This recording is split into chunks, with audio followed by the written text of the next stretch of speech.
Yeah. Thank you, Troy.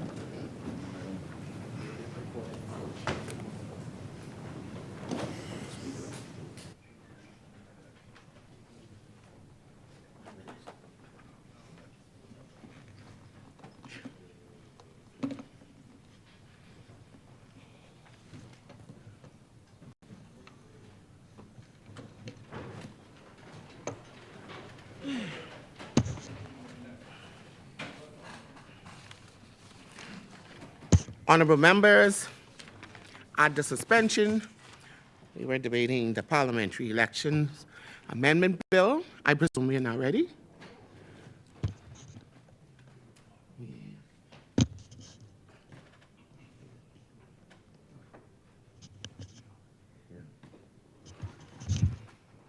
The chair recognizes the honorable member for Central Grand Bahama. Thank you. Thank you very much, Madam Speaker. And good afternoon to you and to the rest of the Bahamas. I stand today on behalf of the good people of Central Grand Bahama and Bahamians everywhere to make my contribution to this bill that is very important to our democracy. But, Madam Speaker, before I delve into the main portion of my contribution, please allow me to mention three matters that I consider to be important. Let me first of all congratulate Carnival for opening up their wonderful resort at Celebration Key in Grand Bahama. And they have certainly cut into the unemployment market by hiring, I think, some 600 plus employees on a permanent basis. So that's certainly a feather in the hat for Carnival. And Madam Speaker, the opening was extremely successful. But there's a however. I believe that inadvertently a sector was overlooked or temporarily overlooked because the taxi drivers, who are extremely important to our economy, they are consistently complaining about the accommodation or the lack thereof and the rest facilities. I'm advised that no proper taxi stand was constructed, and they are using two porta potties or joining on the spot to rest. That's what I'm being told, and I've seen videos as well as gotten report being told that Carnival will address it. They are aware of the matter, but I just want to make sure that they do it expeditiously, and also with respect to the guests leaving Carnival site by taxi to go into the city of Freeport. The numbers are low. I believe that it will pick up, but I believe I'm optimistic that it will happen. While they're not making a whole lot of noise and they're not being negative, they just want to bring it to our attention to ensure that they are empowered and they can therefore feed their families. I believe that I was told that on the day that Carnival had some 11,000 guests on site, the taxi line only was able to carry some 63 guests. That's what I'm being told. And in their view, and in my view, the number is low. So I believe we should find ways to incentivize. We know Carnival is going to get the lion's share of the guests on their property, which is very well done.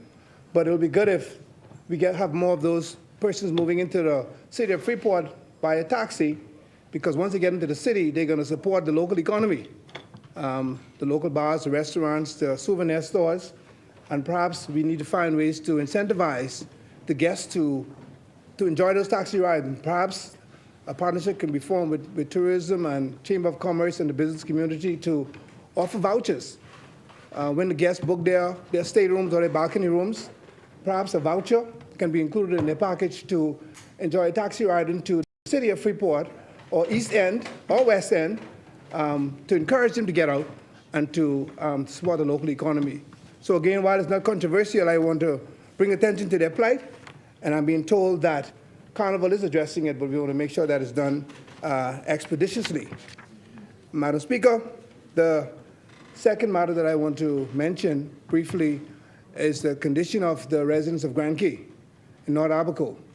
I've seen the complaints over and over of the power situation, and this is now becoming a legacy problem for a small, very vibrant community. I've seen videos where the power is on for a few hours a day. And the issue, Madam Speaker, is that when the power shuts off, it affects the telephone system. So the phone system is down, And of course, the water system is down. So without the power, they're without water and they're without telephones. And perhaps, I know the minister has been working on it, but one of the solutions we could perhaps do in those isolated communities is to have the solar system, a microgrid, where you take out the logistics of having to transport fossil fuel to the island and offload it, take it to the generator, service the generators, and you don't have a mechanic on the island to do it himself. So it causes a lot of, I guess, uncomfortable situation.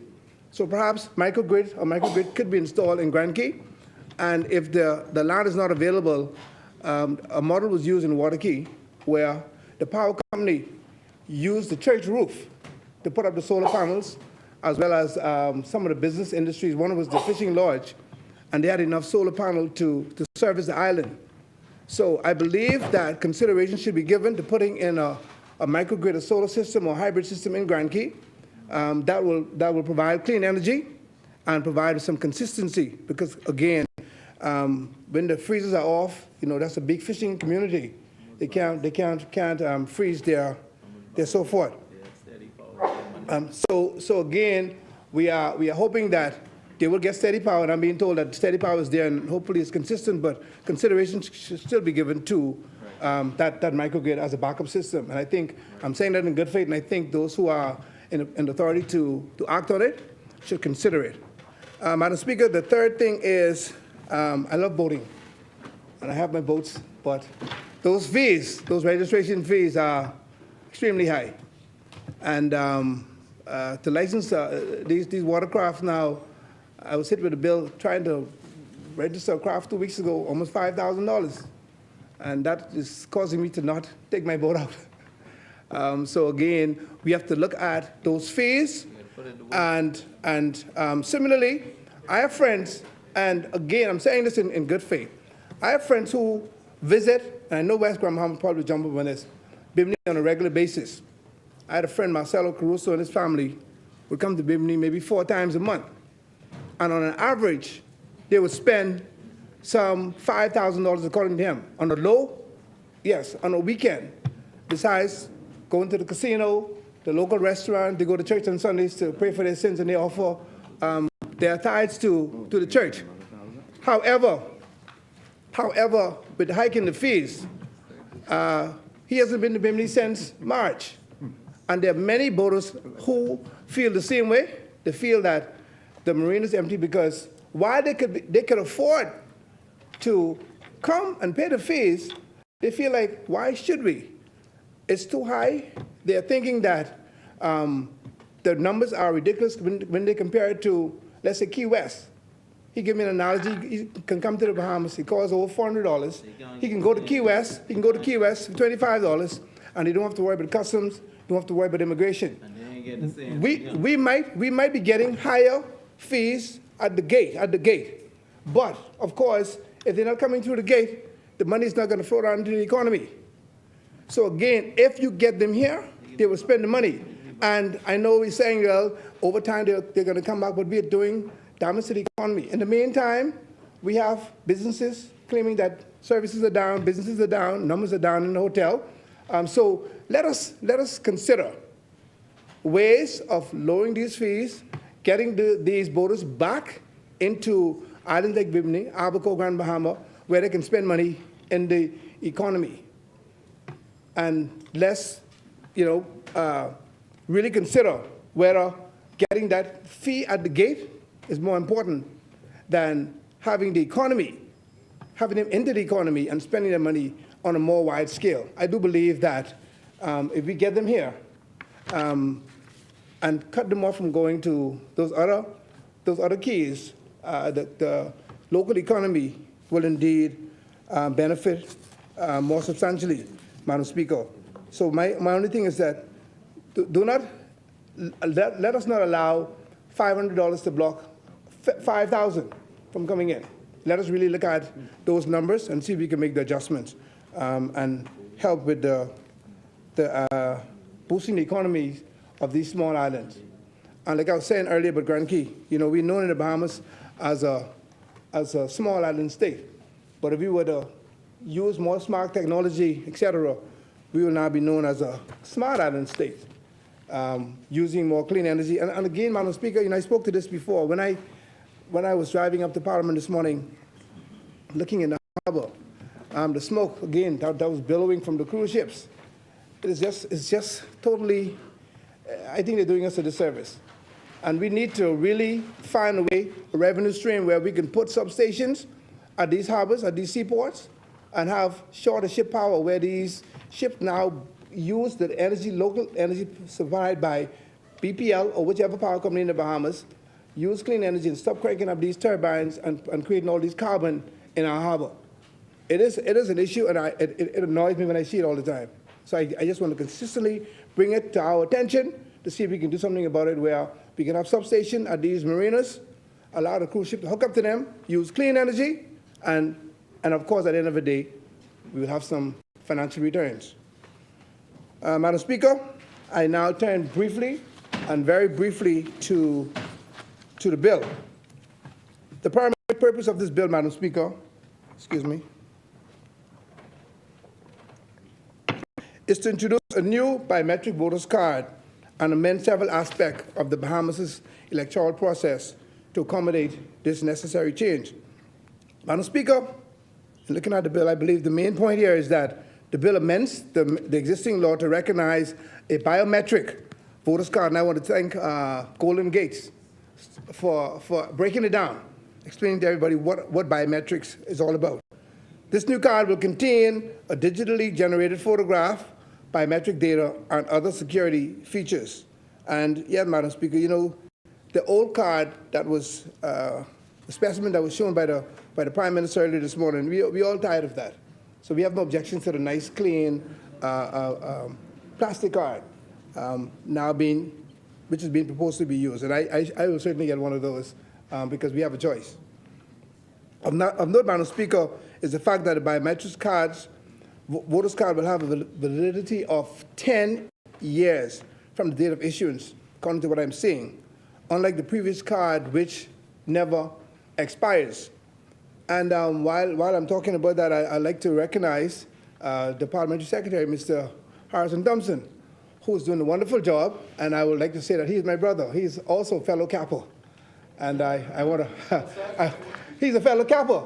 Yeah, that's our sign, yes, he's a Kappa. Dr. Volu said the other day, he's a Kappa. So Kappa is right now we're ruling. So Prime Minister, when you want to, join the fraternity, just give us a call and we'll bring you in. The Parliamentary Commissioner, Madam Speaker, is granted the powers to initiate a voter verification exercise, which is very important. During this exercise, registered voters may be required to appear in person to provide their biometric data to verify or update their registration details. Madam Speaker, and I'm happy that there are penalties attached. The bill introduces a new offense and penalties for any persons who knowingly provides false or misleading information during the voter verification process. And the penalty is a fine of up to $10,000 or imprisonment for up to 12 months. And I don't think anyone would like to be sitting in any jail for 12 months or having to pay $10,000. Madam Speaker, the bill provides for the Parliamentary Commissioner to remove the names of deceased persons, I was mentioned earlier, from the register based on information from the Registrar General's Department, and to use the new biometric data to maintain a more accurate and up-to-date register, which is very important. The bill, Madam Speaker, updates certain definitions and language within the existing act to ensure consistency with the new biometric and digital component of the electoral process.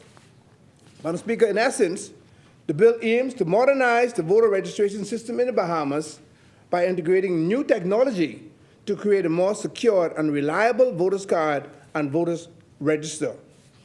Kudos. Madam Speaker, I did some basic analysis. I always try to look for strengths and weaknesses whenever we have this type of legislation. And I, in my view, identify one or two strengths. One is increased electoral integrity. The introduction of biometric data and a new, more secure voters card can significantly reduce the risk of voter fraud, such as impersonation.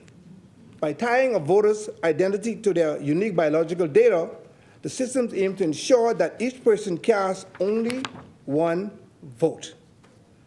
Second point is it enhances voters' register accuracy. The bill's provisions for a voter verification exercise and the removal of deceased persons from the register can lead to a more precise and up-to-date list of eligible voters. And all of us who are on the ground, we know how important that is. This can indeed improve the efficiency and fairness of the election process. And of course, the third point is that it modernizes the modernization and the efficiency of the system. A modernized, digitally based system can streamline the voter identification process at polling stations, potentially reducing wait times and administrative burdens on election day. And we know the frustration that happens on election day, particularly if it's hot, like the heat wave that we've been experiencing over the last few days. I've seen during the early voters where temperatures really boil because of frustration, the long wait time and everybody bungling up together. And of course, Madam Speaker, there are one or two things that I consider weaknesses. Of course, there's a potential for voter disenfranchisement. The requirement for voters to participate in a verification exercise on the 10-year expiration date of the new card could create barriers to voters. Of course, you may have the backup voting card.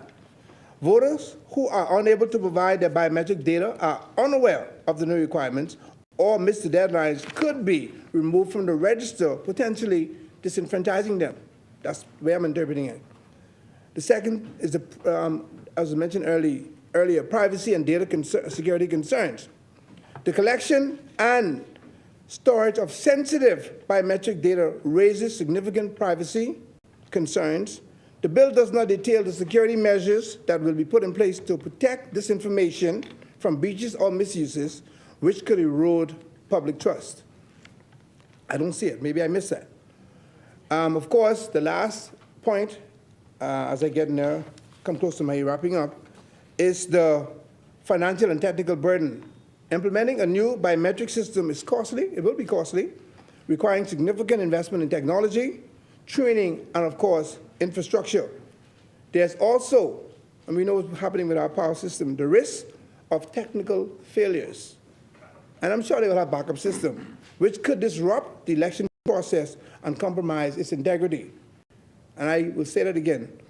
Implementing a new biometric system is costly, requiring significant investment in technology. And of course, we have what it takes. But it's going to cost us some money. And of course, it's going to be worth the money that we're going to spend on it. Training and infrastructure. There's also the risk of technical failures because whatever man make can be broken, which could disrupt the election process and compromise its integrity.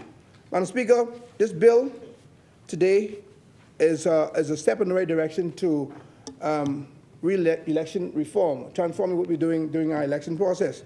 But, you know, I have to ask the question, we can even be more transformative in our electoral reform, election reform. We need to also now speak to things that will address term limits, things that will also address fixed dates for election. Those are real transformative moves because when you know election is every second Tuesday in June, you can prepare yourself for it. So I was in the cabinet before, in the situation before, where when I found out about the election, my head started spinning because I didn't know. It caught me totally by surprise. Now I know the element of surprise. I'm saying it openly. When I found out about it, I was like, Lord have mercy, I couldn't believe it. So if we are talking about real transformation, real electoral reform, let's talk about term limits. Let's talk about fixed dates. That's a move also that will take us to the next level. So I hope that one day, someone, it's not foolproof, but someone will have the political fortitude. Someone will have the fortitude to address this head on and say, you know what, term limits, 2 or 3. We can have a fixed date. The second Monday or the second Tuesday in May or June. I hope one day. One day, yes, of course, the system has to change, and it shows if the system, well, let's do what we have to do. Let's do what we have to do. But that's something that I want to throw in there. If we are talking really about about electoral reforms. And, you know, there are some questions that was asked in the last election. There were some polling stations where, you know, it's good that we now have a system that is going to be streamlined, because there are some polling divisions where I question, one in Grand Bahama, where there was only, I believe, 25 registered voters, and at the end of the day, there was maybe some 75. And I question, how could we have more than 100% of those who was registered? Then I was made to understand that persons from the early poll, they put them in certain polling division, as well as persons perhaps who voted from overseas, they put them in certain polling division. And questions were asked also from the last election. Well, there's an average of 40 to 50% voter turnout, but in some polling division you had 105%, you had 92%. So the question is asked, where did those numbers come from? And you know, we're very suspicious. We believe that there's some little pattern going on. So with this new system being in place, we hope to eliminate that. We need to ensure that our system is more secure, our system is more progressive. And I know you want me to be liberal after that too. But we want it to be more progressive, up to date. So I want to indeed commend the government on this move. We have no issue with the voters card being updated, the plastic card. But we want to make sure that all the verification is done by the Parliamentary Registration Department. The commissioner has a chance to interview and verify, not just take information from the passport department, from the post office. We want to make sure it's all funneled through the right direction so that there is no chance for corruption. So having said that, Central Grand Bahama certainly support this initiative with the recommendation. And like I will close like I opened. Please pay attention to the taxi drivers at Celebration Key. Let's see if we can get Grand Key up and running.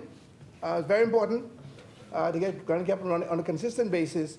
And let's see if we can get our boaters to get back on the water and to flood communities like Abaco and Bimini and those other areas.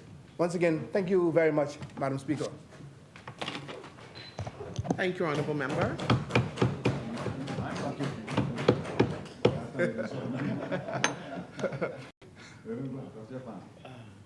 The chair recognizes the Honourable Member for North Abaco. Thank you, Madam Speaker. The member for East Grand Bahama in his contribution mentioned, Central Grand Bahama. I guess I saw East walking, he's on my mind. You say it was on your mind? I could say it so. He walked in and I'm calling East Grand Bahama for some reason. But I got to clean that up. So in Central Grand Bahama, mentioned in his contribution the water issue, the power issue, water issue in Grand Key. I do intend to address in a member statement. Just wanted to.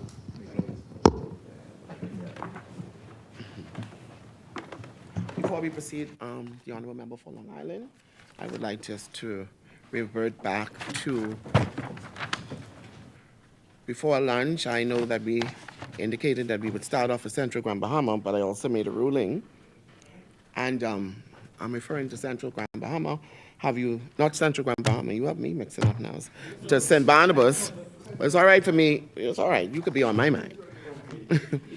Have you made a decision as to whether you will obey the rulings of the Committee of Privilege? Thank you very much, Madam Speaker. I am still, it's still under review and seeking advisement, on the matter, Madam Speaker.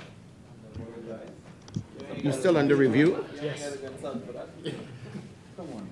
So have you had an opportunity to review the report?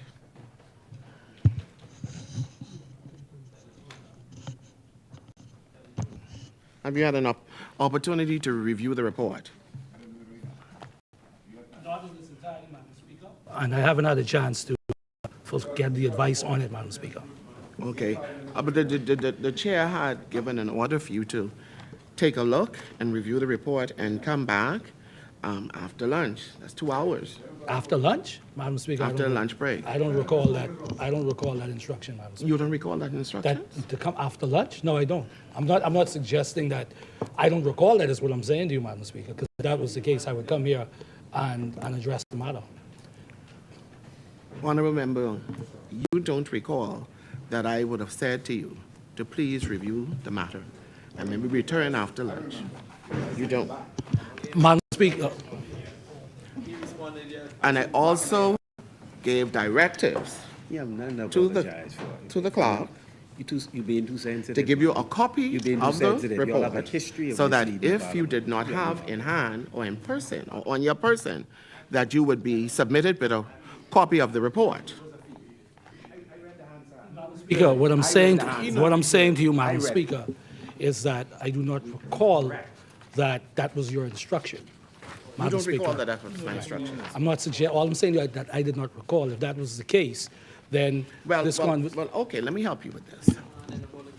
I will now, for the public's edification and for edification of members of this Honorable Assembly, I will read the committee's findings, so I'll read it into your hearing. And it is as follows. 1, the dispute arose out of the member for South and Central Andros's contribution to the 2025-2026 budget debate, which commences 1st July 2025. His statements were about the transition from quarterly to monthly billing with the support of the smart readers. The member for South and Central Andros statements were futuristic. The member for South and Central Andros made this point when he addressed the matter in the House on the 19th of June, 2025, the day after the dispute arose. The committee has had the opportunity to review the minister's statement and watch the video of the proceedings. The committee has found harmony in both sources of evidence. 2, the committee has also examined the documents tabled by the member for St. Barnabas and found that they clearly referred to matters of the past and do not contradict the statements of the member for South and Central Andros on the matter, which was a projection of the government's fiscal policies commencing 1st of July 2025. Then there's the conclusion. The committee found the request for an apology from the member for for the member for St. Barnabas by the member for South and Central Andros reasonable. The committee found the words used by the member for St. Barnabas to be unfounded or unsupported and in circumstances that were unwarranted. In the circumstance, it is the view of the committee and its recommendation that the member for St. Barnabas take the high road and apologize to this House for accusing the member for South and Central Andros of deliberately misleading the House as the evidence he used to support his claim failed to do so. On examination, those documents were irrelevant to the discussion. Who were the signatories, Madam Speaker? On Who were the signatories of report?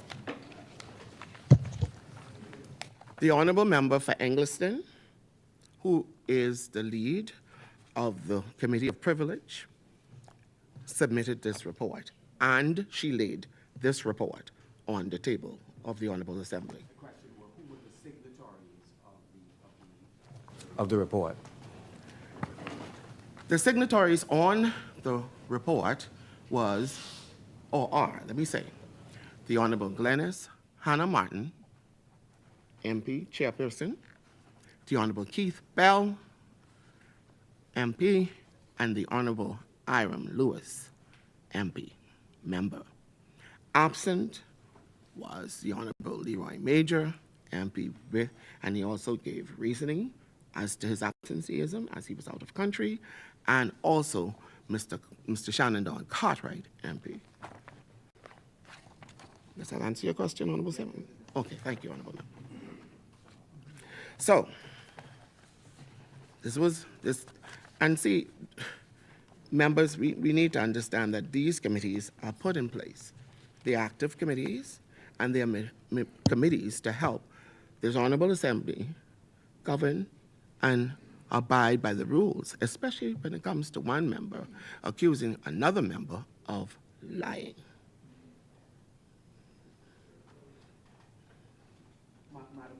The chair recognizes the honorable member from Madam Speaker, before the member in Barnabas can determine when he wishes to speak to this matter, I recall, Madam Speaker, on multiple occasions, on my feet, looking at the member for Fort Charlotte in the presence of the Speaker and this Parliament, accusing him repeatedly of misleading the House over and over and over again as it relates to the hedge. Mm-hmm.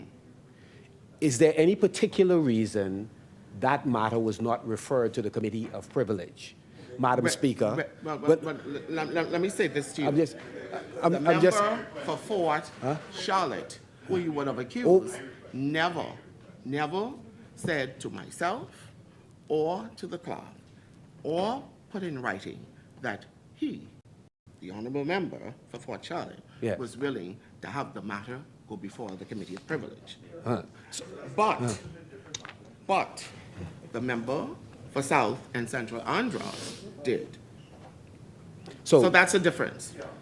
So in other words, he then accepted that what we were saying in that case was accurate. I'm not saying that he accepted that. So don't say that. Apparently he did. I'm not saying that. But he has his rights, and he has every member in here, including you and myself, has a right to put a matter before the Committee of Privilege. And every member in here should do the right thing, as we don't set these committees because we think it's just out there and we should do it. The Committee of Privilege handed down a ruling, and where me, as who sit as the Speaker of this Honorable Assembly, will ask the Honorable Member for St. Barnabas to please comply with the findings of the committee. Speaker, I've listened. I was present during the course of that particular debate, and I've had an opportunity, Madam Speaker, to look at the Hansard related to that. So I'm at loss. I'm at loss as to how the committee arrived at that conclusion. I'm the at a honorable loss. member. I'm at a loss on how the committee arrived. And San Salvador. Well, Madam Speaker. The member is completely out of order. Yes. The committee has made its findings. The issue is no longer to be litigated. No longer. Right, the matter is finished. All right. And the committee has said they have made their findings. Whatever may be your view of what you read, the committee obviously had a different view. And that's not unheard of, that I may have an interpretation of a set of facts, and you may have a different. But they have made their rulings as the committee, and that's the end of the matter. We don't need to litigate that.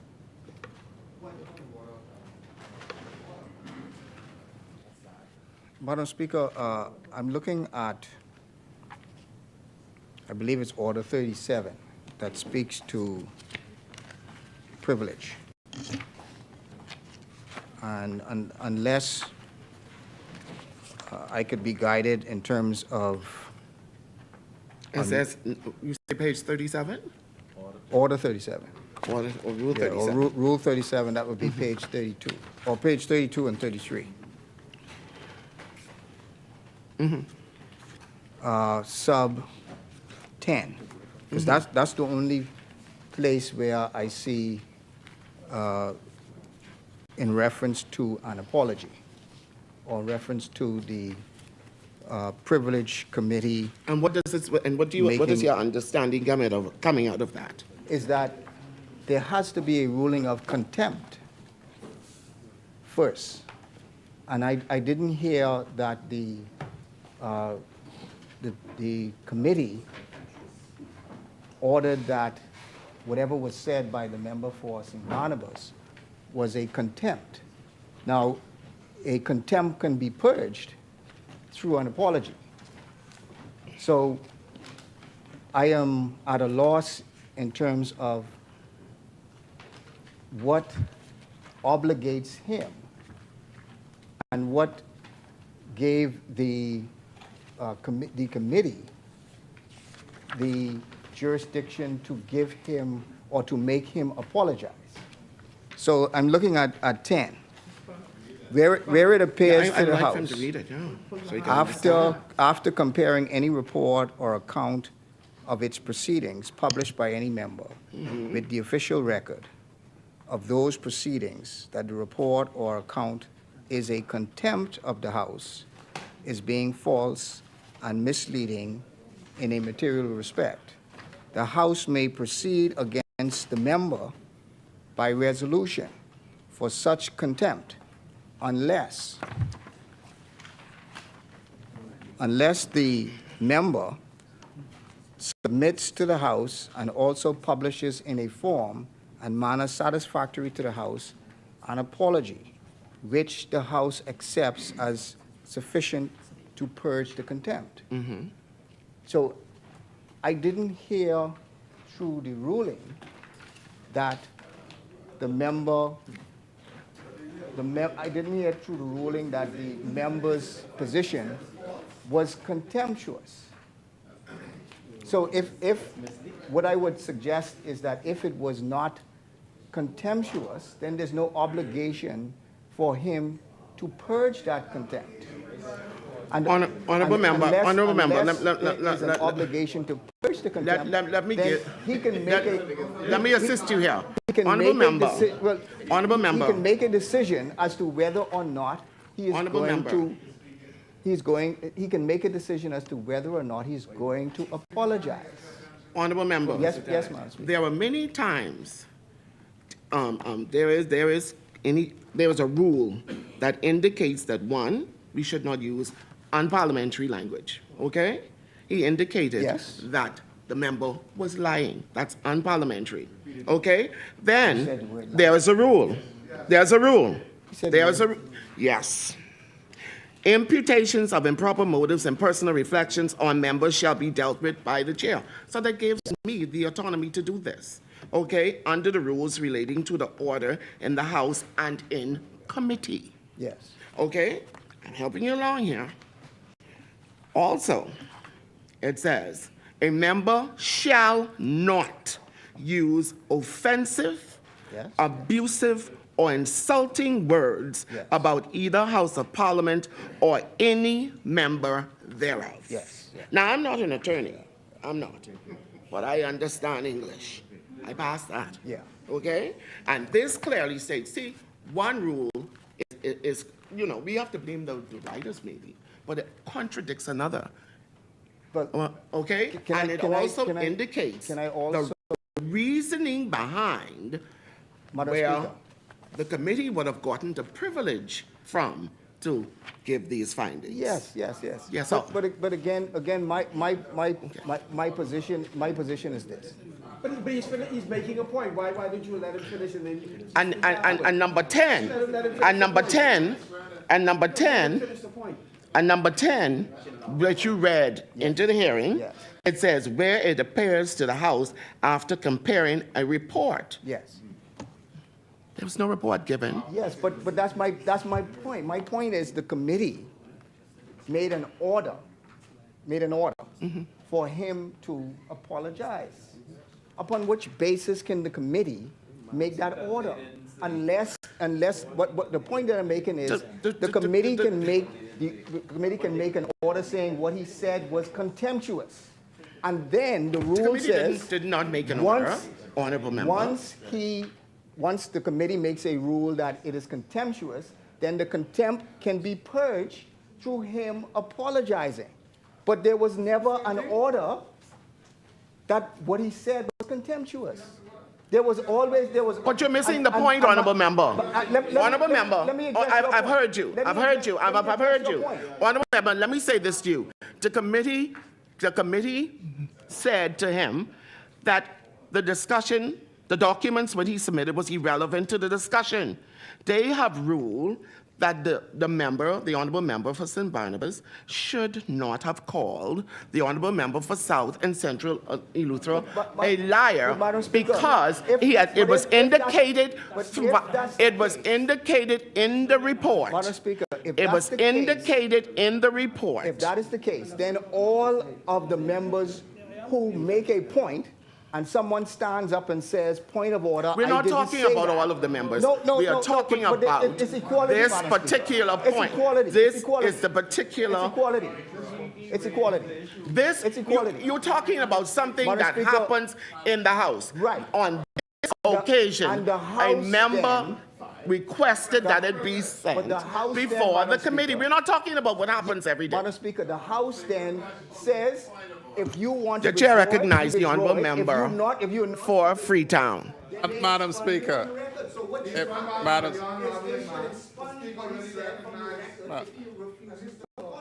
Honorable member, on the 19th of June, Madam Speaker, on the well, but that should have happened.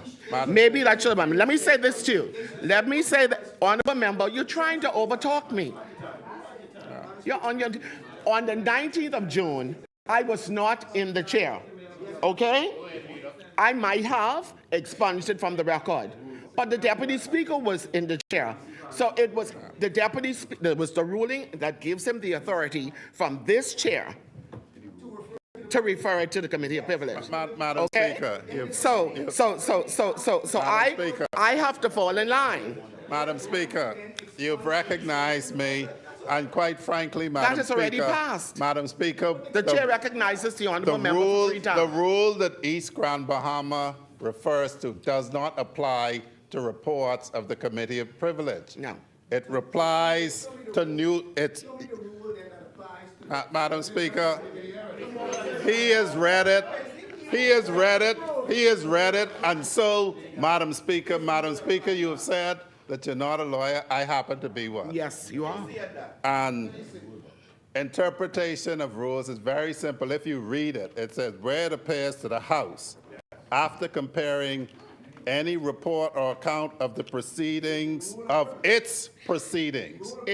So when you consider, if you have a newspaper report that reports what happens in here, and they report it erroneously, what the House can do is compare what was reported by the press, look at the record of this House, and if it determines that that report is contemptuous, then it can move to deal with an external person who is reporting about the procedures of this House.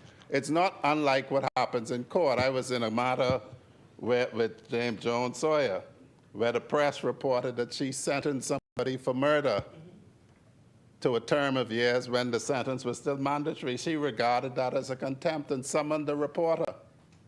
So this is the equivalent power in this House.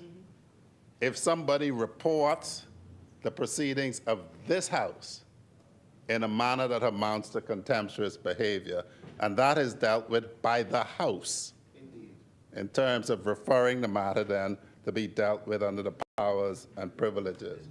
What happens here with the powers, with the Committee on Privilege is not unlike what happens with the Committee of Privilege in the House of Commons, which has been known to cause seats to be declared vacant for by-elections.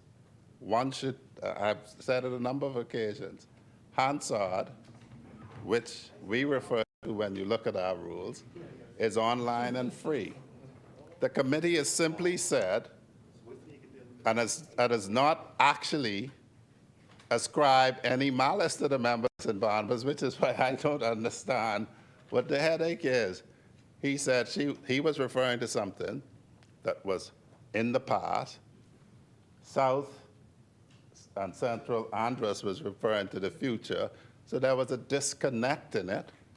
And I would imagine it was simple. I apologize if I misunderstood what you were referring to and that's that. I really don't understand what all the angst is about. I don't understand that. Madam Speaker, let me just say this, that I stand here, Madam Speaker, understanding the gravity of what this House has asked me to do. So likewise, my response takes that into consideration, Madam Speaker. The member for Freetown made a very important point, Madam Speaker. He said that I misunderstood. I was the one that asked the question. I asked the question, Madam Speaker. The honourable member answered a question I did not ask. And, Madam Speaker, determination has to be made. Madam Speaker, I'm responding to you. Madam Speaker. Just continue talking. Thank you, right? Madam Speaker, nowhere in the Hansard, Madam Speaker, nowhere in this Hansard does it say I use the word lie. Nowhere in this Hansard does it say I used the word lie or called you a liar. It did say that I said that you misled this out. I asked a specific question if there were any fees, that were increased. I didn't qualify when that was. The honourable member took it upon himself to misinterpret or interpret what I was trying to say, Madam Speaker. I asked him a specific question. Right? Asked him a specific, and I know what I said that day. I asked him a specific question, and he answered a question I did not answer, Madam Speaker. And, Madam Speaker, I did not use the word lie. I did not use the word lie in this honourable House.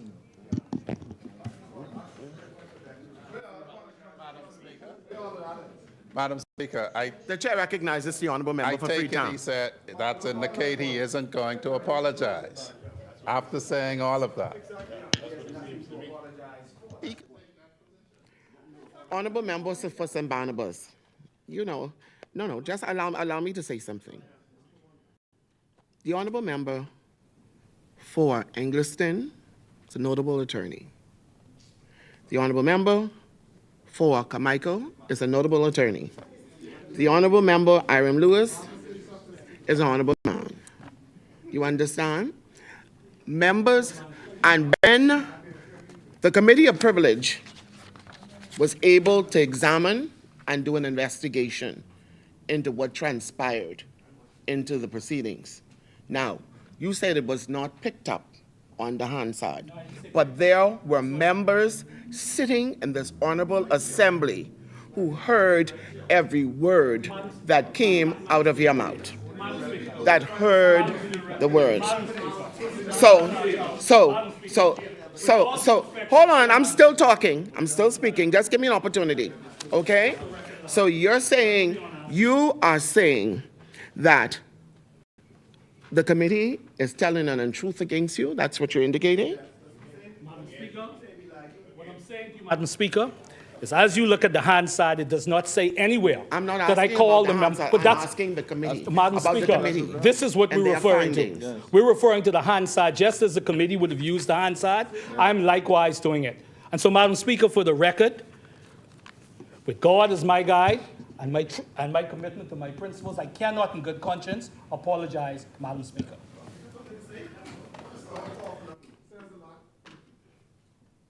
So I'm going to ask you one last time. You are disobeying the rule from the chair as the findings of the Committee of Privilege was requested, who, in their view, was handed down their ruling, just asking you to apologize. You're not willing to apologize.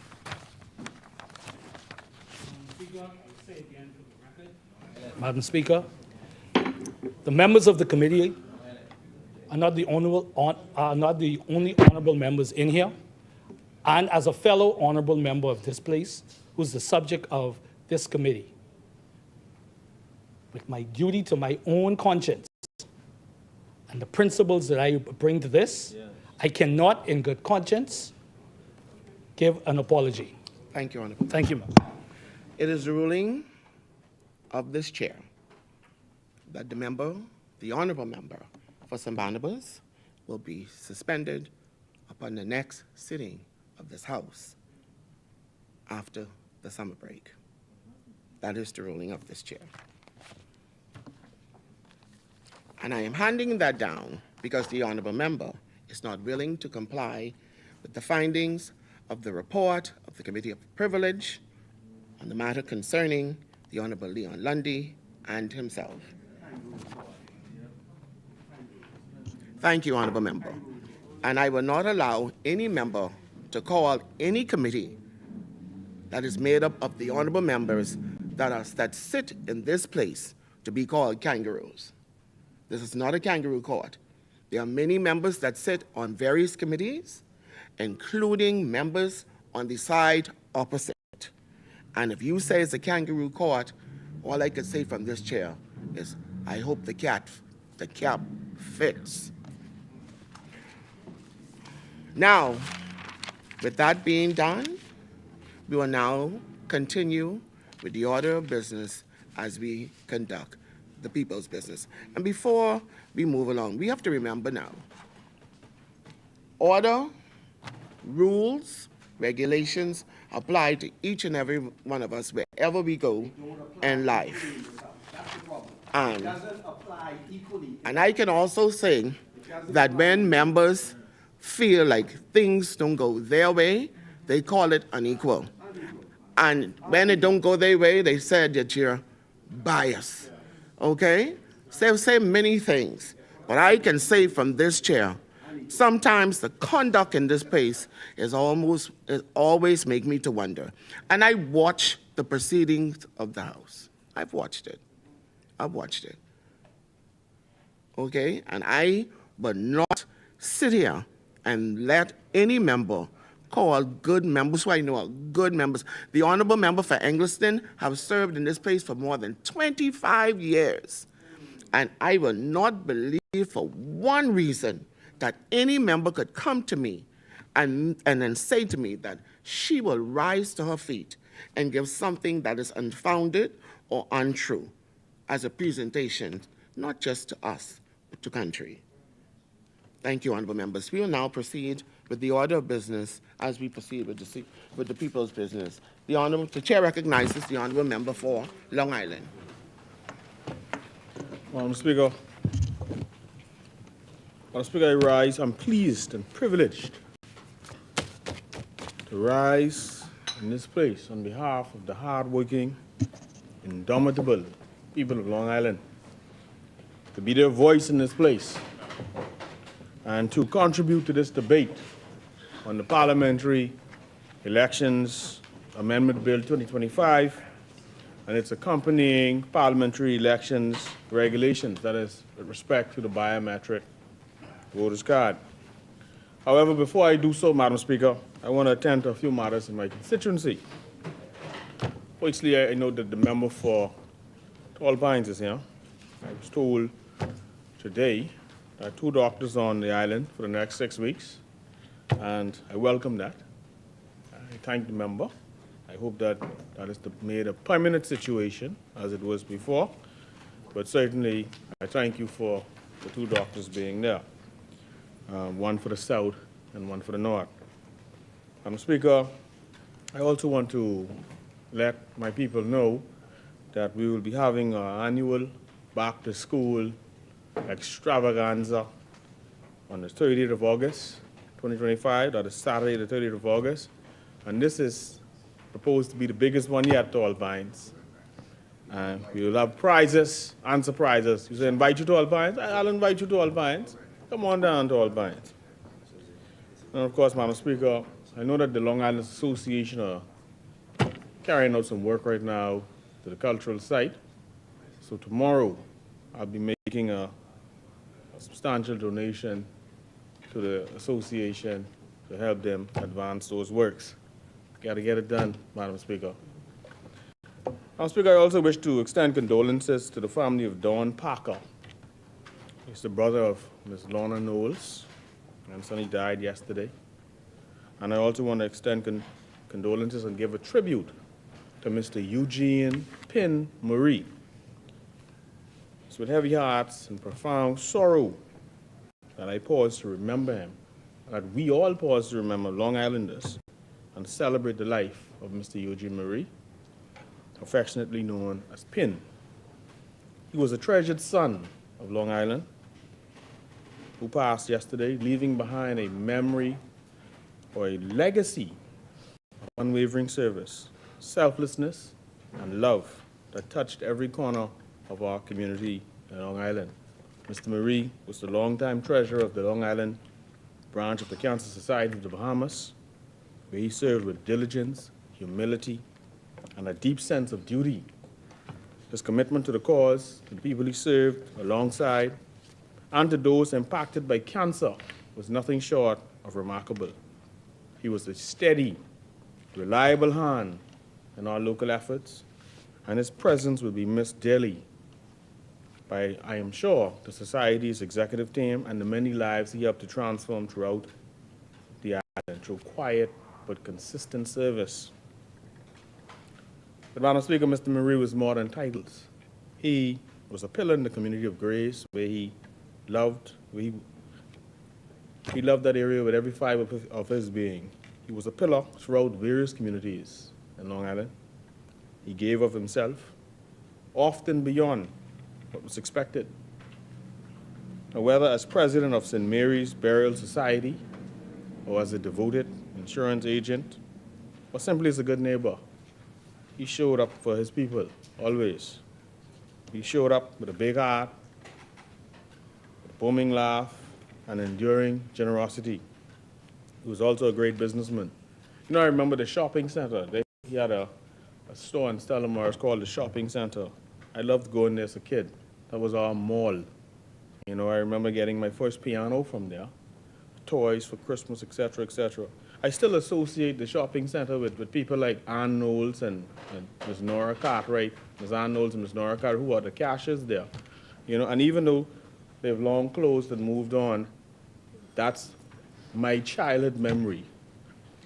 He also owned the Watering Hole, a local hangout, and a hardware store.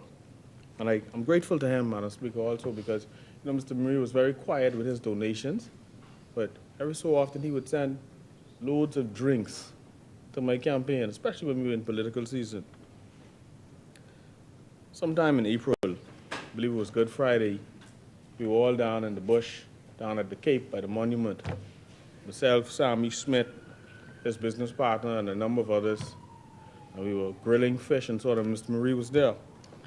And you know, Mr. Marie's now gone on, so maybe I could say this. Mr. Marie, he had a mean moonshine mix that he mixed with cinnamon. Mr. Marie didn't just talk about community, he embodied it. On his daily walks in the Bight, he just didn't pass by litter, he picked it up. Not because he was asked to do so, but because he cared. He gave fish to those who loved fish. He shared stories, laughs, wisdom, and warmth, and he made people feel seen. And I appreciate him. I truly appreciate him. And so to all of his family members, certainly to all his neighbors, to all of us Long Islanders, we appreciate him as a shining example of what it means to live a life of purpose, service, kindness. Long Island has lost one of its brightest lights, but heaven has gained a noble soul. And though our hearts are heavy, Madam Speaker, we take comfort in knowing that he received his well-earned crown. And so I extend my condolences to his family, to Karen and Eldon Marie, Floyd Marie, folks like Melissa Dowell, who I know loved him and admired him, to his employees. Rest peacefully, Mr. Marie. You will forever be remembered. Madam Speaker, before I get to the bill, I also want to acknowledge the passing of a legendary figure in Bahamian journalism, Ms. Nikki Kelly. When I wrote a column for the Tribune, she and I exchanged emails often. The conversations were filled with insight, wit, and wisdom. And obviously I was the young buck, so she was advising. I remember when I first started writing a column for the Tribune in 2005, I told the Tribune that I wanted my column to be formatted like hers. And that is how it was done in the beginning, in this box, this rectangular-like box. She offered sound advice, always candid, always thoughtful, sometimes critical as well. And so before I come to the House today, I reviewed some of our old emails, and I was reminded yet again of her brilliance. She always ended her emails by referring to herself as Nikki, and encouraged me, it seemed, to call her Nikki, but for me, she was just Miss Kelly. So Miss Kelly was more than a journalist. She was a fearless truth teller, a national conscience, and a mentor to generations, with an unmatched command of language and a deep sense of duty. She had the power to account and kept the public informed with sharp, unflinching commentary. Her pen was principled, her voice courageous, and her impact immeasurable. So, Madam Speaker, Nikki Kelly's legacy lives on in the standard she set for journalism, the courage she modeled, and the truth that she championed. To her beloved daughter, Catherine, and the entire Kelly family, I extend my heartfelt condolences. I'm sure that her loss is deep. I certainly know it's shared by all of us who respected her or admired and were influenced by her life's work. May she rest in peace. Madam Speaker, at the outset, let me state that the modernization of our electoral processes is long overdue, and I think it's commendable. The Bahamas, like any forward-thinking and forward-looking democracy, must constantly evaluate its electoral machinery to ensure that it's secure, fair, efficient, and most importantly, trusted by the public. Madam Speaker, I'll speak to some of the benefits of the bill. We can all appreciate that the bill on its face offers some positive innovations. The introduction of the biometric voter ID card represents a major step in modernizing our elections infrastructure. And then, of course, you have some anti-fraud safeguards by linking identity to unique biometric data like your fingerprints or your facial features. That system promises to reduce voter impersonation and double voting, which is a complaint that we've heard for many, many years. Madam Speaker, with a validity period of 10 years, the biometric card may reduce the frequency and the cost of voter re-registration, even though we've now moved to the permanent register. I certainly know if it's electronic, it'll make it easier to make certain adjustments. And I'll speak on that in a little bit. Madam Speaker, I believe that the biometric data can also help to clean up duplicate or outdated entries on the voter roll. And then, of course, there's the electronic poll books. If implemented properly, this can reduce wait times and ease the verification process on election day. Madam Speaker, we've seen countries around the globe adjust in terms of their electoral procedures, electoral laws, from Brazil to Ghana to Estonia. They've all made strides as it relates to biometric electronic systems. And I believe that this bill signals the Bahamas' willingness to modernize in line with those examples. I've heard over the years talk about us having a national ID. So you don't have a particular national ID in the Bahamas. We have a driver's license, we have national insurance card, etc. So this, when you think about the national ID infrastructure potential, if privacy and legal frameworks are in place, this database could possibly support future digital government services or national identification systems. And then, of course, Madam Speaker, there's the diaspora, facilitating voting by the diaspora, particularly those persons who have to go to like the consulates and so on.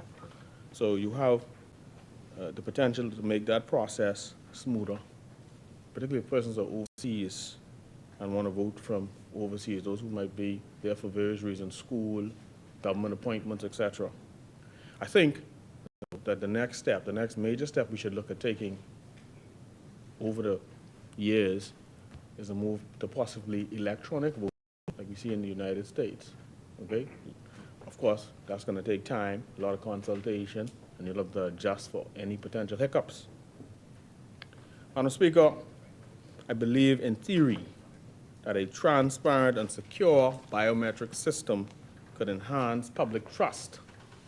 A transparent and secure biometric system could enhance public trust in election outcomes. Now, Madam Speaker, those are all valid and valuable outcomes if done right. That's the key thing.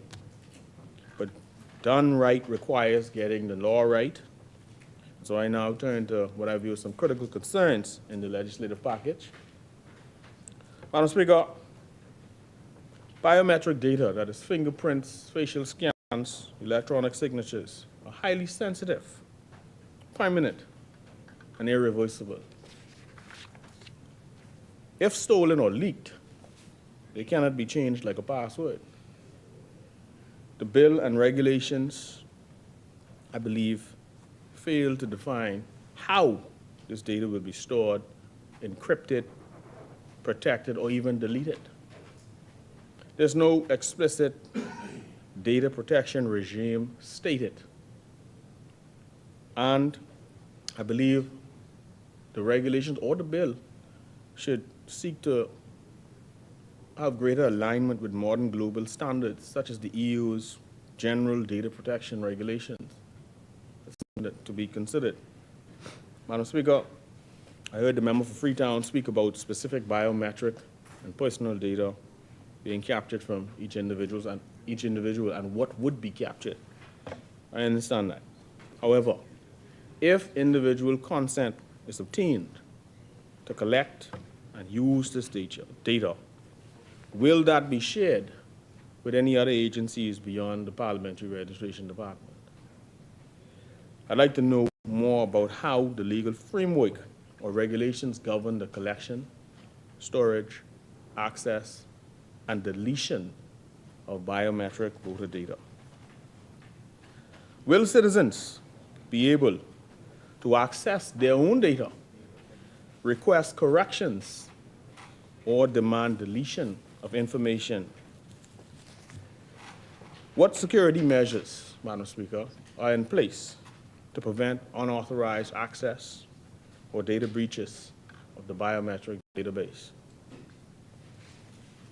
Who within the Parliamentary Registration Department or other government agencies will have access to the biometric data? Will this access be tiered? You know, for example, the commissioner is at a certain level, whatever. Will this access be tiered and restricted?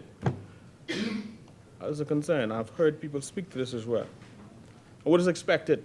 What is the expected data retention period? I mean, obviously we talk about the 10 years here, but how long will citizens' biometric data be stored? Is the data encrypted, stored in the Bahamas, stored in Canada, or will foreign service or cloud-based systems be used? We want to know. While the government claims the biometric data or the biometric card, Madam Speaker, will be optional, the real-world experience oftentimes tells a different story. And we've seen time and again how optional IDs become functionally mandatory. You get into the bank and they ask you for a passport, driver's license, NIB, and all these different things, and they only need one. And so how in future could access to polling stations be subtly restricted? Could pressure be placed on public servants or vulnerable groups? And if the technology fails on election day, let's say you have a full rollout. If the technology fails on election day, what will be the backup? I know that we are saying as it stands, we're going to be using the card. If the card, some people could get the card, and of course you'll have the old paper card.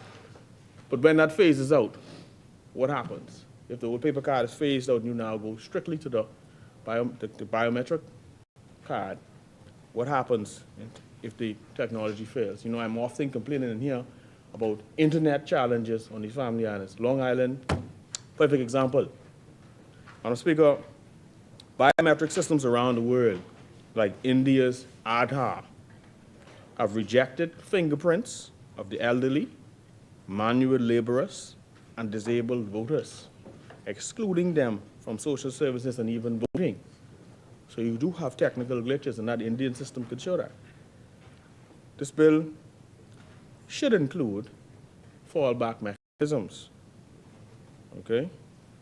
I don't see any manual override panels or human verification of a scanner fails, etc. So set these fallback mechanisms out so we can prepare for those eventualities or potential happenings.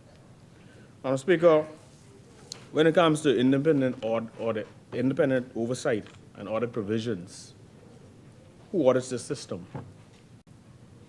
Who owns the biometric data?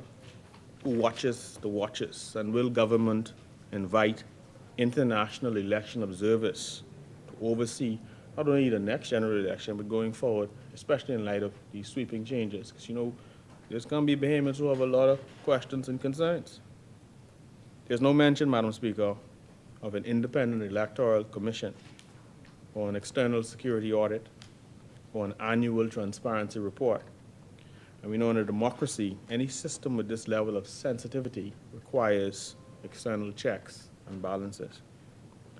Madam Speaker, this law proposes, or this bill proposes, to scan, store, and catalog Bahamians' fingerprints and faces.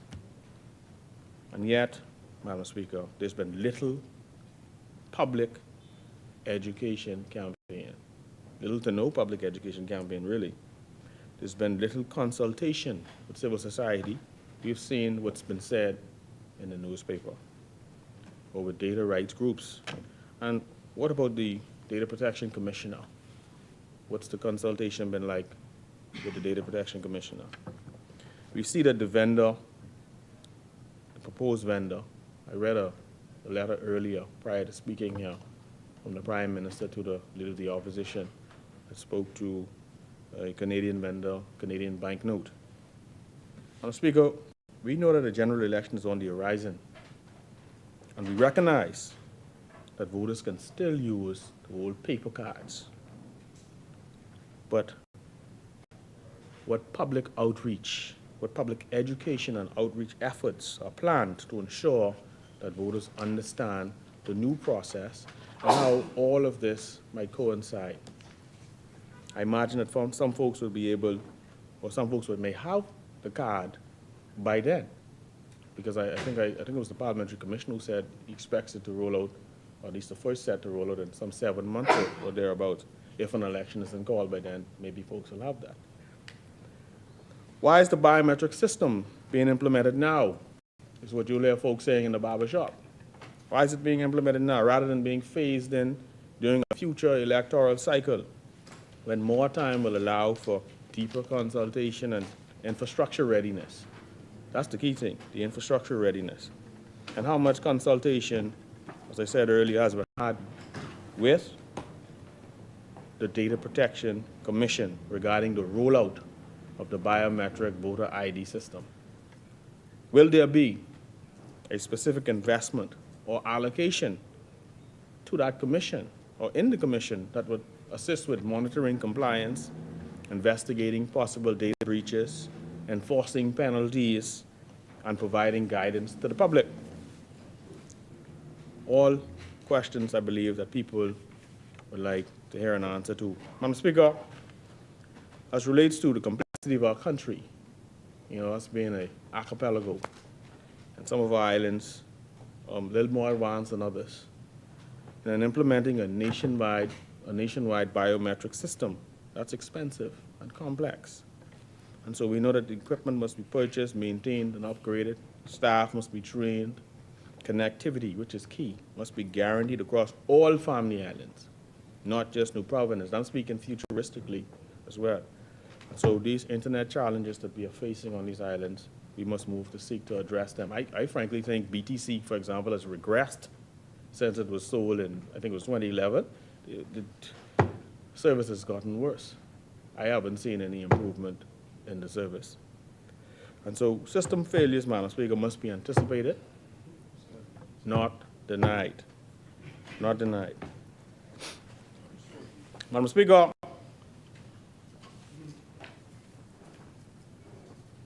we'd like to know how in future this rollout will function in Mastic Point, in Grace, Long Island, Deadman's Key, and other remote settlements. What is the total projected cost of the implementation of the biometric voter registration and card issuance system? Who has been awarded the contract for the biometric voter registration cards, for the actual cards, the cards itself, the printing of those cards, Madam Speaker? And is this a one-off or is this a long-term service agreement with ongoing financial commitments? Madam Speaker, biometric data, as you can appreciate, can degrade over time, especially fingerprints. A 10-year static card without midterm verification risk false mismatches and wrongful voter rejection. Okay, 10 years is a long time. It really is, if you put it in perspective.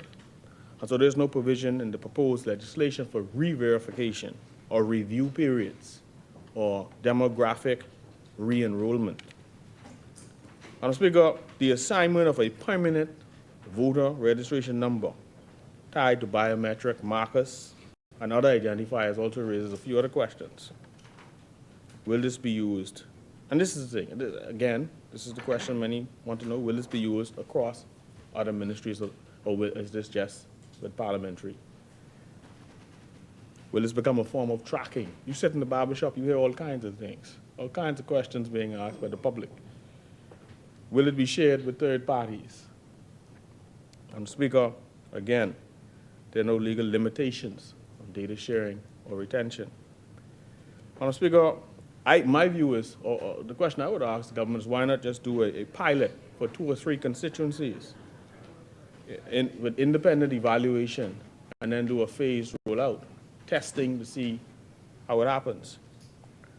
Madam Speaker, in recent time, we've seen a surge in what appears to be citizenship approvals in the country almost every day now, certainly every week. We see the newspapers with almost a full page of persons either changing their names, being naturalized, etc.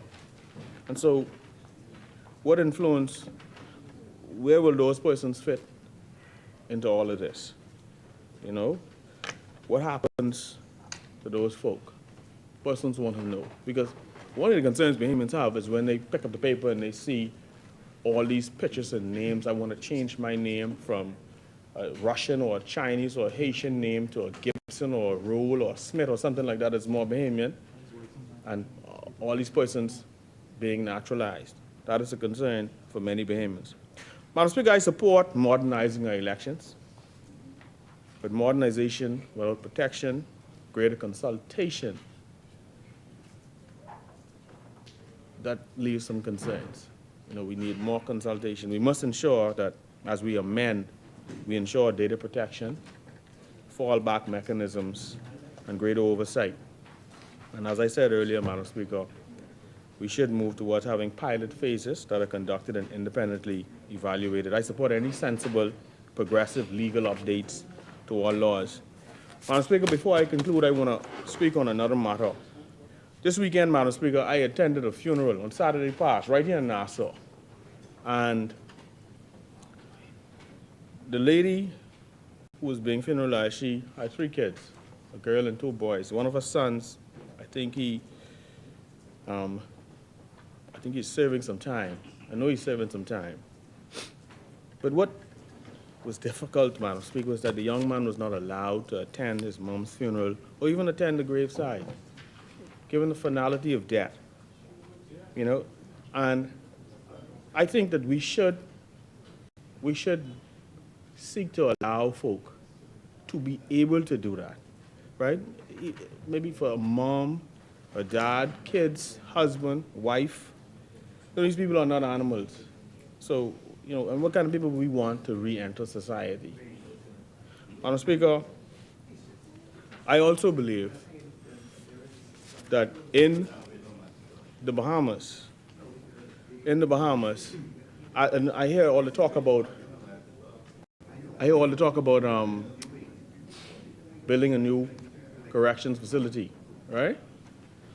But as we do that, I think we should advance in the way that we treat persons in custody. So I think, particularly as it relates to married inmates, right? We should look at conjugal visits. How could a marriage last or survive a multi-year sentence? Seriously. Seriously. Seriously. In the United States, for example, Madam Speaker, right? Depending on the facility, on the security level, and the nature of the offense, many state prisons allow for immediate family members, parents, siblings, spouse, children. Once there's a formal request, and they're accompanied by corrections officers. There's some restraints, of course, involved, and some inmates may have to even pay for the transport and security costs, but they allow them to attend the funerals or to even have escorted trips to visit dying relatives. I think that's the humane thing to do. And as it relates to conjugal visits or extended family visits, they're also allowed in certain jurisdictions in the United States, Madam Speaker. Madam Speaker, of course, the inmate must have a legal spouse, a clean disciplinary record, be in good standing, should not be serving any violent or sexual offense, and maybe shouldn't be in maximum security. And as it relates to children, Madam Speaker, as we move to building this new correctional facility, right? I believe that children should be able to, should have some family-friendly visitation programs where children could maintain that contact and connection with their parents. Where there can be some personal contact with them. Children can visit an incarcerated parent during visiting hours, and they can have physical contact maybe at the beginning or the end of that time. These are human beings at the end of the day. And I do not believe at the current time that they have the ability to have that physical contact in a family-friendly space, as opposed to looking through a cage. Madam Speaker, so as we talk about constructing a new prison, I believe these reforms should also be considered. We must look towards bringing facilities that enhance family visitation programs or settings designed to help incarcerated parents maintain bonds with their children. Madam Speaker, I was speaking to a lady this morning, Linda Carol Strawn, and I'm going to wrap up right now. She was talking to me about some of the forward-thinking, humane ways that we could progressively move towards prison reform. And she talked about combining justice with restoration, discipline with dignity, and punishment with productivity. And she said, Madam Speaker, that instead of placing persons with minor infractions behind bars, why not implement a system that enhances or emphasizes, Madam Speaker, I'll wrap up in 2 minutes. Thank you, Madam Speaker. Why not implement a system that emphasizes rehabilitation, national contribution, and skill development? So, for example, and this would reduce prison overcrowding and cut government spending and transform some lives as well. So you think about national beautification and maintenance. You assign minor offenders to clean and maintain public spaces, roadside parks, beaches, drainage systems, provide a modest stipend to promote dignity and responsibility. You put them in some vocational training and service, teach inmates to sew and produce government and school uniforms, supporting local manufacturing. Inmates can be trained to clean and maintain government uniforms through laundry and dry cleaning services. Train the individuals to clean and assist in basic maintenance and repair of government vehicles. And she said inmates can also help to support agricultural work at places like BAMSI, promote food sustainability by enabling persons to grow their own food, eat what they grow what they eat. And of course, I know that the prison, I think, offers certifications now, right? Plumbing, electrical, basic maintenance, and so on. And so, Madam Speaker, that's for those persons who are minor offenders. And then for the medium-level offenders, explore house arrests, electronic monitoring, or structured community service in place of incarceration, and pairing this with certified training programs enabling individuals to re-enter society with real qualifications and job prospects. Madam Speaker, with those few words, I rest. Thank you, Madam Speaker. Thank you, Honourable Member. The Chair recognizes the Honourable Member for Freetown. Madam Speaker, I didn't want to interrupt Long Island, but much of what he spoke about is happening now in the prison. There's a Grow Your Child program where children come in and are met and commune with their parents outside of cells and are able to hug them, touch them. There's up for consultation now. It's out for consultation for over 12 months, a conditional release of offenders bill. Inmates now do all manner of things, make license plates, make furniture for government house, learn cleaning, farming, have layers. All of this is happening. We're actually considering conjugal visits, and the inmates are all volunteering to build the conjugal cells. And so all of this is going on now, but that has nothing to do with this bill. But I do stand because while I was out, I heard Long Island ask what will be made of the information held by the Parliamentary Registration Department. They hold a lot of your information currently. They don't let anybody access it because they're the data controllers.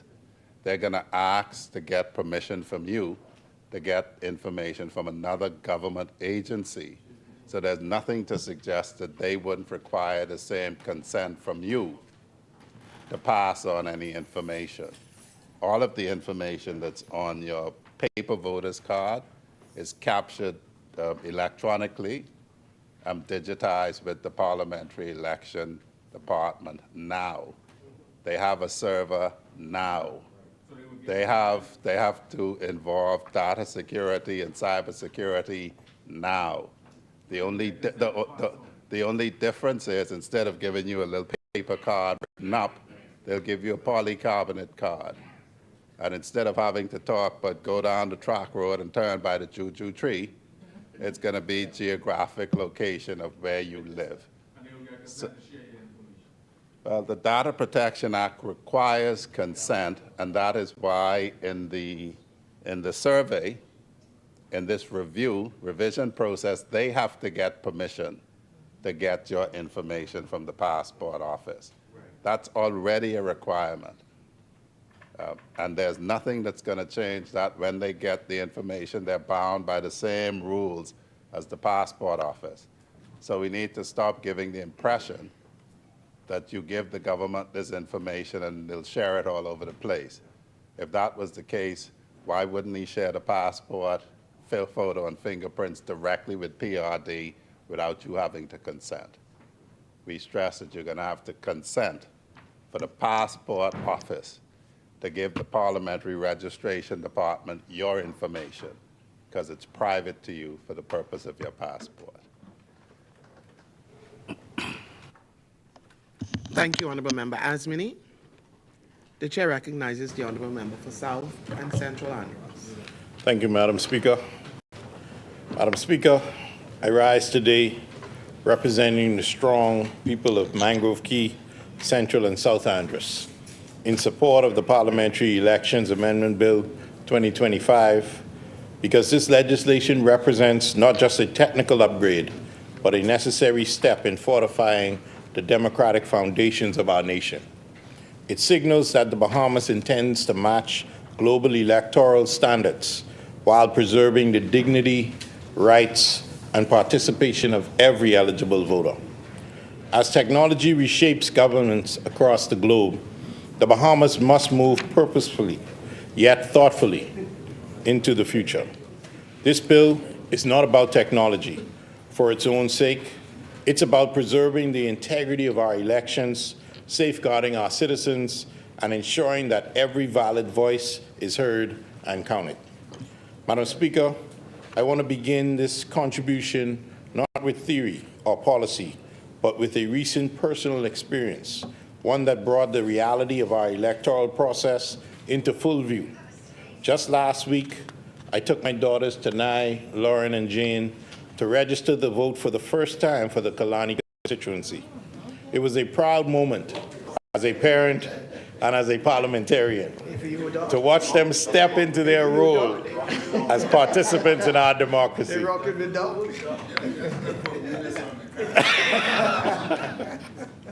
But what should have been a straightforward exercise ended up taking nearly 2 hours. Not because of a lack of effort, but because of the long manual steps involved, checks, cross-checks, handwriting, paperwork, taping, and also gluing.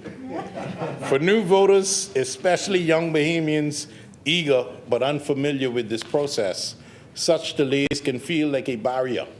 And in today's fast-paced world, that kind of wait risks discouraging the very group we must engage the most. I also want to pause here, Madam Speaker, and thank the two women, and I'm glad that the chief parliamentarian is here for the department, who assisted me that day, Ms. Sheena Stirrup and Ms. Bernadette Taylor.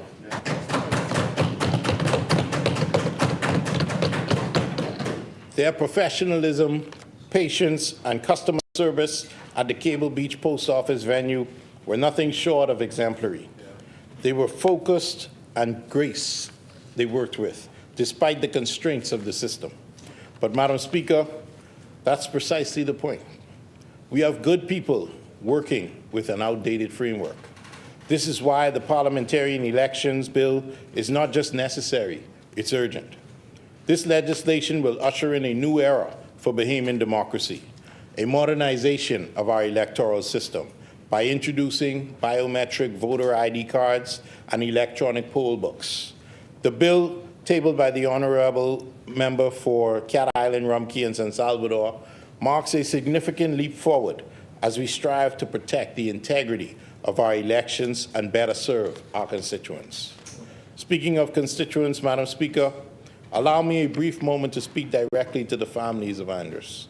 On Saturday, August the 30th, we will be hosting the Back to School Fair across all three communities at Queens Park in Fresh Creek, Central Andros, Dorset Park in Mangrove Key, and at the Multipurpose Gymnasium in South Andros. These events are more than just school supply giveaways. They are a celebration of community, of preparation, and of our investment in the next generation. I invite all parents and guardians to come out also. Bring the children, and let's get ready for the new school year together. Madam Speaker, the right to vote is among the most powerful expressions of citizenship in any democracy. It is through voting that citizens lend their voice to national direction, influence governance, and affirm the legitimacy of public leadership. The electoral process is not just a procedural requirement. It is the living mechanism through which trust is built between the people and the state. That process must therefore be guarded, modernized where necessary, and also rooted in fairness, transparency, and accessibility. Around the world, electoral systems are evolving. Advances in technology have reshaped how voters' rolls are maintained, how ballots are verified, and how elections are monitored. From biometric voter registration to electronic poll books and real-time verification, countries are adapting to meet the modern demands while guarding against fraud and manipulation. But no system, no matter how advanced, can function without the confidence of the people it is meant to serve. That confidence is built when citizens believe their vote counts, when processes are secure, and when access is equitable. Here in the Bahamas, we have long prided ourselves on conducting peaceful, orderly elections. But as society changes and technology advances, so too must our electoral infrastructure. Our responsibility as legislators is to ensure that the systems we put in place today can stand the test of tomorrow, offering both security and simplicity, both innovation and integrity.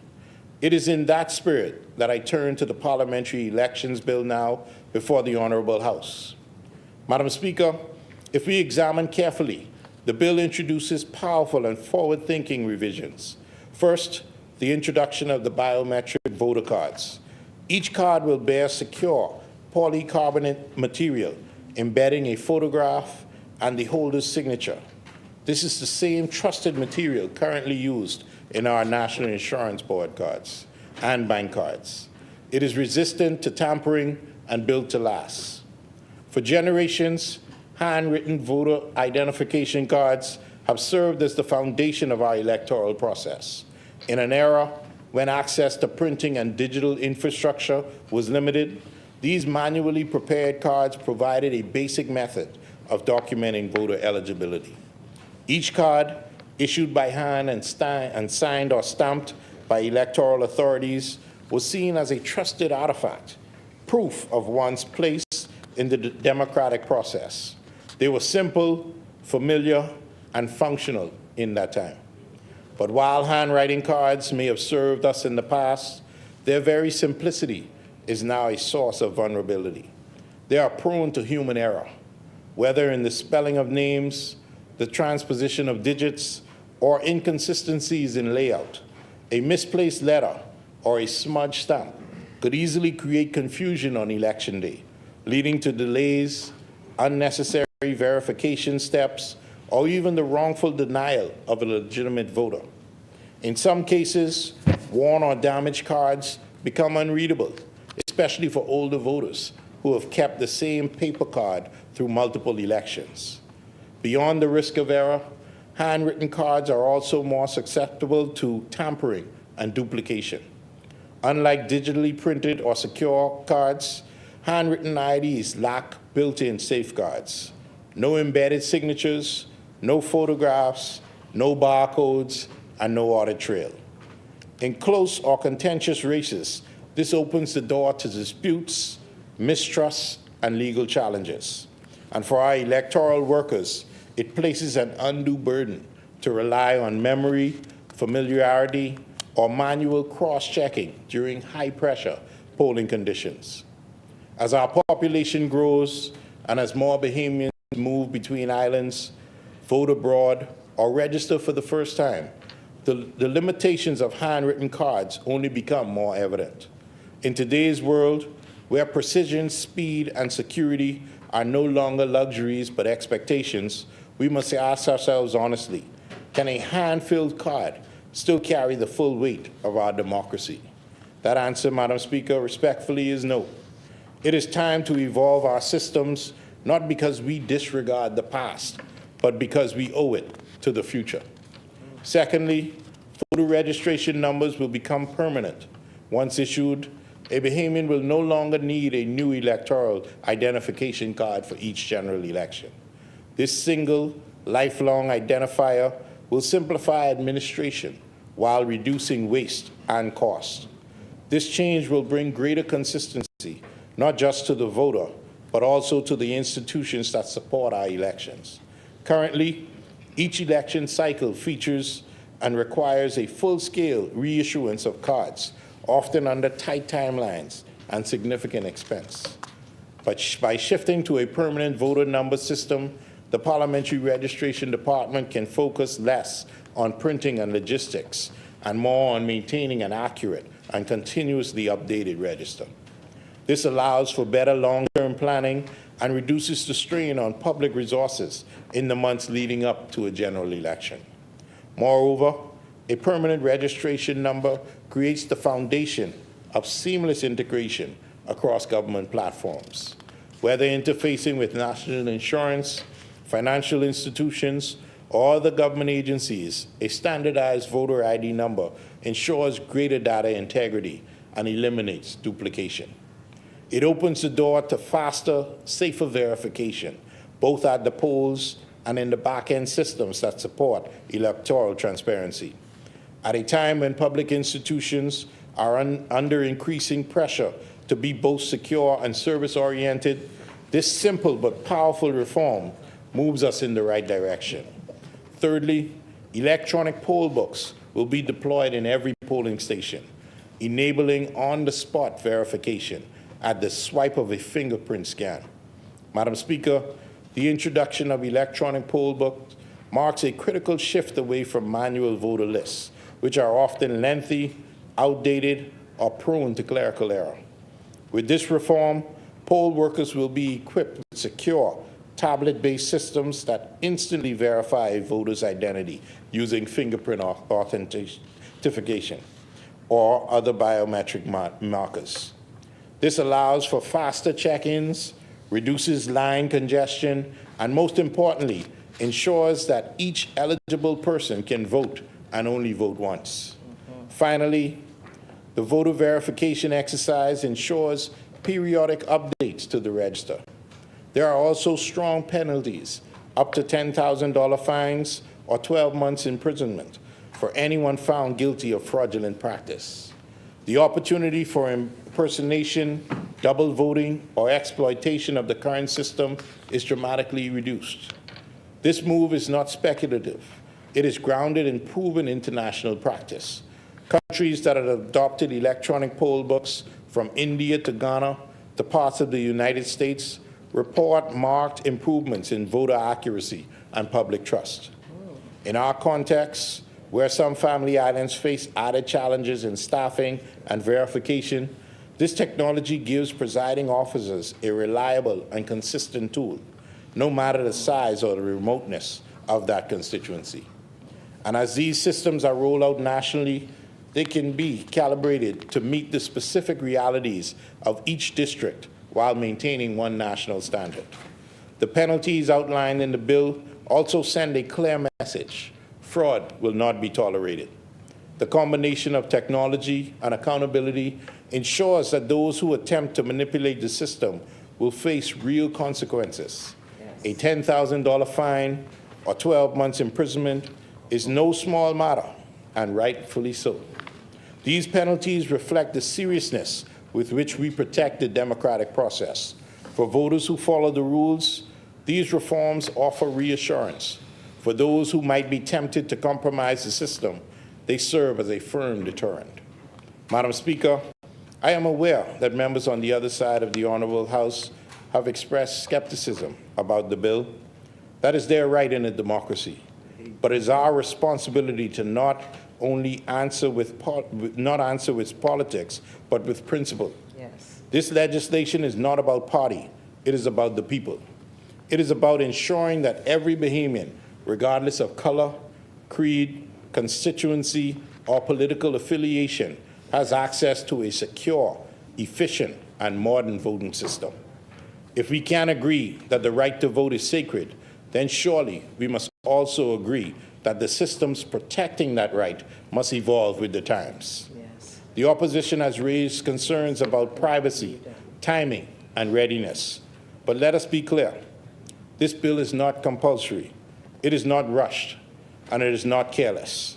It is deliberate, it is balanced, and it introduces biometric voters' cards as an optional enhancement.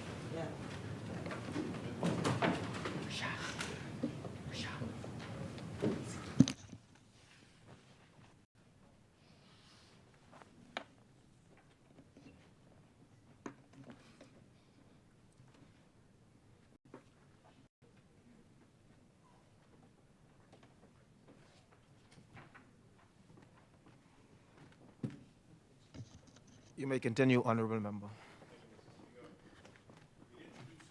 Biometric voters' cards as an optional enhancement for those who choose to enroll. It includes provisions for public education, secure data handling, and phased implementation. It does not replace the right to vote with a fingerprint. It simply strengthens the process with tools that reduce fraud, speed up verification, and increase public confidence. These are not threats to the democracy. They are guarantors of it. Yes. And to those who ask, why now? I would respectfully respond, if not now, when? The Bahamas cannot afford to lag behind while our neighbors move forward.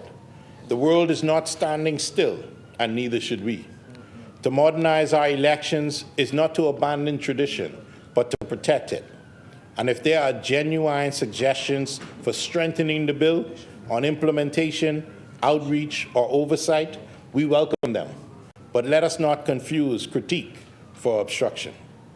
What this moment calls for is for vision, courage, and a commitment to the Bahamian people, not delay. More importantly, Mr. Speaker, this bill strengthens what matters most: public confidence in the vote. When Bahamians see that their identity is securely verified, that duplicate voting is prevented, and that everyone is held to the same standard, regardless of party or parish, trust in the process is restored. Every citizen, whether in Mangrove Key or Centerville, deserves to know that their one vote counts, just as it should. and that no bad actor can exploit the system. Madam Speaker, Mr. Speaker, this bill is not about politics. It is about progress. Yes. It is about protecting the vote, respecting the voter, and building a more modern, resilient electoral system for the Bahamian people.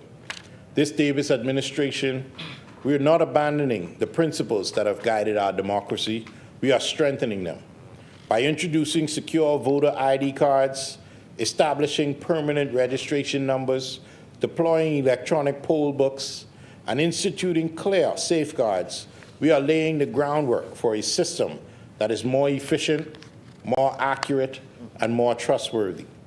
I acknowledge the concerns that have been raised, and I welcome every good faith effort to refine the process. But let us not allow fear to block forward motion. That's right. This legislation has been carefully crafted to preserve privacy, respect choice, and ensure no Bahamian is left behind. It is not compulsory. It does not disenfranchise. What it does is offer a pathway forward, one that protects the integrity of the vote while improving the experience of the voter. This is how we build trust, not just in the system, but in each other. And so, Mr. Speaker, I close by saying the strength of any democracy is not in its history alone. It is in its willingness to evolve. The Parliamentary Elections Amendment Bill is a step toward a better electoral future, one that honors our past but refuses to be limited by the past. On behalf of the people of Central Andros, South Andros, and Mangrove Key, we proudly support this bill and commend it to this honorable House. Thank you, Honorable Member Asmani.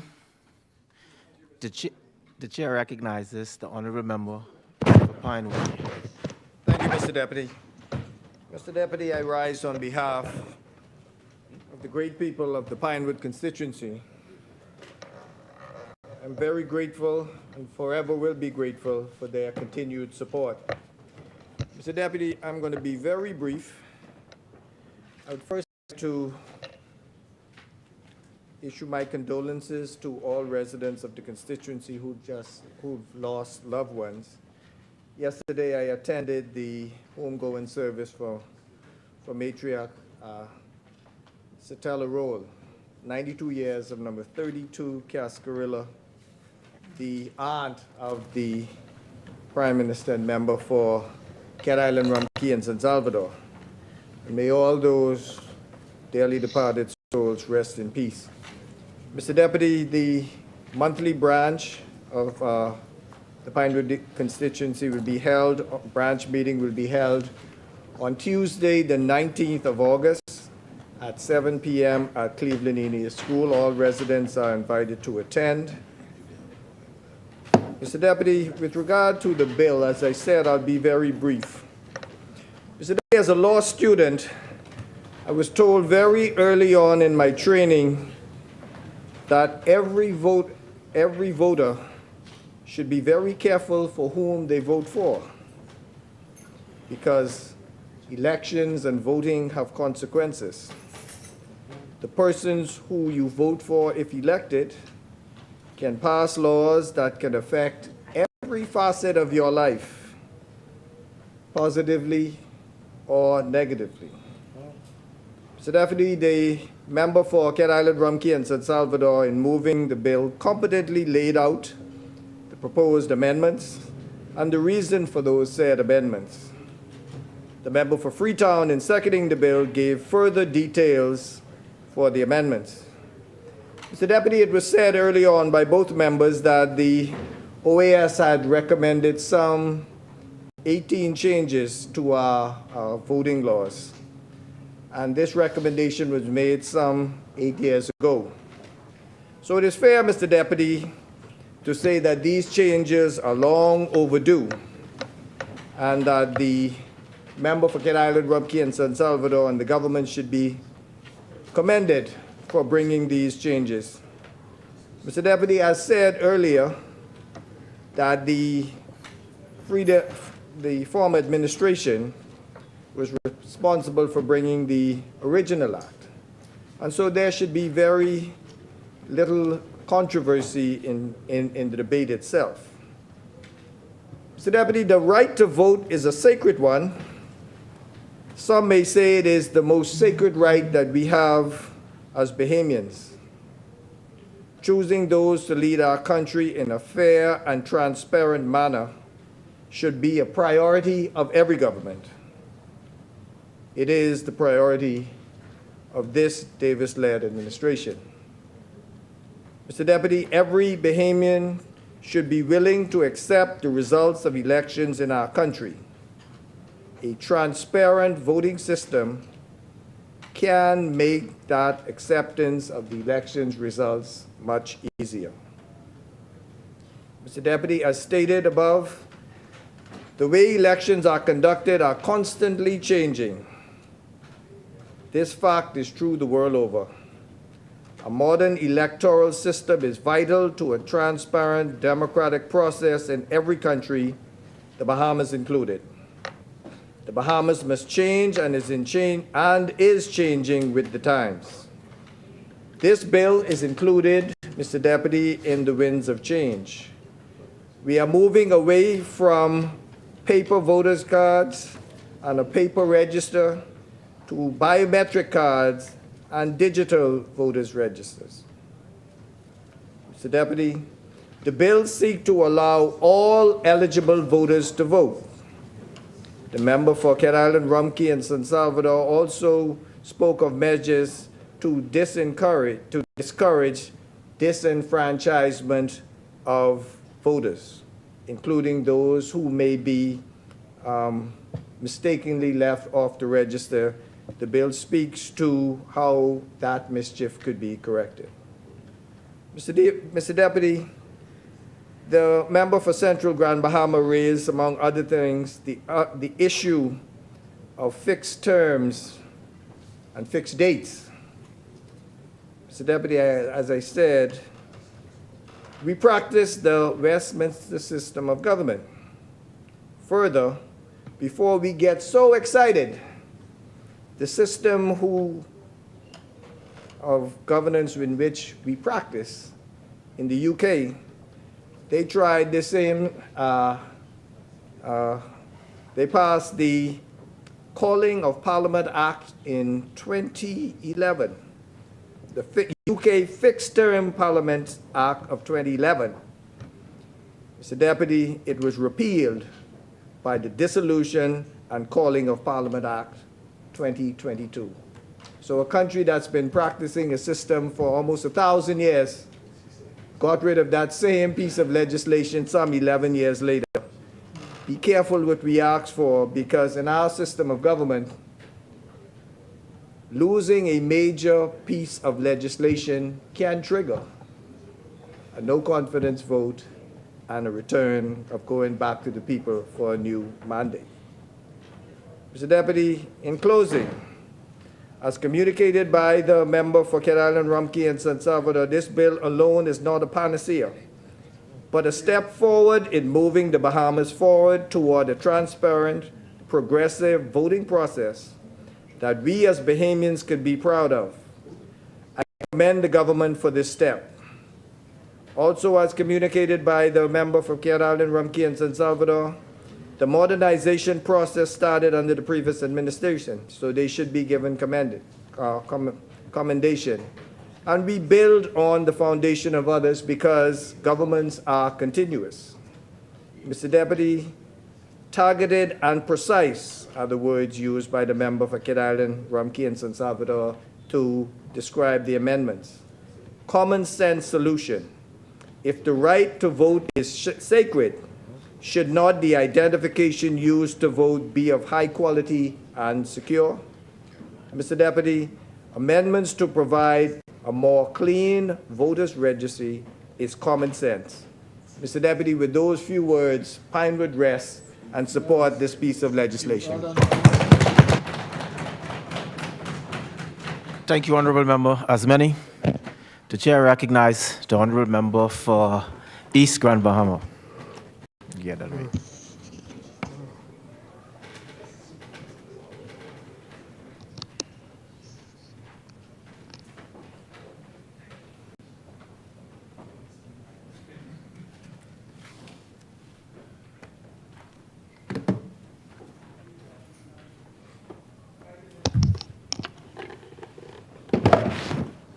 water. Thank you very much, Mr. Chair. It is again a privilege to be able to stand in this honorable place to represent the good and the special people from the East Grand Bahama constituency. I do not take standing here for granted. I give God thanks, and I give the people of East Grand Bahama thanks as well for this awesome opportunity. Mr. Chair, this is one of those rare occasions that I believe I will speak very short in this place. I will do my best to speak under the 30 minutes.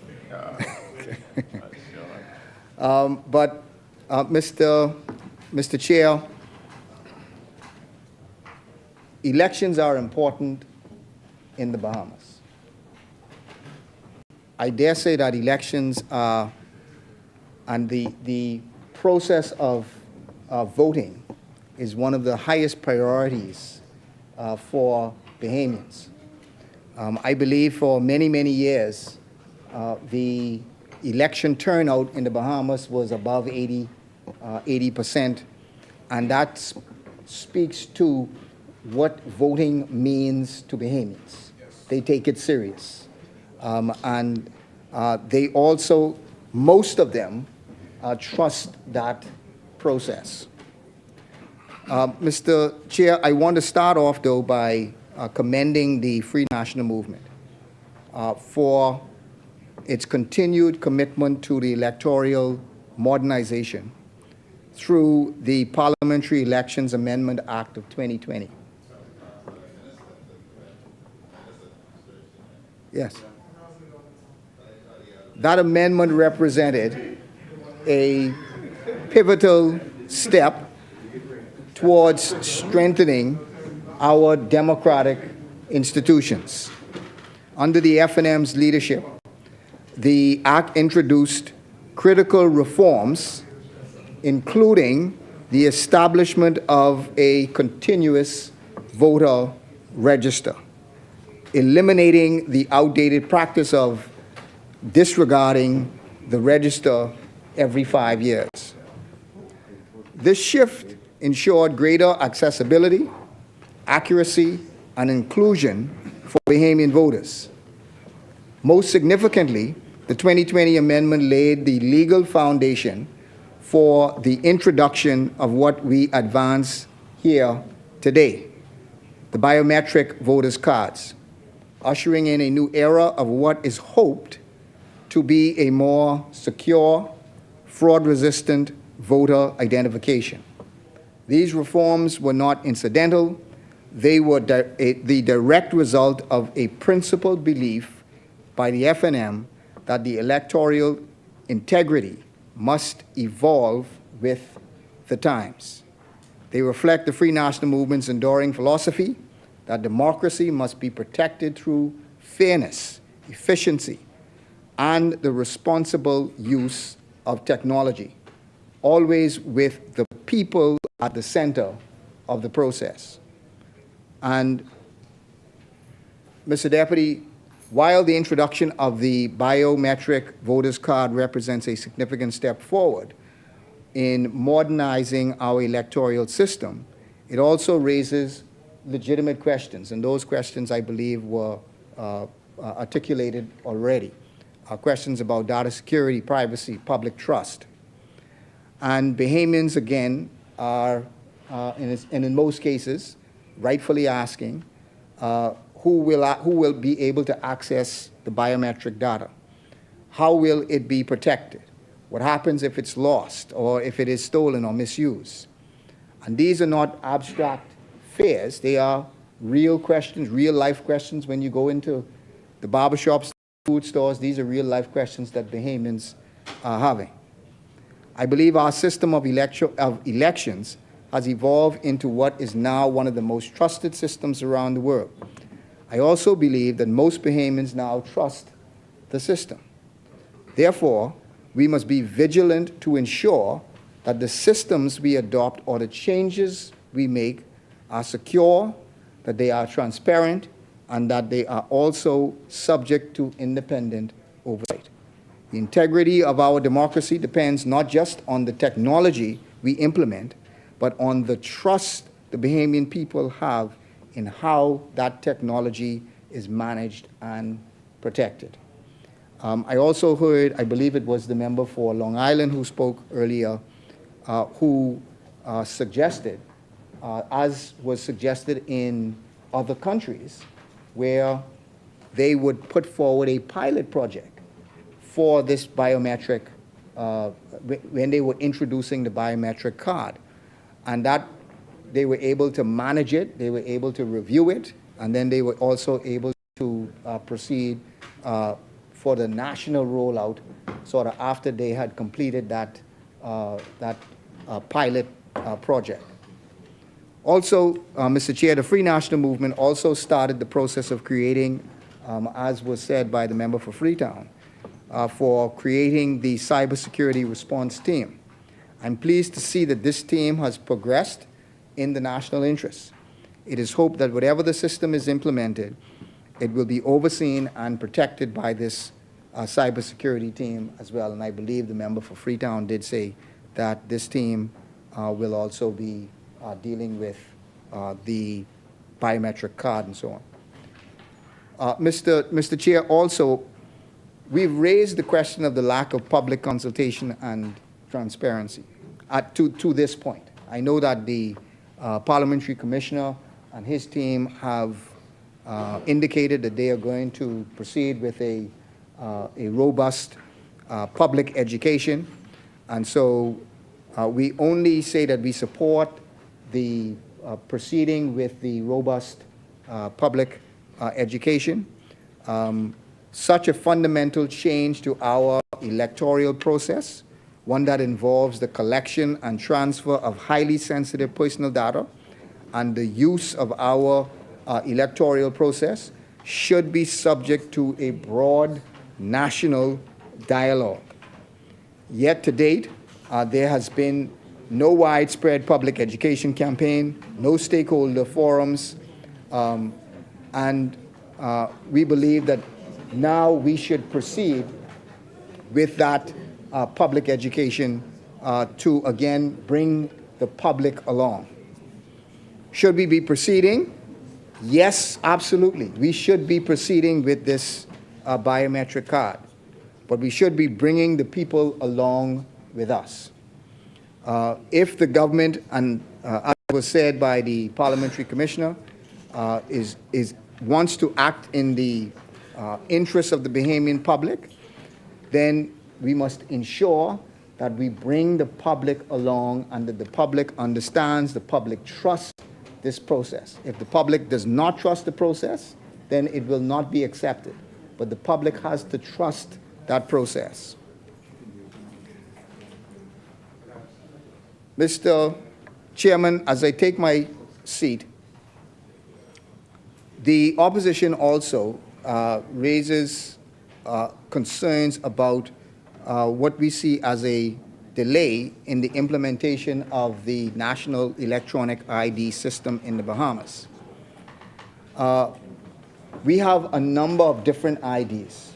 We have the passport, we have the national the NIB card, we have the voter's card, we have the driver's license.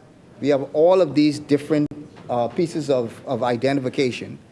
And all of the identification comes from information that the one government, the single government, has in its database. But they are in different databases. So NIB has information on you in their database. The parliamentary registration will have information on you in their database. The passport office would have information on you in their database. The driver's license, they would have information about you in their own database. These are 4 different places that has that, and it is the same government that has this information in 4 different places. So what we believe needs to happen, and this actually would have been a wonderful opportunity for us to proceed with the national electronic identification, is for there to be one place that you have this data, and then that one place that you are holding this data is able to verify the information to the passport office, they're able to verify the information to NIB, they're able to verify the information to road traffic, they're able to verify the information to all of the different government agencies. And one other, I believe it was mentioned also by the member for Freetown earlier today, we should be proceeding the way how other countries have proceeded with the policy, the once-only policy, where if a government agency has a piece of information about you, then no other government agency is able to ask you for that information.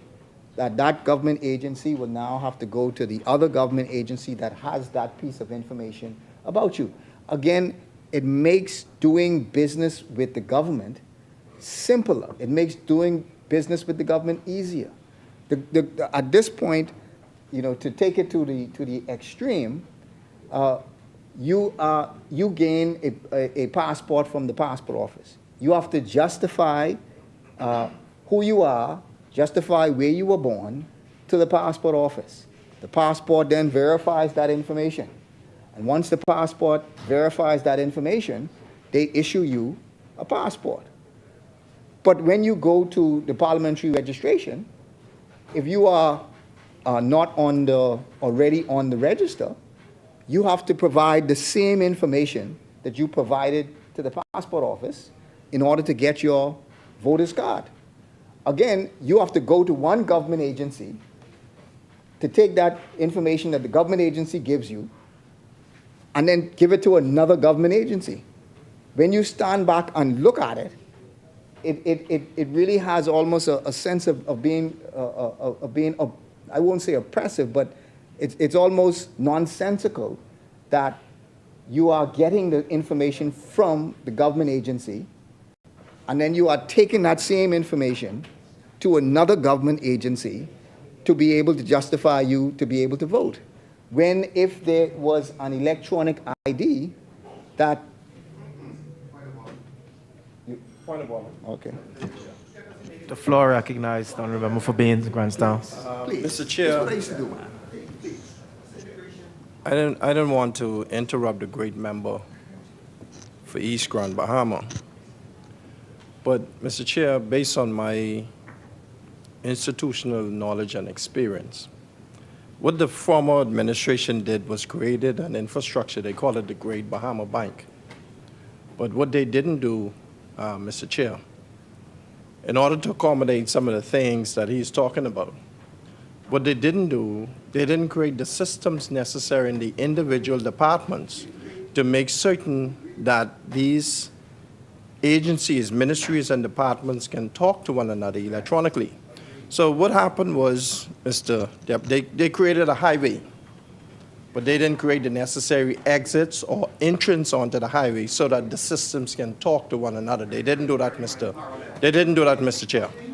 So as a result of that, even though the information is in the Registrar General's Department, the National Insurance Board, the Road Traffic Department, Immigration, and so on and so forth, they don't talk. They created the infrastructure. They created the superhighway, but they didn't create the connection, Mr. Chair. Integration or connection. They didn't create it. So I don't want to allow the Bahamian people to be hoodwinked, to believe that we're not doing what we're supposed to do. But Mr. Chair, on a serious note, we have to make certain, and I understand the concept in which he's speaking, but the reality is at the end of the day, we have to make certain that all of these systems in place. Another thing before I sit, Mr. Chair, 85 to 90% of the systems in governments are legacy manual systems. So even though you create the superhighway or the infrastructure, because we have so many legacy systems in place, these systems cannot talk to one another. Therefore, we have to go from one agency to the next in order to get these things done. We are looking at moving forward in this direction, but it's going to take some time, Mr. Chair. So I don't want the Bahamian people to think that we're not doing what we're supposed to do. And they did what they were supposed to do, and they didn't. Actually, they created the infrastructure, but they didn't create. Hold on. They didn't. No, hold on. No. I don't want to get distracted, Mr. They like to pull you in, you know. And I just wanted to say that, Mr. Chair. I didn't really want to interrupt him like that. Very much, Mr. Chair. And Mr. Chair, I think you would understand why we have been advocating for the member for Bain and Grantstown to be a minister with responsibility for we've been saying that from the very beginning, that he ought to have been the minister with respect to this. Because, Mr. Chair, there is very little that I have to dispute what he was saying.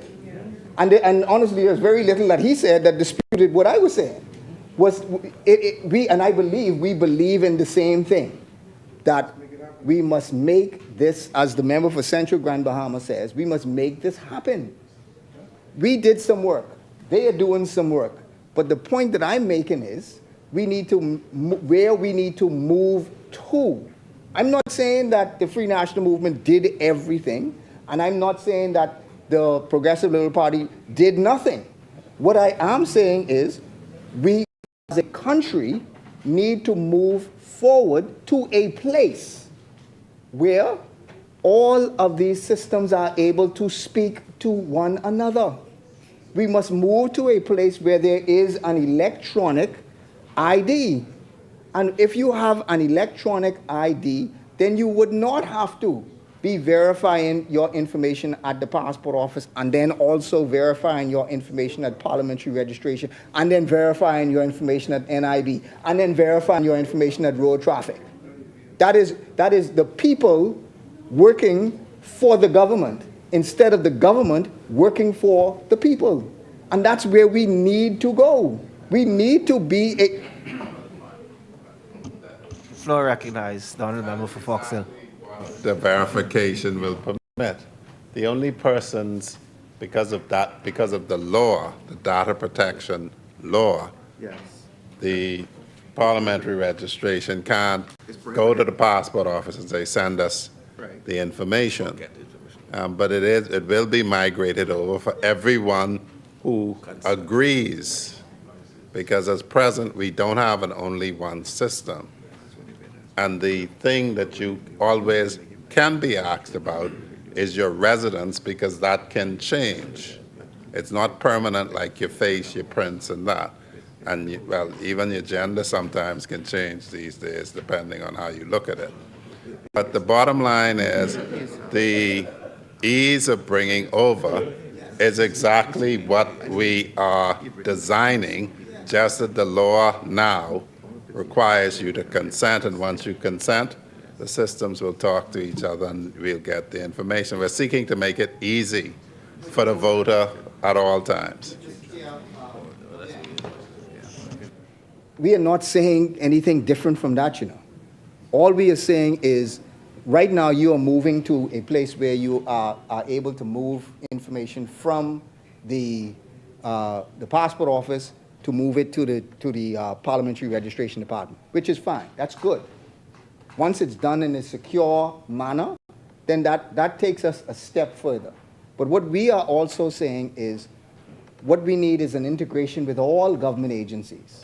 We need an integration with the Road Traffic Department. We need an integration with the NIB Department. We need an integration with the Ministry of Health. All of these where you have to verify your identity to a government agency. We are saying that all of the government agencies need to do what is happening today, which is for one government agency to securely transfer the information to another government agency. And again, it is almost as though they expect that I'm saying something critical of them, when the reality is I'm agreeing with what you are saying. I'm agreeing with what you are saying, and what I'm saying is we need to go further. We need to take it to a place where all of the government agencies are able to speak to one another, where all of the government agencies are able to electronically communicate with one another, so that we don't have to go through this process of verifying again, of giving the same information to other government agencies again. And that's the point, Mr. Deputy, that I'm making. There's just, before I take my seat, there's just a question also in terms of, with the principle of the once only, my understanding is the data is owned by the person as opposed to it being owned by the government. And that also means that if data is owned by you, you are also able to access it. You are also able to see it, verify it. And then if someone else accesses it, you should be notified that someone else is accessing your personal data. And I wonder if there's moved towards that area where we can now see who is accessing our data as well. So, Mr. Deputy, as I said, we on this side support this. And sorry, there was also one other question in terms of if persons have to verify and the card every 10 years, if they have to do some verification every 10 years, if they don't do the verification after the 10 years, will that mean that they can now use their passport to vote, or that if they do not verify, that would prohibit them from voting? Does that mean that I can, if I do not verify, that I can, because right now, if I don't have my voter's card, I can vote with my passport. Does that mean that if I don't verify, that I will still be able to use my passport at some other point to vote? Okay, very well. And so, Mr. Deputy, as I said, on this, we support the proceedings with this. There have been different concerns that have been raised. We would like those concerns to be adequately addressed, and particularly with the concern of public education. We would like that also to be substantially addressed by the Parliamentary Registration Department. And as I said, the Bahamian people deserve clarity on this issue, and they do not deserve empty promises or bureaucratic issues. They deserve it to be efficient, but they most of all deserve it to be trusted. Bahamians need to have trust in the system, and that's where I believe we need to be heading towards. Thank you very much, Mr. Chairman. Thank you, Honourable Member. As many, the Chair recognizes the Honourable Member for Baines and Grandstown.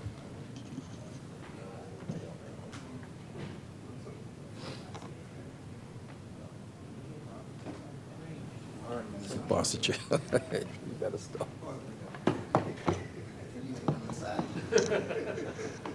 Don't get me fired.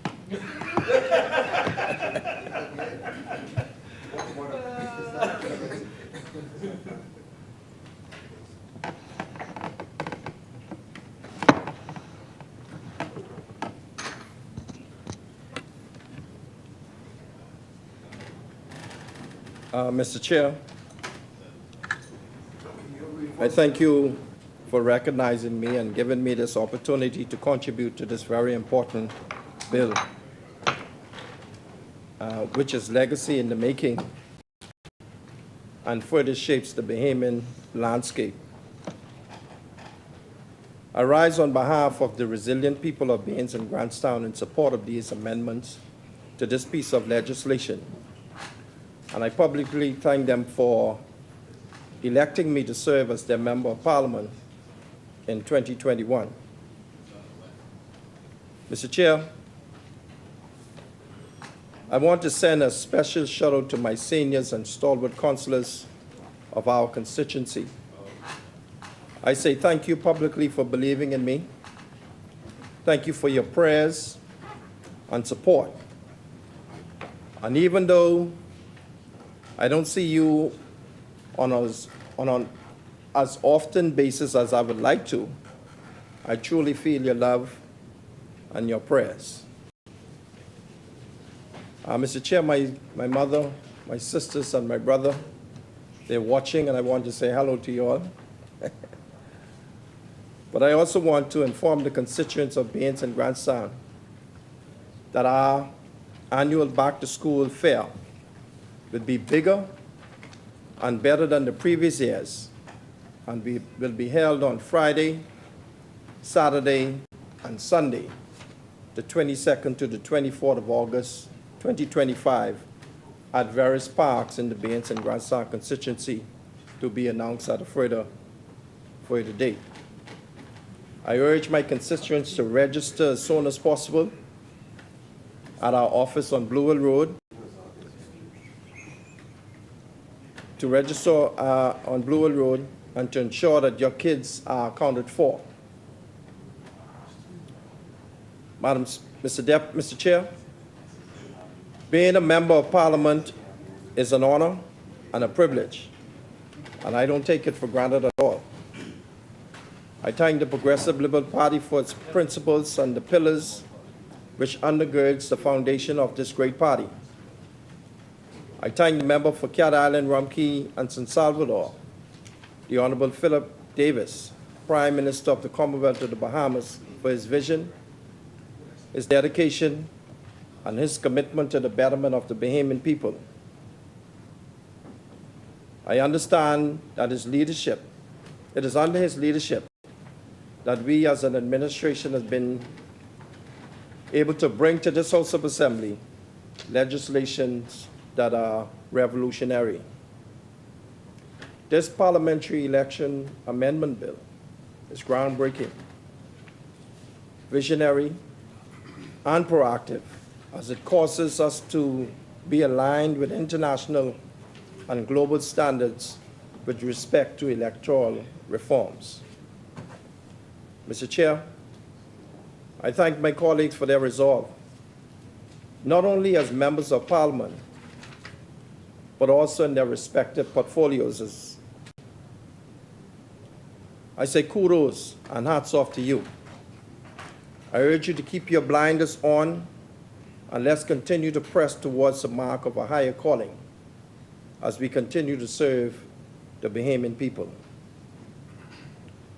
Mr. Chair, in recent days, we in Bain and Grandstand have experienced a number of shootings within our twin communities, resulting in at least one death.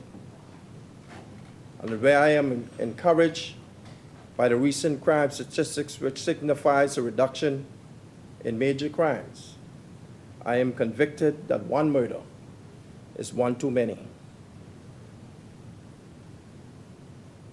Mr. Chair, I have sent a letter to the Commissioner of Police asking for increased mobile and foot patrols in our twin communities.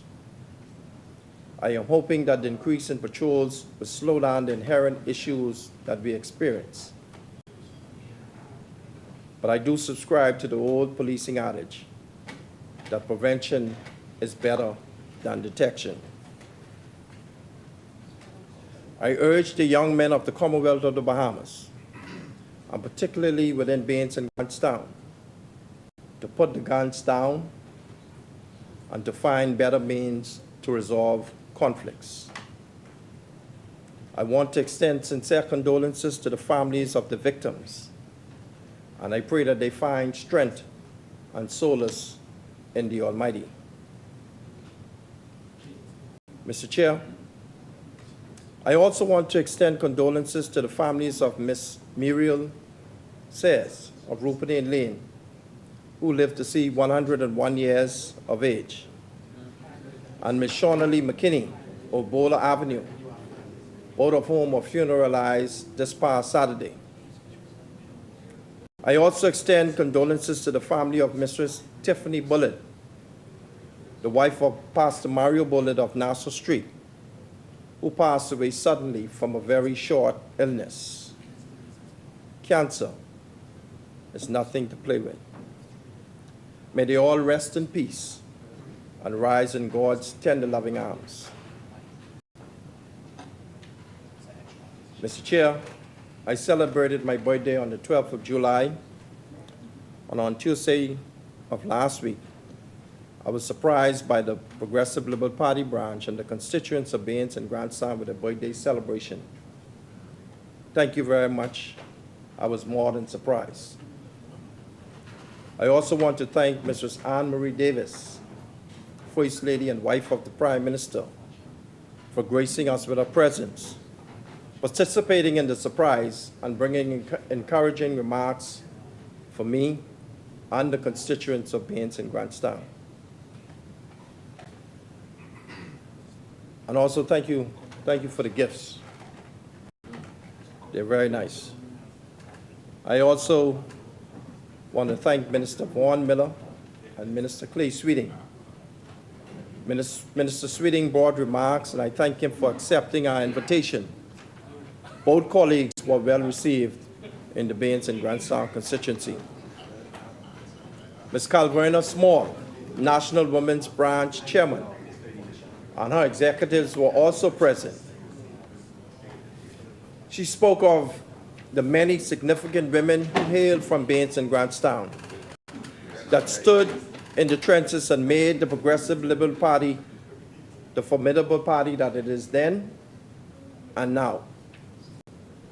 I also want to thank the executives and members of the National Men's Branch for being present and lending their support to the constituency of Baines and Grandstand and its Member of Parliament. Mr. Chair, on Saturday, the 2nd of August, we held another monthly breakfast in our polling division number 4 on West and Dunmore Streets, where we served many constituents with hot breakfast. Next month, we will be in polling division number 5, and I ask our constituents to stay tuned and be ready. Honorable members of Parliament, I don't usually rise in this House to debate on every bill or amendment that is brought before this House. However, Mr. Chair, this bill and these amendments are very near and dear to me. Technology is my thing. Technology is me. And since this is not quote-unquote a technology project, but had a project which is based on technology, and this bill speaks to it, I thought it fitting that I stand and represent and speak on this behalf, in this regard. By way of history, Mr. Chair, and I want you to listen to me carefully. In the summer of 1997, when I was a graduate student at Louisiana Tech University, I was completing a master's degree of science in computer science and taking a course called CSC 521, Advanced Computer Architecture. I was assigned an end-of-term project, and that project was to design a system architecture that would improve one's country or an environment in which one live or work. Mr. Chair, I didn't know as far back as then that I was going to be a politician, but I can recall that the Progressive Liberal Party had lost the general elections in 1992 and 1997. I chose as my project electronic voter registration in the Bahamas in 1997. Upon my return home from school, I came to Nassau and I was able to get an appointment with Prime Minister Hubert Ingram. I presented him the completed project. I presented the reports, the tech specs, the schematic diagrams, including workflows, and the final presentation. Prime Minister Ingram was impressed with the project, but he said, "I'm not sure that the Bahamian people are ready for electronic voting." He didn't turn me away. He sent me to see and meet with Parliamentary Registration Commissioner at the time, Mr. Errol Bethel, and I shared with him the project. He expressed the same sentiments. He didn't believe that the Bahamian people were ready for electronic voting, but electronic voter registration was of keen interest to him. Mr. Chair, some years later, I served as the Deputy National Coordinator of Information and Communications Technology within the Ministry of Finance. And in 2014, under the auspices of the Bahamas Government Online Initiative, we embarked on a number of service-wide ICT improvement initiatives within central government and converting the current voter registration system to a more modernized system was one of the key big-on projects. As far back as then, ICAO, or International Civil Aviation Organization, had recommended that the government modernize the electoral process. At that time, we completed the review of the system's development life cycle of the current system. We worked with subject matter experts and key stakeholders of the Parliamentary Registration Department to gather system requirements. We finalized the procurement process by issuing and receiving bids for a new system. Vendors were shortlisted. We visited and reviewed voter registration systems in Canada, the United States, and Europe. We went to Montana, to be exact. A final vendor was selected, Mr. Chair, for a modernized voter registration system in 2014. 2014. Some 11 years ago, but we didn't complete the acquisition and the contract signing. I had my doubts as to the reason for the delays and the stall tactics. The PLP lost the election, and the proposed and the project was stopped, reviewed, and canceled by the former administration upon coming into office. First time I hearing that. Yeah, I was in the Bonies at that time. I fast-tracked to the day and this administration, Mr. Chair. I am thankful for the support of this. I am thankful and supportive of this project, as this project was on my agenda to complete, and I am happy to see that the Ministry of National Security is advancing the project today. You can announce that I said the first time I heard to the public. Because of the technology embodied in this proposed solution, particularly biometrics. You heard it? Particularly biometrics, I can very well see that this solution dovetailing into a national digital EID solution, which we purported in our blueprint for change. I think the member for East Grand Bahama spoke about it.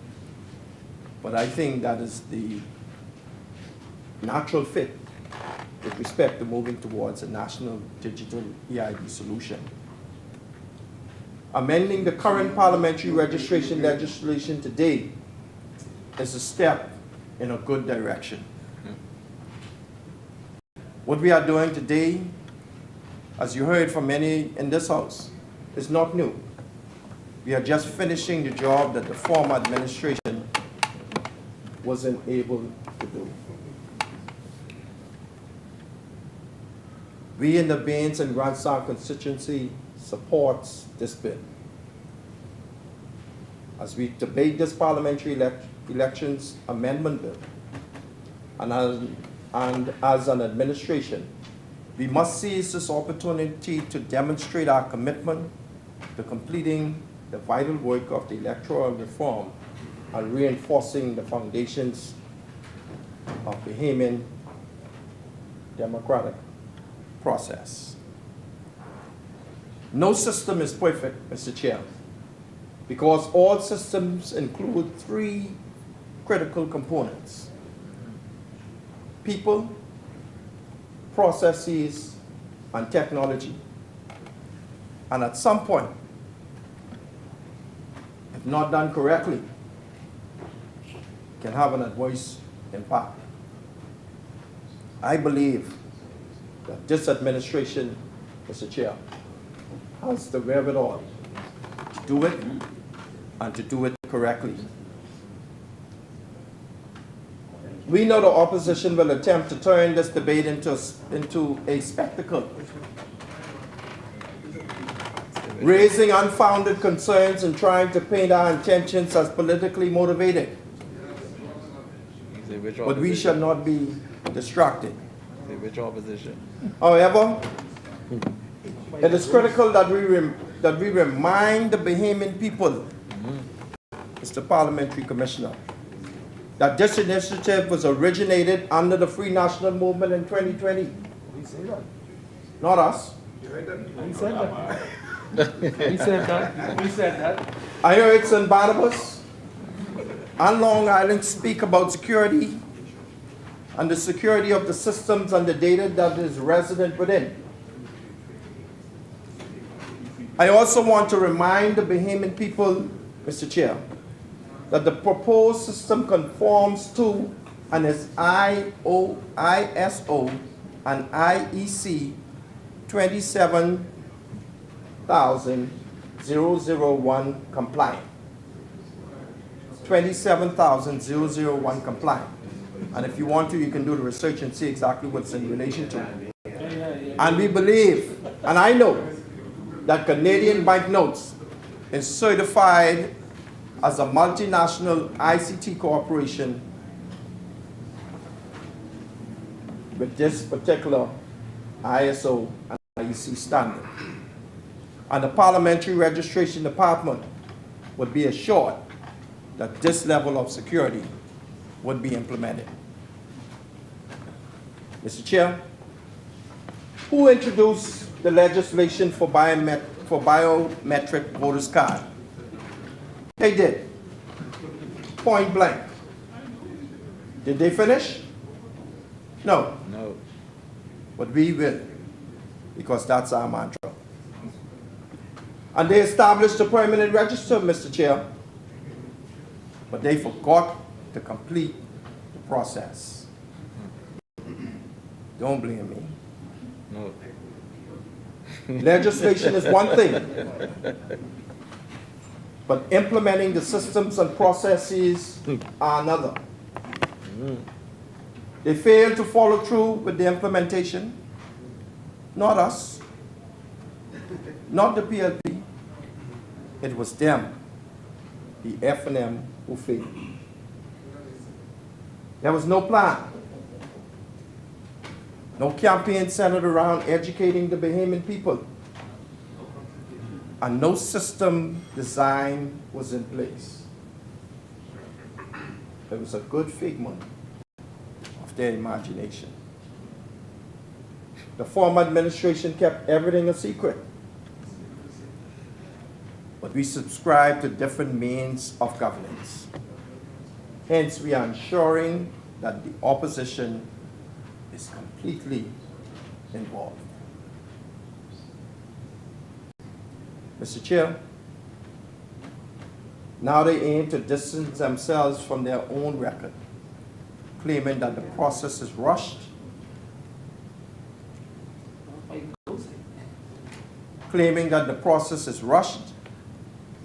and that voters are being unfairly removed.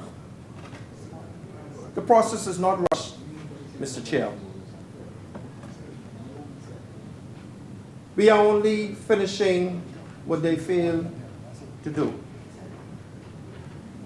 No voter will be removed from the new system unless, for obvious reason, if a person is deceased or by law is legally not eligible to vote in the Commonwealth of the Bahamas, then yes, they will be removed. But as an ICT professional, and now a techno-politician. A normal procedure when implemented. I like that one.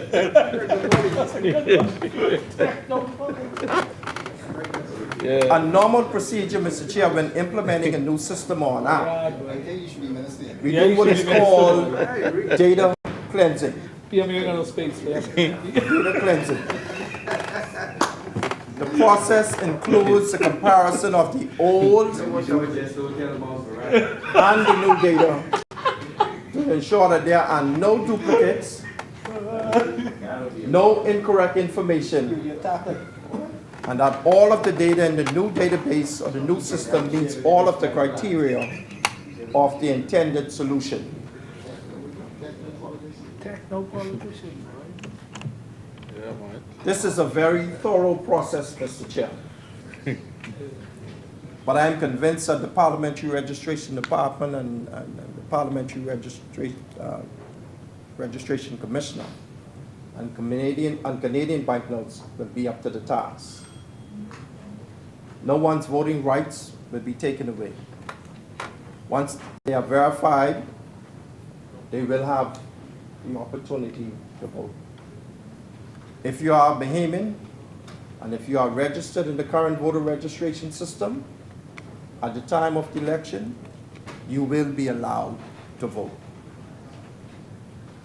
The current voter registration system is old and archaic.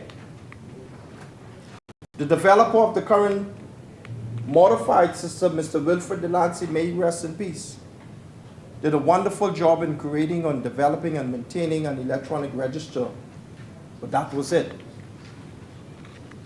The system was developed in the 1990s and later modified, but features like GPS and geospatial mapping of boundaries and biometrics for voter verification just don't exist. Other countries in the regions have advanced far beyond, and we as a country must now catch up with the new Gigatech global ecosystem. Hence, Mr. Chair, my approval of the amendments to the Parliamentary Registration Bill 2025. As Deputy National Coordinator back then, I could recall relying heavily on Mr. Wilfred Delancey when it came to readying the voter registration system before elections, especially after the boundaries have been cut. Hours and hours of grueling modifications and reviews of the register to ensure that eligible voters were registered in the correct constituency and polling divisions. It was a nightmare, Mr. Chair, and with the implementation of this new biometric system and the features, this would all be a thing of the past, a system that Bahamians can trust and will all be proud of. The public sentiments of this matter is mixed, but a loud cry for electoral reform is being heard. Our young people view the current system as outdated and support biometric voters' card, which they believe would enhance security and minimize fraud. Bahamians are tired of the paper-based voters' card and want improvement. However, they seek reassurance that their voting rights will remain intact, and this administration will do just that. Like my colleagues, I want to lay the affairs of the Bahamian people that you don't have to possess a biometric voter's card, and the voting process will remain the same. They still have the opportunity to vote. However, I would also like to encourage as many Bahamians as possible to verify and ascertain your new biometric voter's card. Your identity is more secure than paper-based voter registration cards. I heard the confusion around the necessity of the biometric card and the impact on those in remote areas. It is proposed that a portable voter registration and verification system will be initiated within the Parliamentary Registration Department, similar to what was done when we rolled out the new e-passport system. So people and our Bahamian people in remote locations and the Family Islands have no need to worry because that aspect is covered. I can continue, Mr. Chair, with reasons why Bain and Grandson support these amendments to Parliamentary Registration Department's bills. But I think I made myself clear, and the Bahamian people are on board. However, before I take my seat, I just want to remind the people that this administration is only finishing what the Free National Movement left incomplete. We are here simply completing the work that was left half done. Furthermore, Mr. Chair, respectful governance is our mantra. Unlike the previous administration, we have treated our counterparts with respect by providing technical briefings and engaging them in meaningful dialogue. We are ensuring that every Bahamian can and will vote. The biometric card is optional, and no eligible voter will be removed unless they are deceased or disqualified by the law. There is a stark comparison of democratic progress. The PLP has always championed democratic advancements. We have a proud history of protecting the vote, and we are committed to continuing that legacy. Whereas the opposition initiated the law, and we are here to make it work. They start and we finish. Their claims of voter suppressions are false and irresponsible, as the Parliamentary Commissioner is simply following the law they enacted in 2020. If they are now opposed to the process, Mr. Chair, I think they should explain to the Bahamian people their previous support. But I'm thankful that I'm seeing most of them support this bill. Mr. Parliamentary Commissioner, I'm happy that you are in the House today. Please review and correct the name of our constituency. It should read Baintown and Grantstown, not Bainstown and Grantstown. And I want to thank Mr. Dave Thurston and others in our constituency for pointing that out to me every day. With that being said, Mr. Chair, Bain and Grandson support these amendments, that the Parliamentary Registration Biometric Voters Card verification and registration process begins. Thank you, and God bless.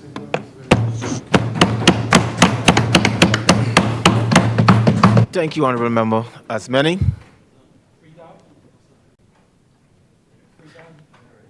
The floor recognizes the Honourable Member for Pine Ridge.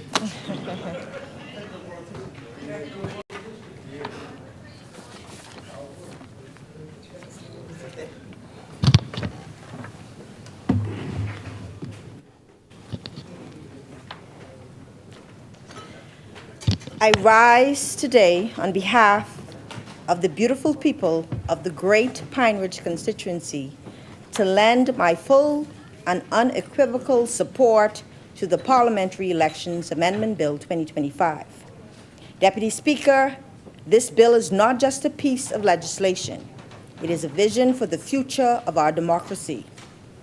It is a profound statement about our commitment to efficiency and, most importantly, the security of every single vote cast in our nation. One man or woman, one vote.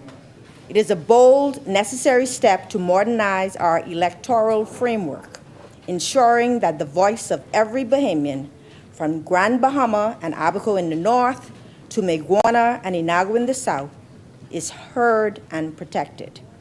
And it aligns with our blueprint for change to advance the Bahamas as a digital society inclusive of smart technology. Mr. Speaker, before I get into the meat of my contribution, that will not be very long, I wish to give a shout out to the Backatown community for coming together to celebrate each other at their Backatown annual community beach party.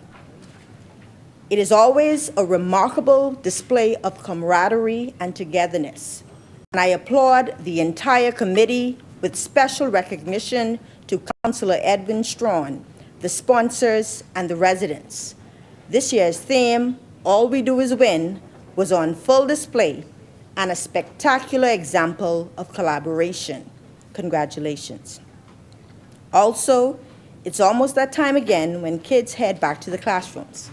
I would like to remind the kids of Pine Ridge that our annual Back to School Fun Day is scheduled for this Saturday, 9th of August, at the Pine Ridge Urban Renewal Park. So join me as we have a Splish Splash School is Back Fun Day beginning at 12 noon. Deputy Speaker, now on to the bill. When I listen to my constituents in Pine Ridge, and indeed the residents throughout Grand Bahama, two things stand out: a government that's working for them and systems that they can trust. For too long, our electoral process has been vulnerable to questions of accuracy and plagued by inefficiencies that have left many feeling disenfranchised. Out of the gate, let me reiterate, as has already been said, 5 distinct points. Number 1, the biometric card is optional. Number 2, anyone with a valid paper card can still vote. Number 3, no one is being removed unless they are deceased, disqualified under the law, or no longer eligible. Number 4, this process is not political. It is legal and managed by the Parliamentary Commissioner. And number 5, the side opposite initiated that process, left it undone, and we are properly getting the job done on this side. Mr. Speaker, for the Pine Ridge constituency, I am delighted by the introduction of the biometric cards, and in particular, Clause 19 of the bill that enables the Parliamentary Commissioner to conduct a voter verification exercise that goes along with the Parliamentary Elections Amendment Bill 2025. A part of my excitement for this process is because in the Pine Ridge constituency, all 13 polling divisions were flooded during Hurricane Dorian, and there were many relocations. This includes areas like Backatown, Sunset Subdivision, Heritage, Freeport Ridge, Hawksbill, Queens Cove, Hudson Estate, Regency, and North Bahamia. In Pine Ridge, there have been mass movements, some to other constituencies on Grand Bahama, some to other islands, and some to other countries. In my door-to-door canvassing, I've come across homes abandoned for over 10 years with individuals still registered. Queens Cove is a prime example of this. I had a poll captain registered in her house with her family, with an entire other family registered in that same home who had moved away over 7 years ago. And then there was the surprise on one of my birthday visits to discover that a group of 8 was registered at a preschool where they never lived. And while it is hoped that the one man, one vote, as referenced by the member for Cat Island, Rumpke, and San Salvador, is the order of the day, the paper card system with the marked up insertions and deletions in the year of our Lord 2025 is obviously not the way that we should still be going. Finally, Deputy Speaker, we are moving in the right direction. Something that coincidentally began in 2020 by the previous administration, something they abandoned. They passed the law but did not progress. But they're not like us. We are finishers. Now they want to say that it is rushed. After they legislated it but didn't create the structure to facilitate it. But we on this side know how to get the job done, and we are doing just that. Deputy Speaker, I have consistently spoken about the goal of making the Bahamas the center of innovation for the Caribbean through Innovation 242. This bill is a perfect and powerful example of that vision in action. It demonstrates to the world, and more importantly, to our own people, that we are not just talking about technological future, we are actively building it. The introduction of biometric data and e-poll books is a direct correlation to our broader strategy. It signals to investors, entrepreneurs, and our young, talented Bahamians that our government is committed to embracing modern digital solutions. This effort is not a singular event. Its success in our democratic process will have a ripple effect. The tentacles of this bill reach far beyond the ballot box, touching the very core of how we envision a smarter, more connected Bahamas. Mr. Speaker, this bill is a statement. We are building a modern, robust, and trustworthy electoral system that reflects the values of an innovative Bahamas. This bill is not just an amendment. It's the beginning of the rebirth of our electoral process. We are not merely tweaking the rules. We are fundamentally strengthening the foundation of our nation's governance.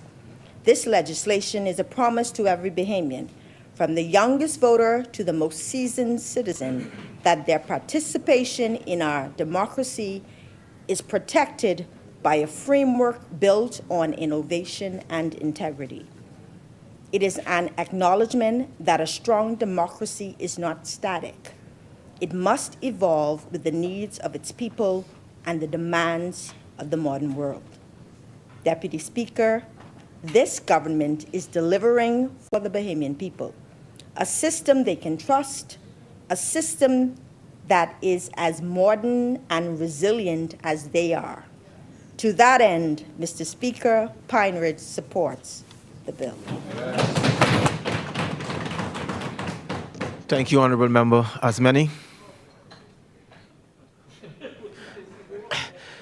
The chair recognizes the Honorable Member for Kalani. Oh, Jesus.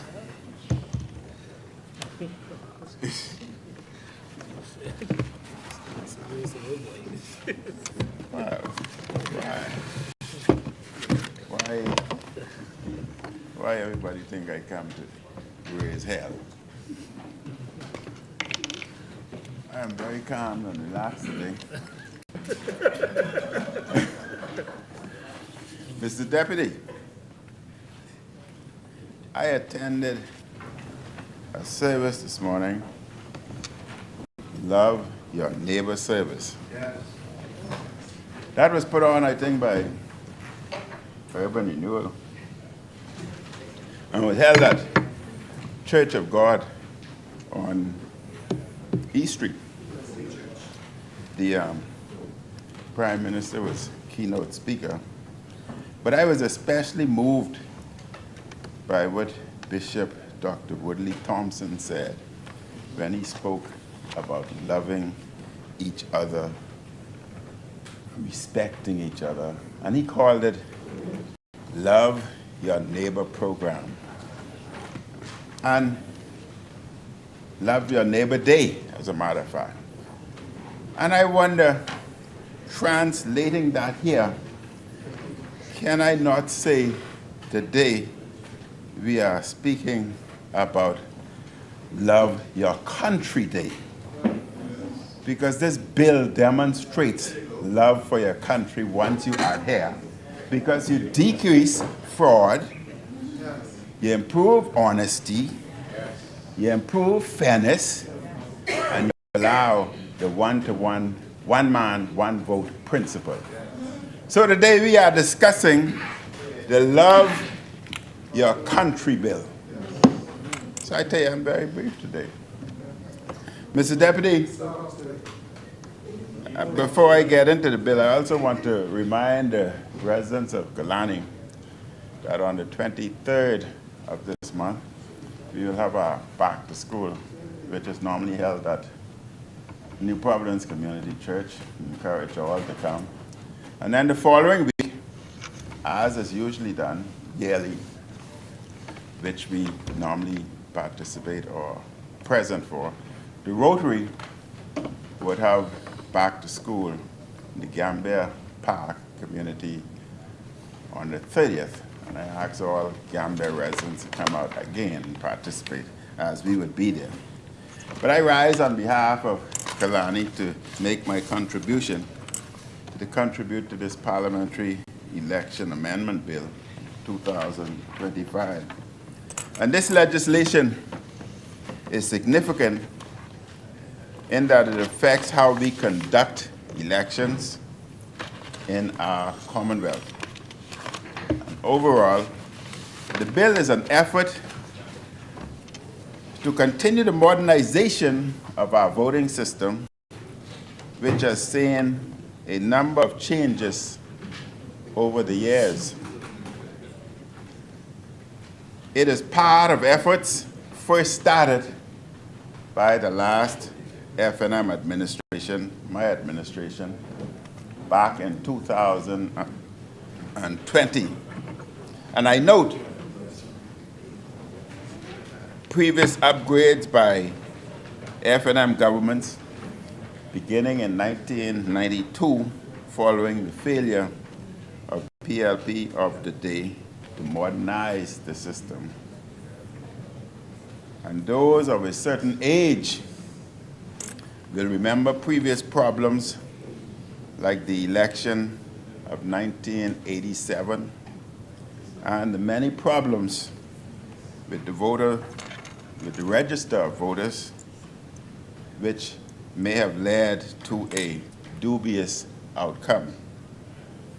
There's been a long-standing problem of getting a clean and updated register of voters, which often led to irregularities. A focus of the bill is the introduction of biometric voters' cards. They will include advanced security features such as digitized fingerprints, facial images, and digital signatures. The cards will be valid for 10 years, improving the previous system of voters' cards. And the bill provides for a voter verification exercise every decade, which will require voters to provide updated biometric data to confirm or amend their registration details. Additionally, the bill introduces the e-poll book, which will be a secure electronic device containing voter registers to streamline voter verification at polling stations. The goal of these measures is to improve the accuracy, security, and efficiency of the electoral process and reduce the rise of fraud or tampering, bolstering the integrity of the electoral process. These upgrades, Mr. Deputy, are essential and, most of all, critical. The current handwritten voters card system is obsolete and out of date. It is also more vulnerable to fraud, manipulation, and errors. We should have upgraded the voters card system many years ago. We have already updated how we issue driver's license and national insurance card, for example. And I listened to talk throughout. If we were to travel to the United States, we have no problem smiling for facial recognition. We have no problem giving our fingerprint. We give those very happily and smile on our way through. I go to the gym every day, and I am very happy giving my fingerprint in order to enter. If I don't give my fingerprint, I cannot enter. There are no complaints. There are certain businesses in the Bahamas. To move from department to department, you must smile and give your facial recognition. You must, and there are no problem. They smile and they're paid monthly. Then, Mr. Deputy, we don't have any problems giving our fingerprints to Mr. Apple or Google. They have it. They have our facial recognition. We do it every day. So what is the problem? We trust Apple. We trust Google. We trust Samsung. We trust the gym. Why can't we trust our administrators?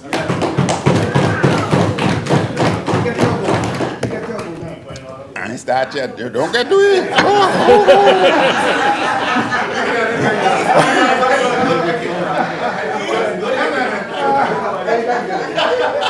We must trust the system. Through this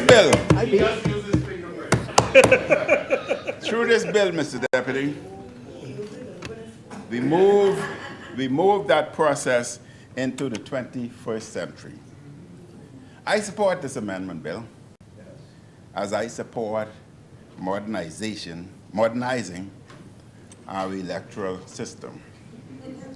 We must take every opportunity we get to protect and enhance our democracy for the present and future generations. The principle of one person and one vote is a fundamental principle of democracy. In our political system, we believe, and listen to me very carefully. I want the Bahamas to listen to this. Listen to this very carefully, Mr. Deputy. In our political system, we believe that the power and opportunity to govern comes from the people. The power to sit in this parliament comes from the people. Every few years, the people get to decide on who they want to lead them.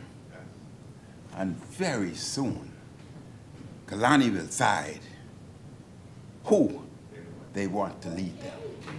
And I am certain and confident that Kalani will decide that I will lead them. Mr. Deputy, we in this House of Assembly are representatives of the people. Our power to make legislation is granted to us first by God and second by the people. The people temporarily by those who vote. That's you, the people. Using modern technology to help better organize our voter registration process will help us better protect our elections. We have been fortunate in our history that traditionally a high number of registered Bahamians have exercised their right to vote. Bahamians are engaged with the political process and look forward to coming to the polls to make their voices heard. Additionally, included in this amendment bill is punishment for anyone who seeks to illegally manipulate the process. This is important. We must always be on the lookout for bad actors. A person who knowingly provides false information or makes any false representation during a voter verification exercise shall be guilty of an offense and shall be liable on summary conviction to a fine not exceeding $10,000 or to imprisonment for a term not exceeding 12 months or to both such fine and imprisonment. This provision, Mr. Deputy, creates a necessary deterrent for anyone seeking to engage in voter registration-related crimes. Mr. Deputy, the key to these changes will be in how they are implemented by the governing party. This, too, is essential. There is tremendous pressure on the Davis administration to get this right. We need the Prime Minister and the Minister of National Security to be focused, which is often lacking on both of their parts. I know I was just wrapping the table.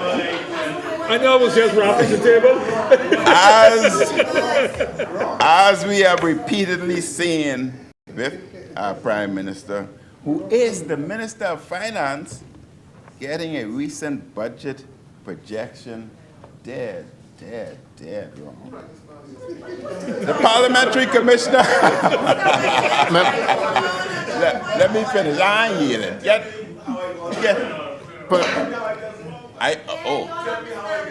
Mr. Deputy. The floor recognizes the honourable member for Cat Island, Rumkey and Salvador. I would. No, the Prime Minister said, tell him how I get it wrong. I don't want to utilize my time, but I would gladly engage the Prime Minister in such a debate after I'm finished. Point of order. Mr. Chairman, I'm not going to allow it to remain on the record that I got my budget wrong without the member either substantiating it or withdrawing it at this time. Good. Or have it stricken from the record. Tell me how this wrong. Budget projections. If he could tell me how I got my budget, hear the word he used, projections wrong. You see, again, projections wrong. Whatever, I need him. First of all, he said that I got, let me get it correct. He said I got the projection wrong. Projections wrong. Right, so I need to tell me, either he withdraws it, because I'm ready for that debate at any time. I will pull up all what I've said and all the numbers, which was open not only to them to review and understand, but for the world and international bodies who look at them to confirm the health of our nation. So I need him to either withdraw it or tell us how it is now, and we can have that debate now.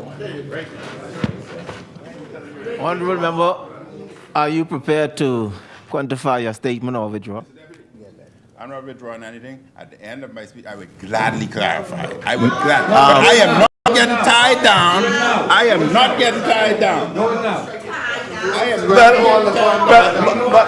recognize the honorable member for Carolina Rum Key and San Salvador. What I invite the chairman to do, what I'll invite the chairman to do, since he is prepared for us to discuss it at the end of his communication, I'll invite him to withdraw it now and reiterate it at the end of discussion so it wouldn't be on the record until then.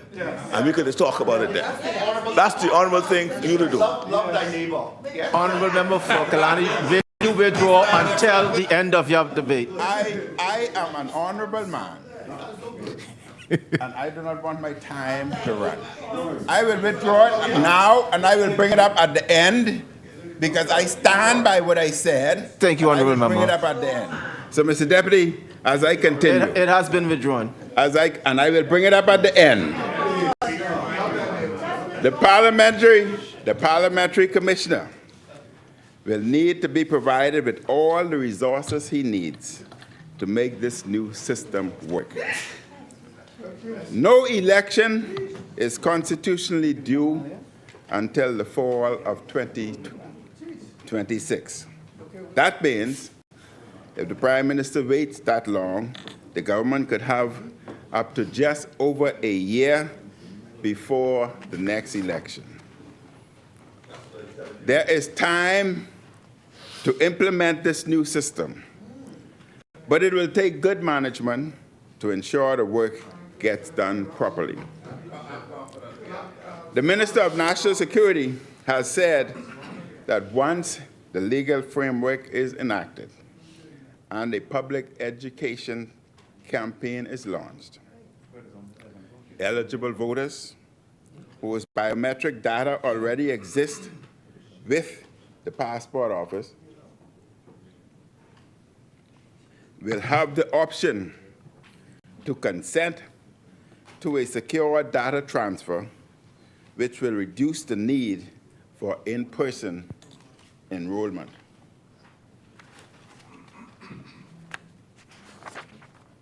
This is a smart initiative, as it will save a tremendous amount of time and effort. The data that exists will simply be transferred from one state agency to another, rather than duplicating all of the efforts once again. And the government has also said that in the upcoming election, those who choose to keep their old voters' cards will be able to do so. I have no problem with this for this election. However, I think it would be wise to set this election as the last one in which handwritten voters' cards could be used. By that election, there would be enough time to ensure that everyone is on the new system.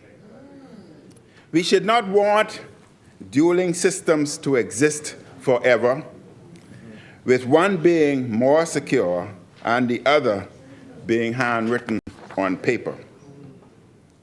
We do not have two types of driver's license, for example.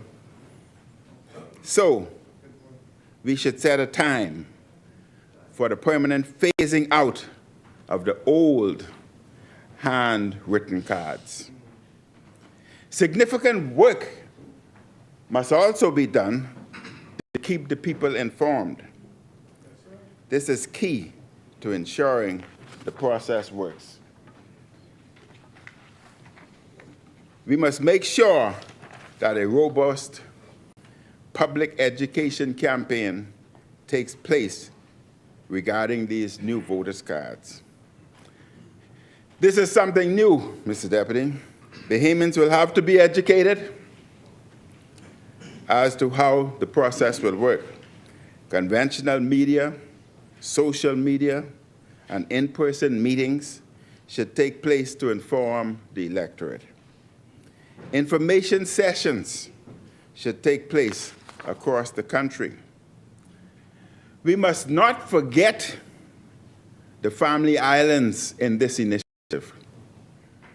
Bahamians should know what is required of them.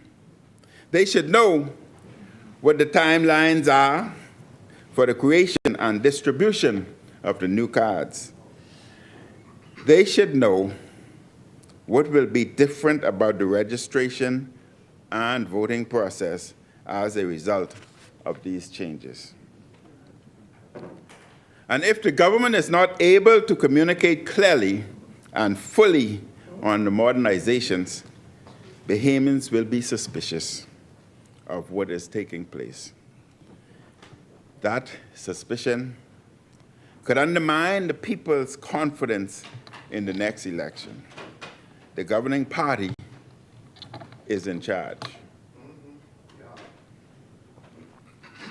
If this modernization effort, Mr. Deputy, descends into chaos and confusion, the governing party will be blamed for what goes wrong. No right-thinking person should want this process to fail and end up in confusion. We mostly have a history of free and fair elections. This occurs because the overwhelming majority think that free and fair contests occur between those who offer themselves for office. We must protect the people's confidence in the system. Additionally, just as public education is important, so are the technical and administrative implementation of the new process. We must get the rollout right. We must avoid major hiccups that undermine the integrity of the process. Let us not forget, Mr. Deputy, the previous tremendous mess, confusion, and technology problems at road traffic under this government. And inland revenue continues to be a source of frustration for scores of Bahamians. Mr. Deputy, I have several questions about what is to come. I have several questions. Does the government have the necessary technological support in place to execute this transition properly before the next election? How long will that change take? Does the Parliamentary Commissioner have sufficient staff to ensure this new system is implemented properly? And if he needs more people, how many? Will the government properly test the new system before it goes live? A poor rollout of the new biometric card system and confusion by the public could undermine the confidence in the good electoral system we have built over the decades. Mr. Deputy, I am pleased that we are moving forward with this modernization effort. And as mentioned, these changes are rooted in efforts set in motion by my administration. We were unable to fully execute this part of the upgrades to the voting system due to the national crisis of the pandemic. 2 hurricanes. The first, Irma, where we were successful in doing the first ever air evacuation from the south, resulting in no lives being lost. It is my hope that the current administration will take into consideration the issues raised in my presentation, along with those raised by my colleagues, so that we get these changes right. I pledge I pledge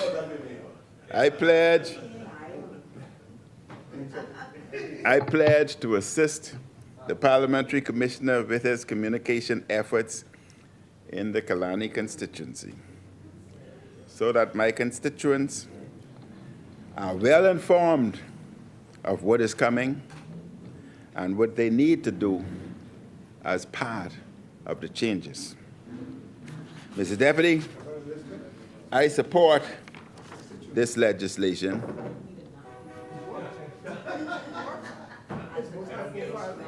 Now, Mr. Deputy, as I couldn't repeat this.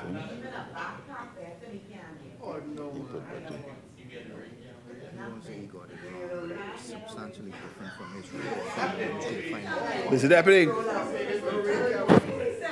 I want to put back on the record what I read.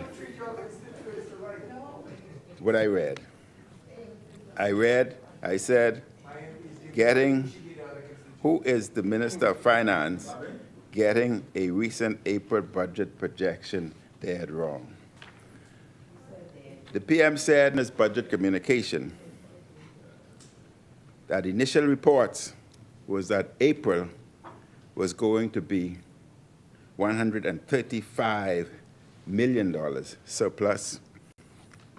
The Ministry of Finance reports that April was a $2 million deficit, substantially different. What the Prime Minister said was different from the Ministry of Finance report. But Mr. Deputy, carry on. I put on the record, carry on.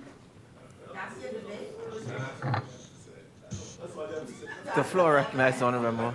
It seemed to be that you got, you read a newspaper article, which did not reflect the truth, right? And it is the member of East Grand Bahama who is talking about this, what was done in April.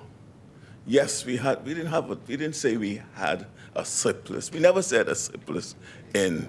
No, he just said it. Oh, Jesus Christ, man. You just see him just now? No. Did you not hear him say that just now? No.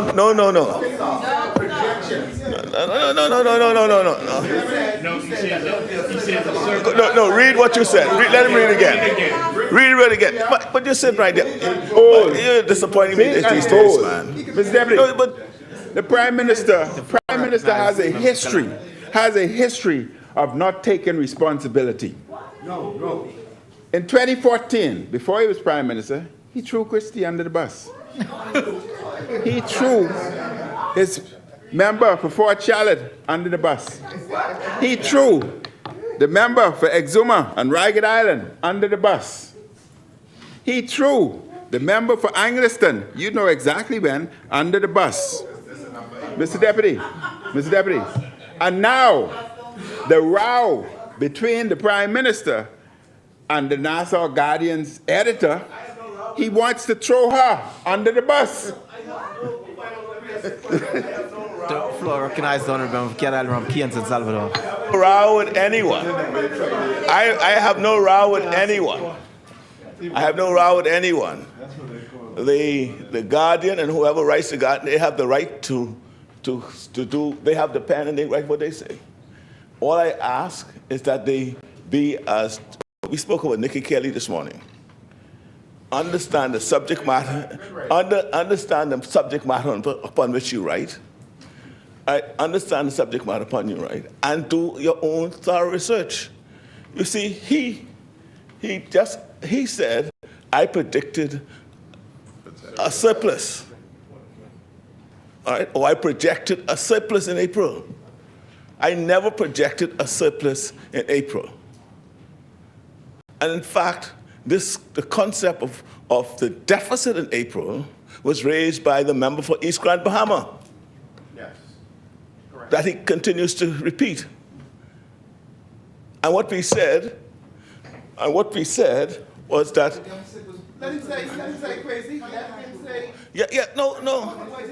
Yeah, you know, but what we said, we are not denying there's a deficit. We're not denying that there was a deficit. That is why, see the argument, there's no argument. We never said that there would be a surplus in April.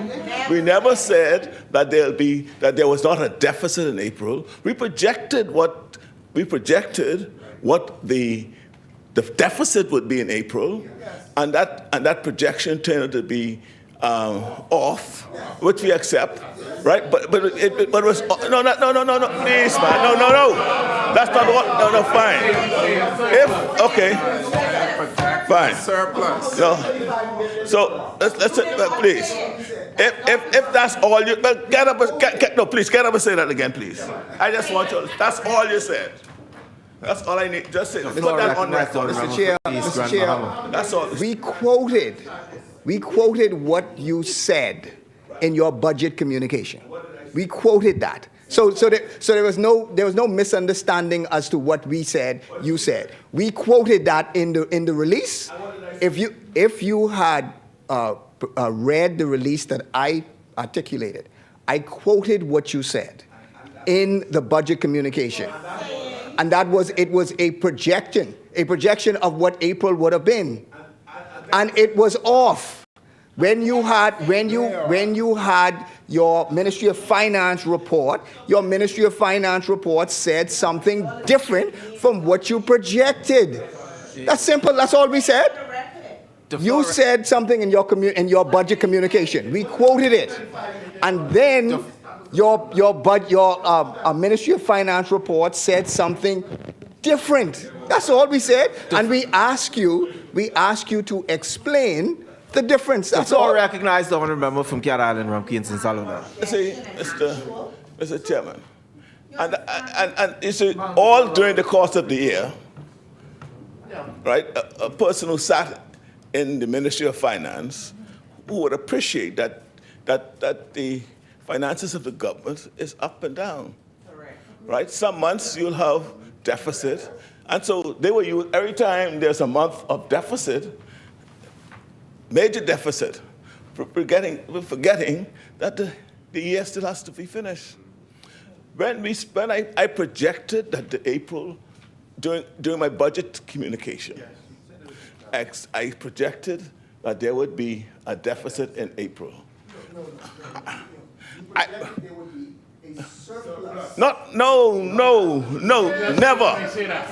Never. No.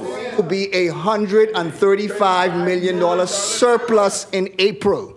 That's what you said in your budget communication. The Ministry of Finance report said it was a $2 million deficit. 2.1 million. Again, you earlier said that you accepted I said there was a deficit. And now you're coming back and saying, no, it was a surplus. The surplus, first of all, and that's where the confusion. No, Mr. Your budget communication said that you had a projected April $135 million surplus. That's what you said in your budget communication. But in the Ministry of Finance's actual April's report, it had a $2 million deficit. It is a difference of $137 million. That was what prompted us to ask the question. The chair recognized the member for Cat Island, Rumkey and St. Salvador. Mr. Deputy Speaker, I think my budget communication is somewhere around here. And instead of going back and forth on this issue, let me just say this. The only surplus I spoke about for the year, for the budget year, 2024-2025, there was a surplus.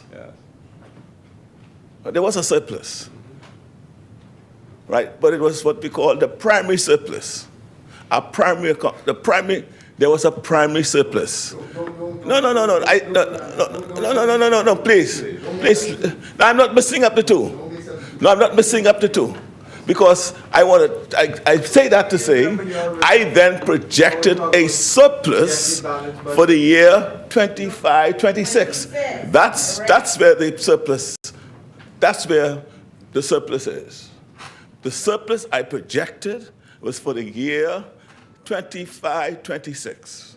Not for the year 23, 24, 25. Right? And as he's aware, the posting to accounts through the Treasury could happen in a year. For April's postings was still being done in May. And when I was speaking in May, postings were being done, and I was speaking as of the end of April.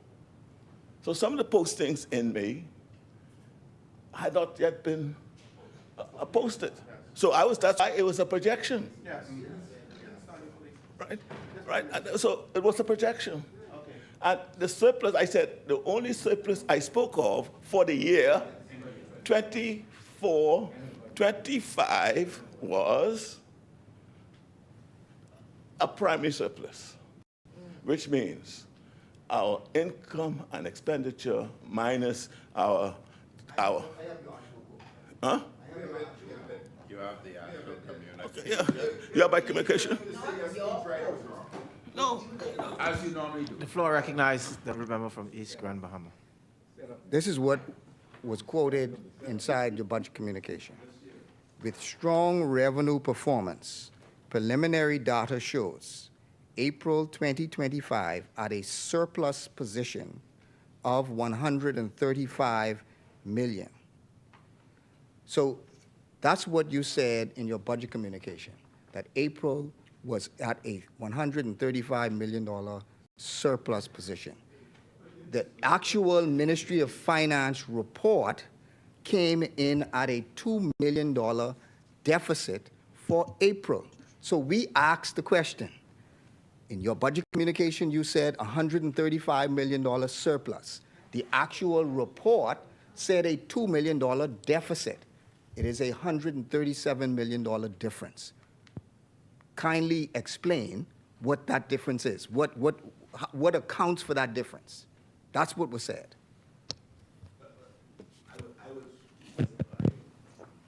My communication. No.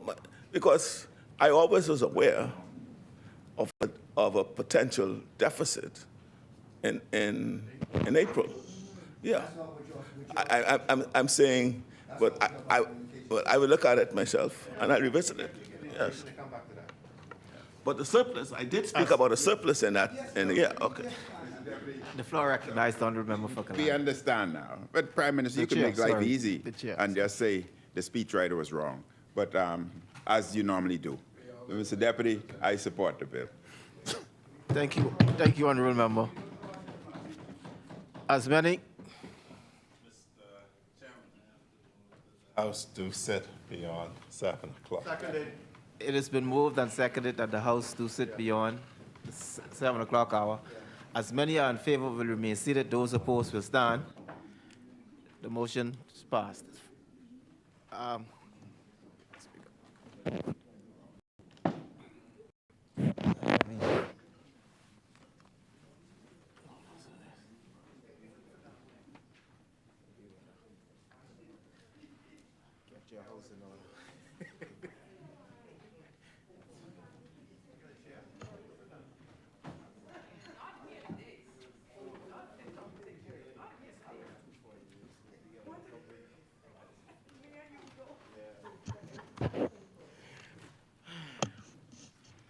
As many. The chair recognizes the honourable member for Carmichael. Thank you, Madam Speaker. Madam Speaker, I dedicate my contribution today, to the late Dr. Bernard Nottage, who served as a Minister of National Security with responsibility for the Parliamentary Registration Department. I served as his State Minister under the Honourable Perry Christie and the Honourable Philip Brave Davis as Deputy Prime Minister. He going. You know where he going. But Madam Speaker, I want to indicate that Dr. Norris was one of those persons who pioneered, who believed in, he was a forward thinker. I could recall with countless meetings, meeting with the Parliamentary Registration Department and the Parliamentary Commissioner, seeking to modernize this parliamentary registration. And so, therefore, Madam Speaker, again, I wish to dedicate my contribution to the late Dr. Bernard J. Nottage.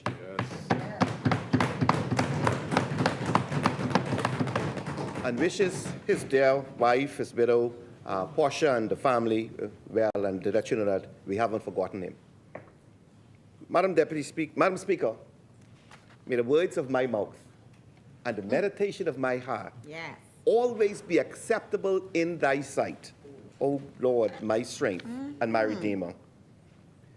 Madam Speaker, this morning I started this morning out with, as the Honorable Member for Kalani pointed out, with the Honorable Prime Minister and the Minister of State in the Ministry of Housing and Urban Renewal, the Honorable Lisa Ramin, at the Church of God of Prophecy, the Big Jumper Church on East Street, where we would have marked Love Thy Neighbor initiative with Dr. Bishop Woodley Ferguson, Thompson,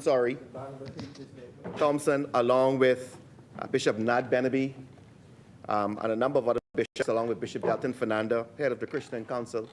Prime Minister was the keynote speaker, and one thing that he did say, the Honorable Prime Minister pointed out to us, is that he wanted us to return to the village concept, to love our neighbor, where it is unfortunate that politics today has become so ingrained that it has sought to divide us. And he pointed out to us that, yes, we could disagree, but it does not necessarily mean that we cannot love our neighbor. I rise today, Madam Speaker, on behalf of the wonderful people of Carmichael to lend my support to the passage of this most progressive and modernizing bill, a bill that touches the very heart of our parliamentary democracy and the strengthening of the integrity of our electoral process. Before I proceed, Madam Speaker, it is only fitting that I begin by giving thanks to Almighty God for the strength He has granted to me and this Davis-led administration to carry out the mandate entrusted to us. I thank my sons, my grandson, my daughter-in-law, my mother, Patricia Bell, my father-in-law, and of course, the entire Bell clan and Taylor clan. Their love and support continues to undergird everything I do. Madam Speaker, I also wish to express my deep appreciation to the Honorable Prime Minister and Minister of Finance, the member for Cat Island, Ramkey, and San Salvador, for his bold, focused leadership. This bill, Madam Speaker, like so many of the policies introduced under this administration, is about progress, empowerment, and transformation. Let us be clear. This government was elected on a mandate of modernization and accountability. We inherited a system burdened by outdated processes and plagued by indecision. The people demanded progress, and this bill is yet another chapter in that story of delivery. I want to speak, Madam Speaker, directly to the people of Carmichael, who know that I have never hidden from responsibility. In the darkest days of economic despair, we got to work. We organized job fairs, connecting hundreds of job seekers to opportunities. We fed families through community food initiatives at the Carmichael Farmers Market. We cleared long-neglected parks and reclaimed green spaces. We developed Carmichael to create more safer, cleaner, more united communities. And most recently, we have begun providing new housing opportunities right there in Carmichael. Yes, we're helping families secure the dignity of a safe and stable home. That same sense of duty now compels me, Madam Speaker, to speak in favor of this bill because it is about modernizing whilst protecting something even more sacred, the right to vote. Madam Speaker, as I reflected on the significance of this bill, I was reminded of the words of St. James in the first chapter of his epistle, James 1:5-8. In that chapter, St. James was writing to the early church, scattered, persecuted, and enduring trials, encouraging them to remain steadfast. He said, "If any of you lack wisdom, let him ask God." But then he offered a warning that speaks directly to the moment before us. He said, "But let him ask in faith, not in wavering. For he that wavereth is like a wave of the sea driven with the wind and tossed. A double-minded man is unstable in all his ways." A double-minded man, Madam Speaker, is unstable in all his words. A double-minded man, a double-minded party, a double-minded, Madam Speaker. That, Madam Speaker, is precisely what came to me as I considered the opposition's shifting posture on these and so many long overdue reforms. Madam Speaker, perhaps the most disturbing part of the opposition's rhetoric is not just the contradiction, it is the fear-mongering.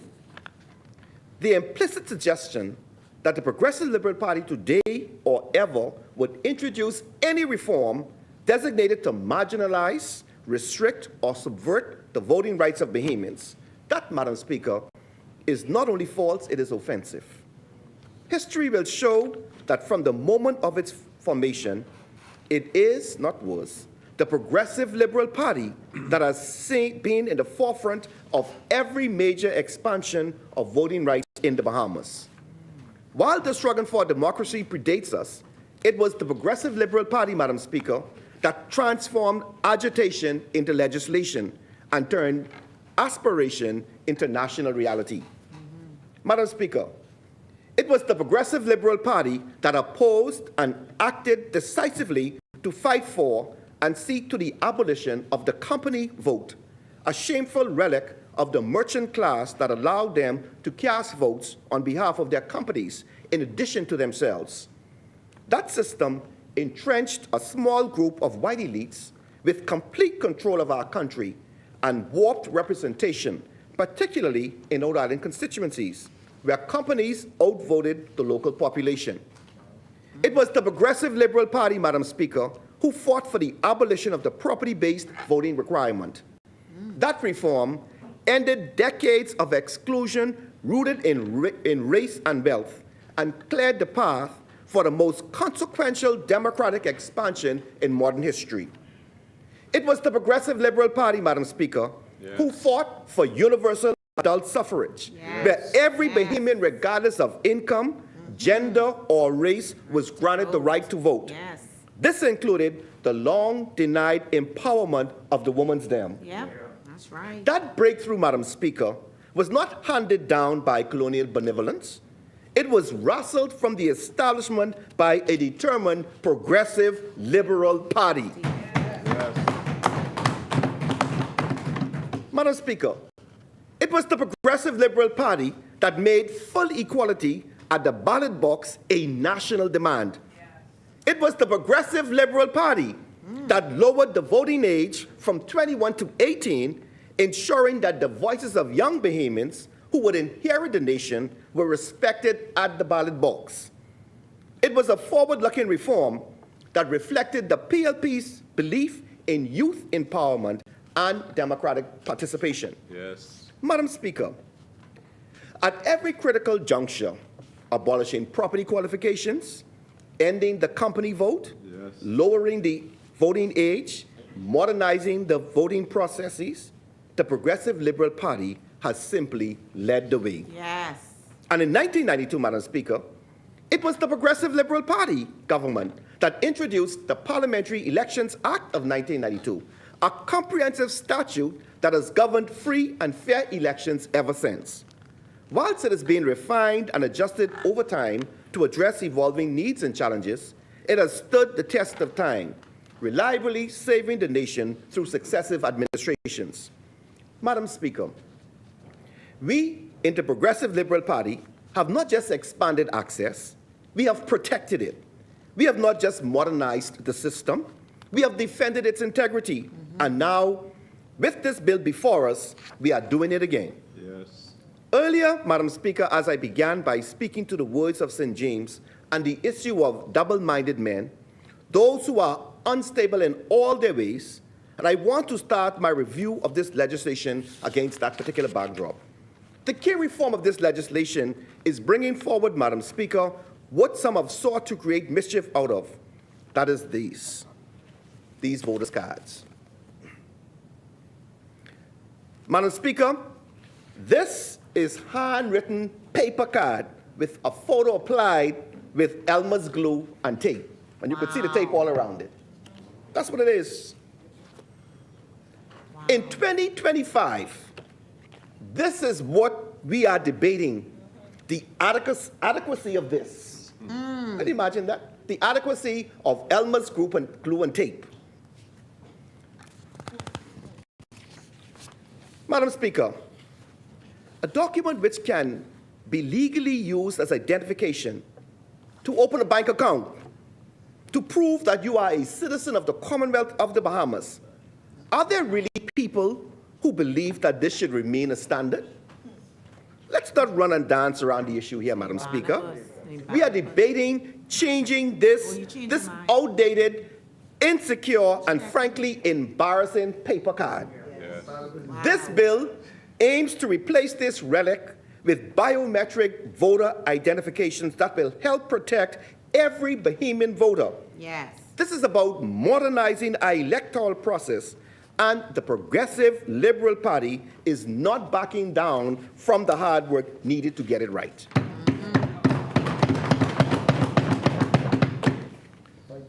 What is even more troubling, Madam Speaker, is that much of the mischief surrounding this reform is coming from the very same people who passed an amendment in 2020, which clearly paved the road for this reform.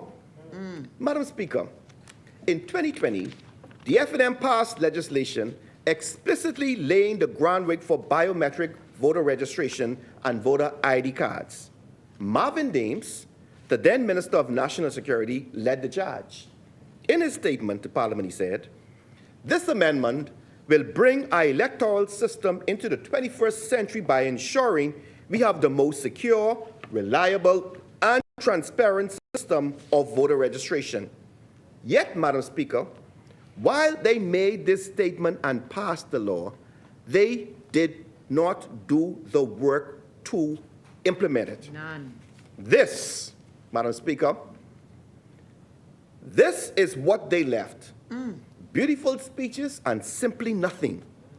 Reminds me of their housing policy. None. A housing policy that did not deliver one single home. Not one. Or their VAT plan, where they promised to eliminate VAT, only to increase it by 65%. Wow. Madam Speaker, you know, in this context, I must commend our Honorable Minister of National Security for getting the work done. Madam Speaker, what is even more striking is that this has been a work in progress for years. Almost 2 years ago, in October 2023, the acting parliamentary commissioner publicly confirmed that the Parliamentary Registration Department was well on the way to modernizing the voter's card.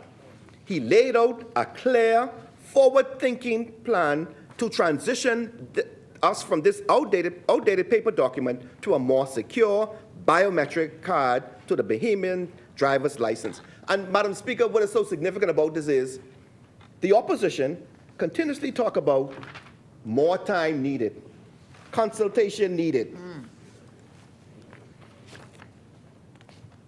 What is the rush about? This is you. This is you. So, Madam Speaker, the acting parliamentary commissioner was out there a long time talking about this. So ain't no rush. This was something well on the way. He explained that applicants would be able to register online, upload their documents, and simply come in to confirm their biometrics, including facial recognition and possibly fingerprints. He also made it clear that persons already on the register would not need to re-register, but only update their biometrics. This isn't new. It is responsible governance fulfilling a process that has been unfolding in plain view for years. Now, all the talk about bringing our electoral system into the 21st century, and they did absolutely nothing. They failed to follow through on the very reforms they themselves said were critical. And now, these same individuals who were in power and did nothing want to criticize the work and progress that this government is making to actually deliver on those reforms. They want to sit in the shadows making noise, while this government is pushing forward, taking responsibility and getting the job done. Madam Speaker, we must also ask, where was the FNM when this matter was being discussed publicly almost 2 years ago?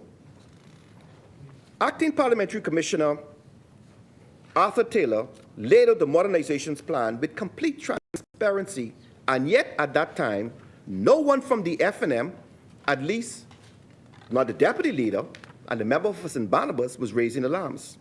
Fast forward to July 2025, and what do we hear? The member for St. Barnabas voices loud concerns over a rush to introduce biometric cards. Only in the mind of a government who is all about talk and not work. It is striking that only now, in the heat of political theater, we see some members opposite criticizing the same reforms that they began. Madam Speaker, where was the outrage when accountability, consultation, and progress were already underway? This is not principled criticism, it is partisan spectacle. Madam Speaker, this bill is a simple common sense reform.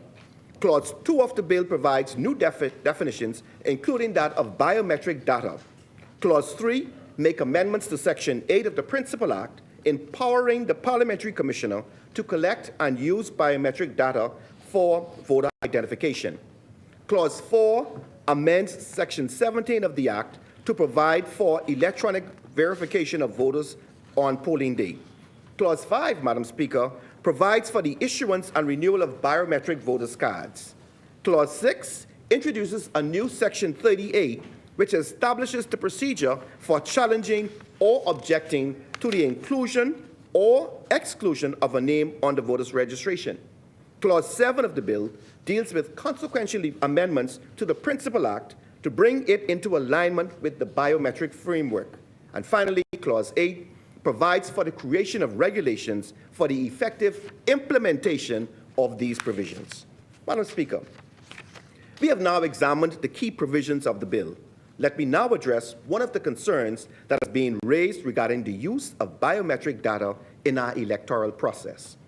It is a system that we understand the security and reliability of biometric technology, particularly given the trust we have already placed in similar systems.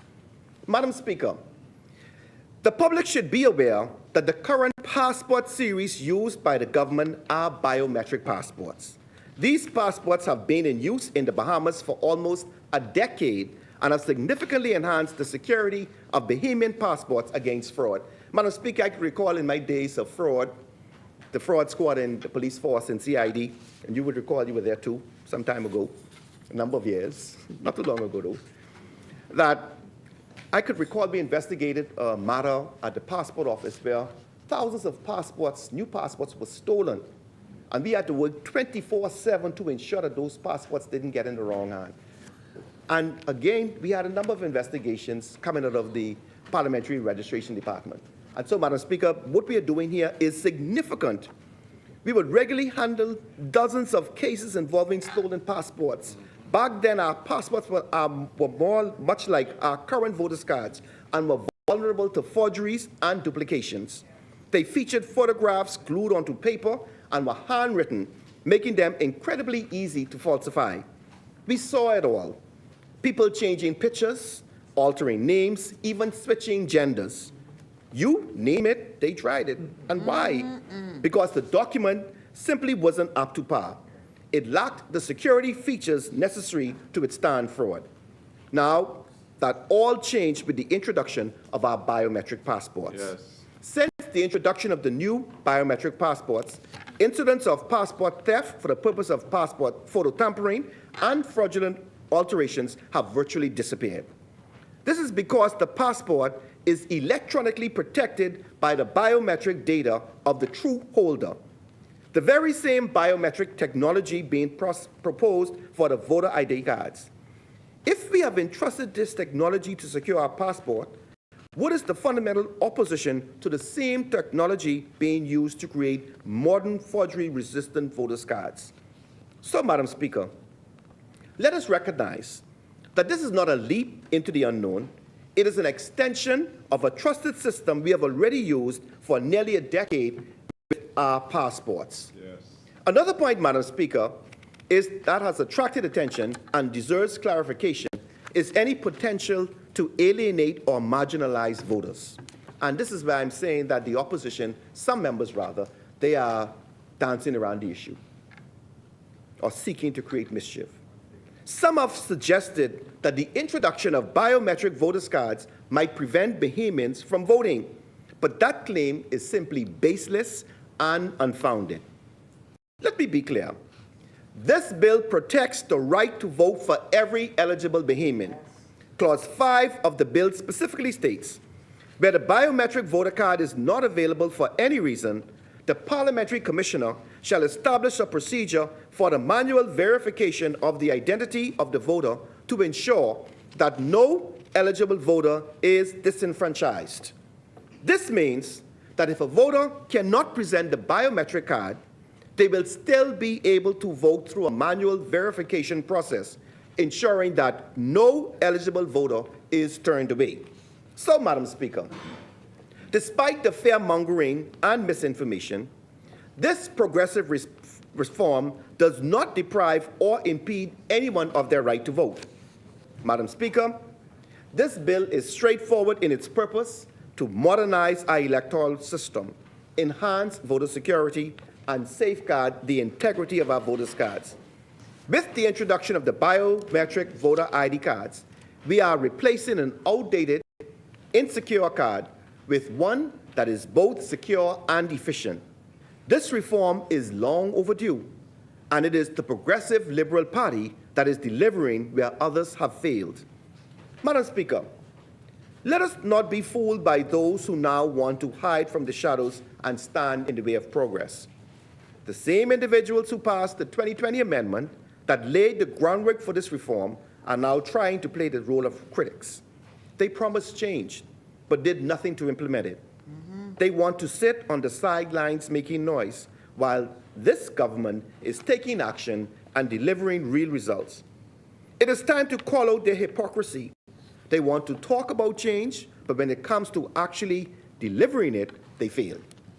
But, Madam Speaker, to understand why voting matters so deeply, we must remember where we have come from. Just a few years ago, under the last administration, the Bahamian people endured economic turmoil and uncertainty. The economy was in crisis, businesses were shutting down under heavy-handed and often arbitrary restrictions, and thousands of hard-working Bahamians, especially communities like Carmichael, were left jobless, hopeless, and hungry. But oh, what a difference voting makes. What an election makes. Yep. Today, Madam Speaker, the economy is thriving with opportunities abound. Under this Davis-led administration, we have increased minimum wage, reduced VAT, strengthened our fiscal position, and transformed our electricity grid.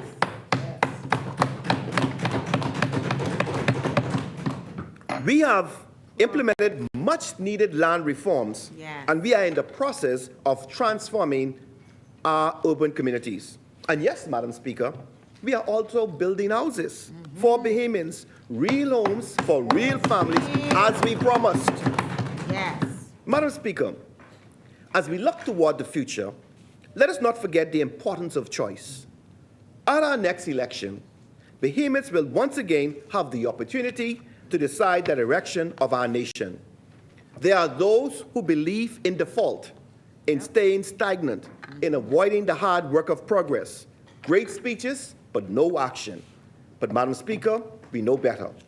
We know that real gains are hard-fought and that progress is not a slogan, it is a record. Under the bold, focused leadership of Prime Minister Philip Brave Davis, this administration is not just talking about change, we are actually delivering it. Yes. We are transforming our economy. modernizing our institutions, empowering our people, and protecting our democracy. Block by block, reform by reform, we are building a stronger, fairer Bahamas. And with a Davis-led Progressive Liberal Party government, that work will continue. We will not be distracted. No. We will not be deterred.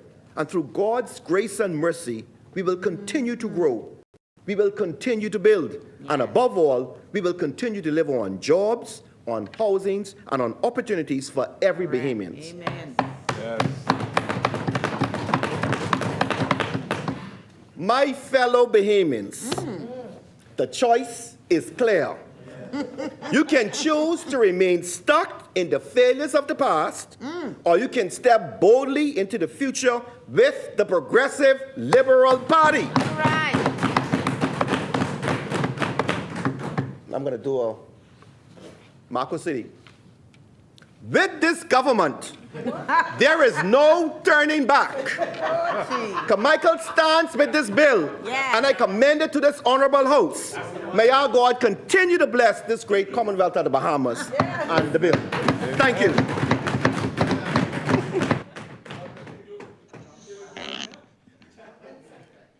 Thank you, Honourable Member Asmini. The chair recognizes the Honourable Member for Elizabeth. Thank you, Madam Speaker. Today, I rise in this honorable house on behalf of the people of Elizabeth to speak in support of the amendment to the Parliamentary Elections Act that will introduce biometric voter cards to our electoral system. This amendment is not merely a procedural change.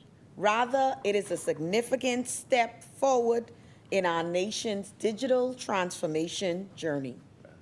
As we debate this amendment, we must recognize that we stand at a pivotal moment in the evolution of our democracy, one where we can embrace modern technology while preserving the sacred integrity of our electoral process.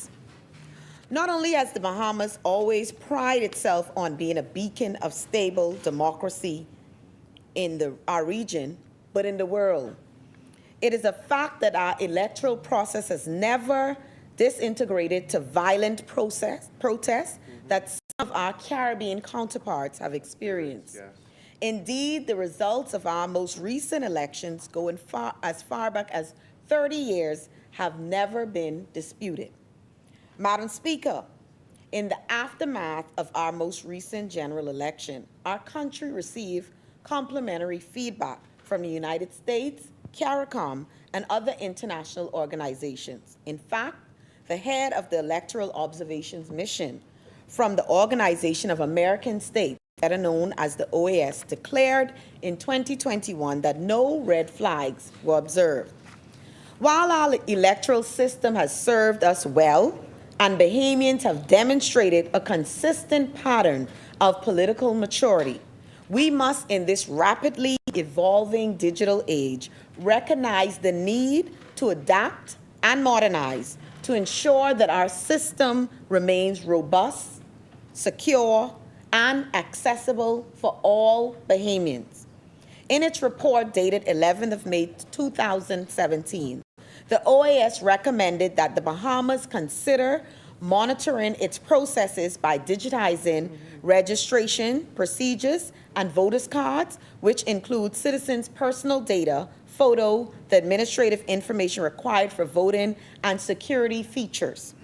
As an observer of international elections and a student of political science, it is my firm view that the introduction of biometric voter cards with their advanced security features, including digitized fingerprints, facial images, and digital signatures, is a step in the right direction and representative of the kind of forward-thinking innovation our nation needs. Madam Speaker, before I speak to the benefits of this amendment, let me highlight two very important observations that I believe should not be overlooked or downplayed. Firstly, the voter registration is not the same as it was some 30 years 3 years ago. In 1992, the Bahamas had under 150,000 registered voters. In 2021, that figure stood at 194,524. The second observation is that in 1992, all voting activities took place in the Bahamas. However, in 2011, we rightfully made provisions for overseas voting at polling divisions at Bahamian embassies and high commissions. These two developments must be considered and, in my opinion, demands the introduction of biometric voters' cards. Madam Speaker, I now wish to speak plainly about the substantial benefits of biometric voter cards. First and foremost, biometric voter cards can significantly enhance the security and integrity of our elections. The inclusion of digitized fingerprints, facial images, and digital signatures makes these cards virtually impossible to counterfeit or misuse. This technology effectively eliminates the possibility of voter impersonation and substantially reduces the risk of electoral fraud. Each card will contain multiple layers of security features, a unique digital signature that cannot be replicated, encrypted fingerprint data that requires specialized authentication protocols to access, and facial recognition parameters that are stored using advanced hashing algorithms.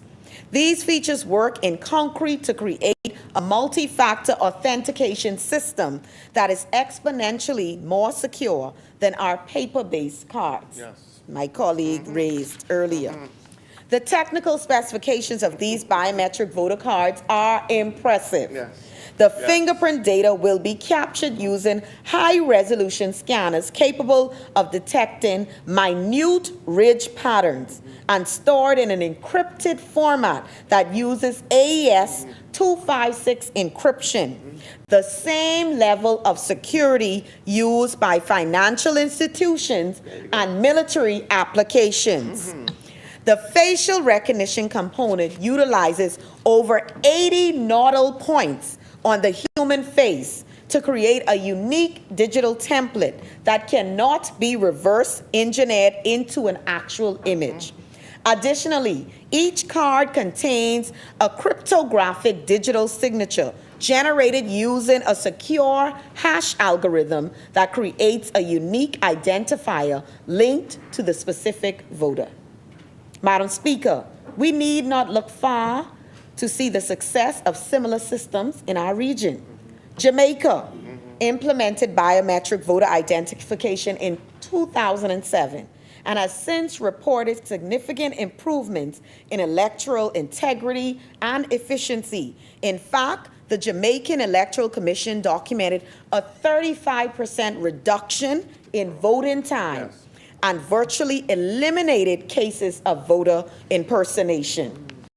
Similarly, Trinidad and Tobago introduced biometric voters' cards in 2010, resulting in a marked decrease in electoral disputes and increased public confidence in their voting system. Dominica and St. Lucia has also successfully adopted biometric voter verification systems, demonstrated that Caribbean nations can effectively implement and benefit from this technology while maintaining their democratic traditions. Madam Speaker, it is also worth mentioning that the use of biometric cards will introduce e-poll books, which will streamline the voting process. These secure electronic devices containing voter registers will make voter verification at polling stations more efficient, reducing wait times and improving the overall voting experience for our citizens. Further, the days of manually searching through paper registers would soon be behind us. The e-poll books utilize encrypted flash drives as specified in Clause 8 of the bill, ensuring that even in the unlikely event of device theft, The sensitive voter data remains protected and inaccessible to unauthorized individuals. These e-poll books operate on a closed system architecture with no internet connectivity, eliminated the possibility of remote hacking or unauthorized access. They also employ a dual verification protocol where both the biometric data and the voter's information must match before access is granted.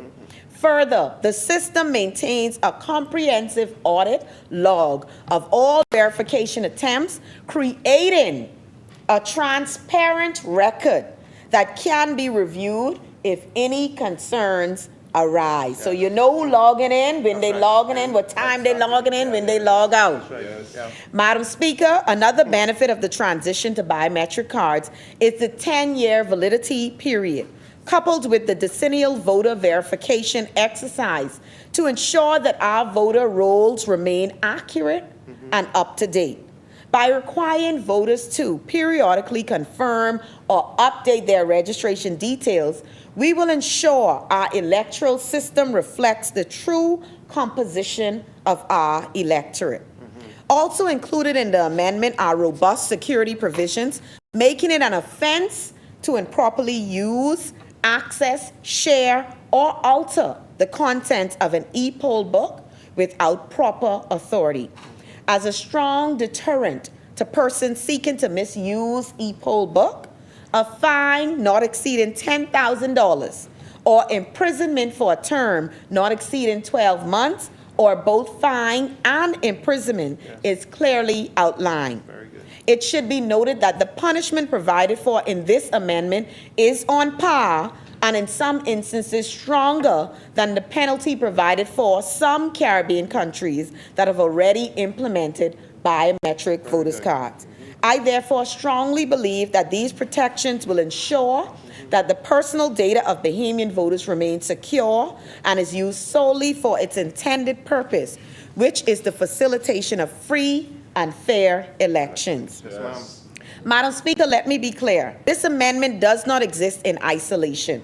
Rather, it forms part of a comprehensive vision by the Davis administration to advance the Bahamas into the digital era. Since taking office in 2021, our government has been doing the heavy lifting required to modernize our nation's infrastructure and services for the 21st century.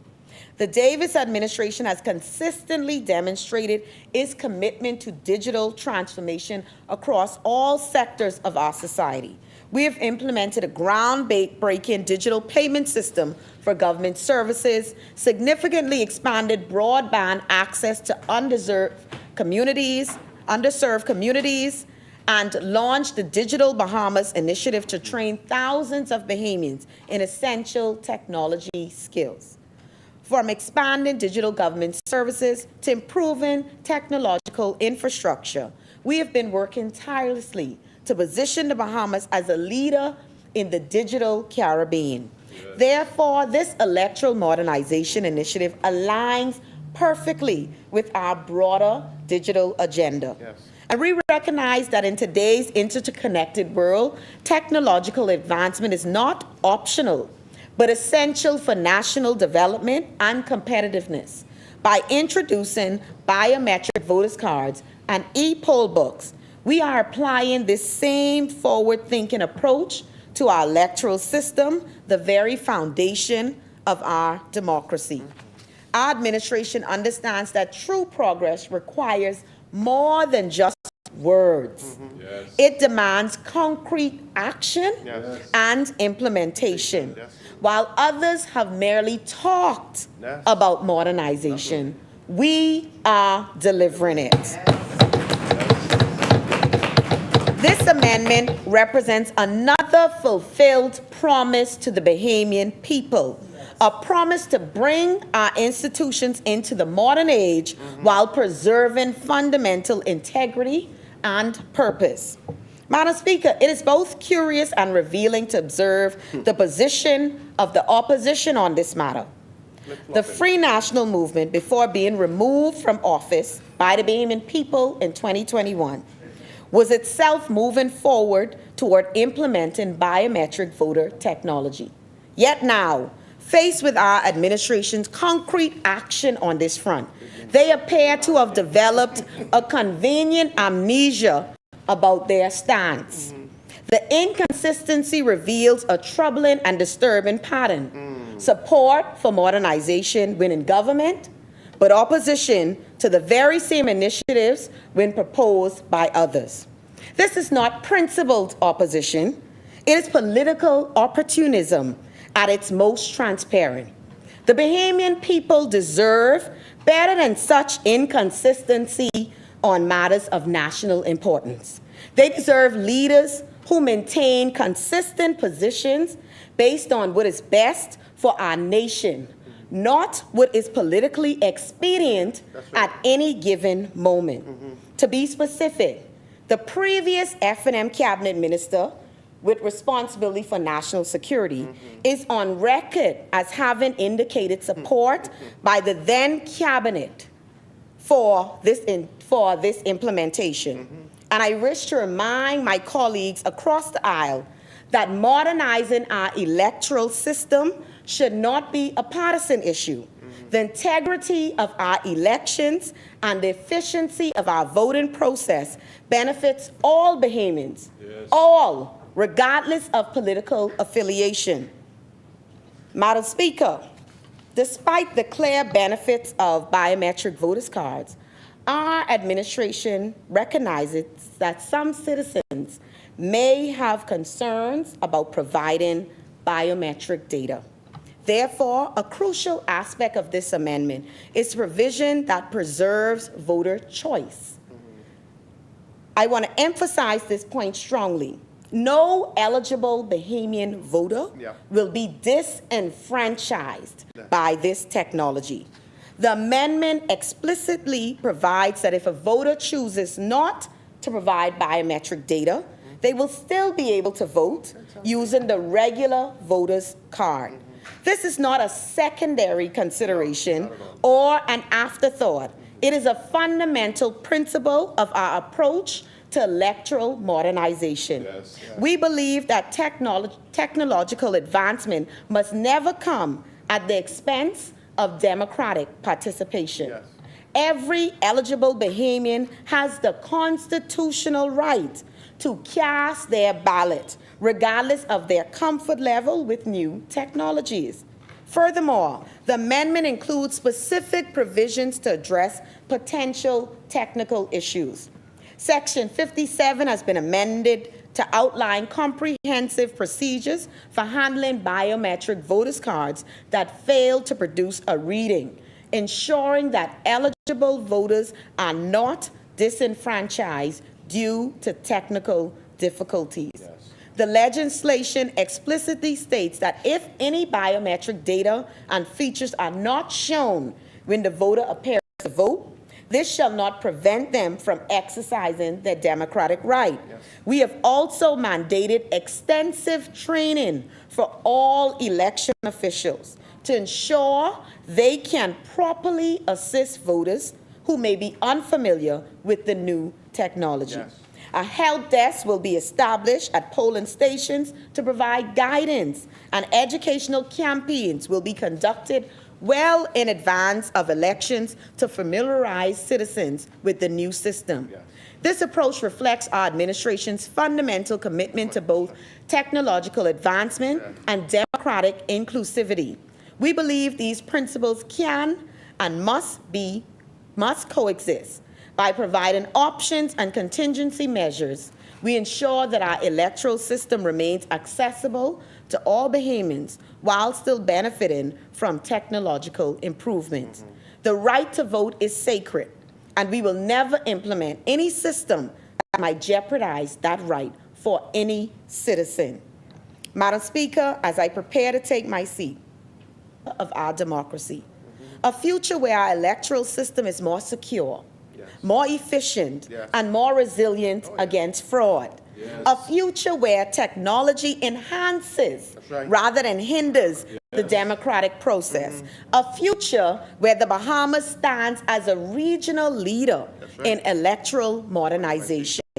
The constituents of Elizabeth can attest to the remarkable progress in the Elizabeth constituency, where they have witnessed their MP and Team Elizabeth Matters leading exemplary efforts to increase voter registration and digital literacy through community outreach programs, and educational initiatives. My team and I have assured that constituents understand both the importance of participating in our democracy and how to navigate our increasingly digital government services.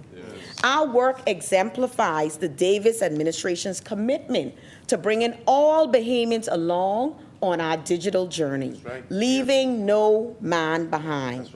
This amendment to the Parliamentary Elections Act represents a significant step toward that future. It embodies our administration's commitment to bringing the Bahamas fully into the digital era, while preserving the core values of our democracy. The introduction of biometric voters cards with their enhanced security features and 10-year validity period will strengthen the integrity of our elections for generations to come. The implementation of e-poll books will streamline the voting process, making it more efficient for voters and election officials alike. And the preservation of traditional voting options ensures that no Bahamian is left behind in this digital transition. I urge all members of this chamber to support this amendment, not as members of political parties, but as representatives of the Bahamian people who deserve a modern, secure, and accessible electoral system. Let us move forward together in a digital future that honors our democratic traditions while embracing opportunities of the 21st century. Elizabeth supports this amendment. Thank you, Madam Speaker.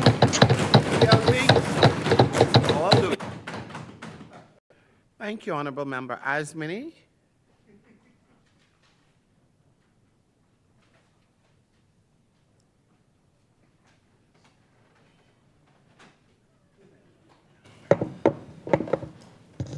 The chair recognizes the Honorable Member for Marco City.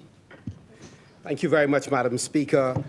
I'd like to give thanks to Almighty God for yet another opportunity to rise in this place and speak on behalf of the people of Marco City, who I appreciate and love and pledge to continue to work tirelessly to help every family realize their dreams and aspirations.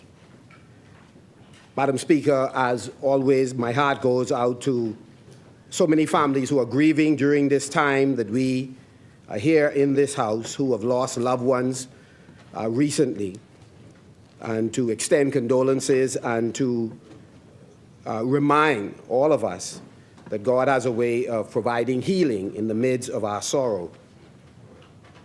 I'd like to pay special tribute to Nikki Kelly, who all of us as young activists looked forward to reading her articles, and we looked at her and her daughter, who always spoke truth to power regardless of the political organization.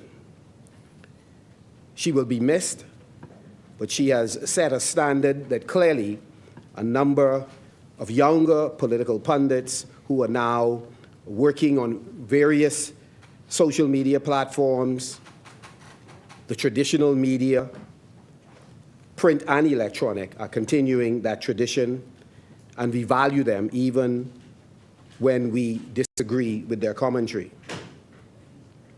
Madam Speaker, I rise today to lend our voice to this debate on the Parliamentary Elections Amendment Bill 2025 and join all of my colleagues who have indicated that we support this amendment.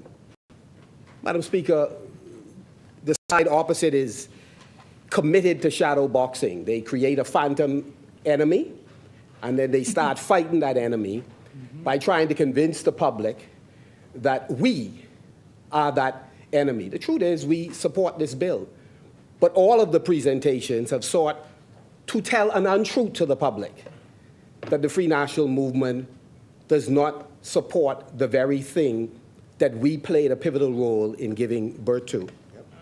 Their position, Madam Speaker, is truly an example of politics. Yes.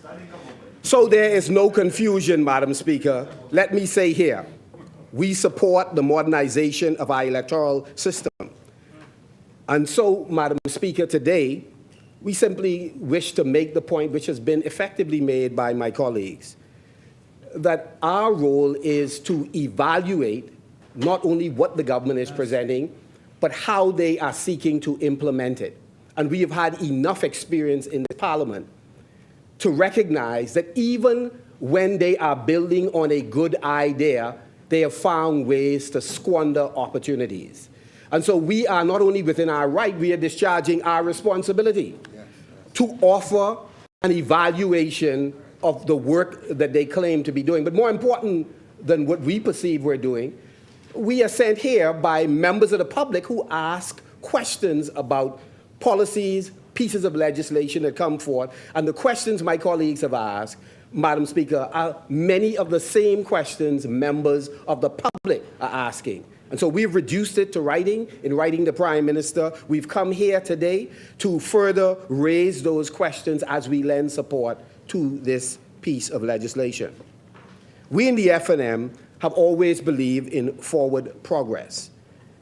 Many do not know that when our former Prime Minister, the Right Honourable Hubert Ingraham, first came to the FNM, he insisted upon the introduction of indelible ink in the election process, in part because of the perceived skullduggery that was done by the Progressive Liberal Party in the 1987 election.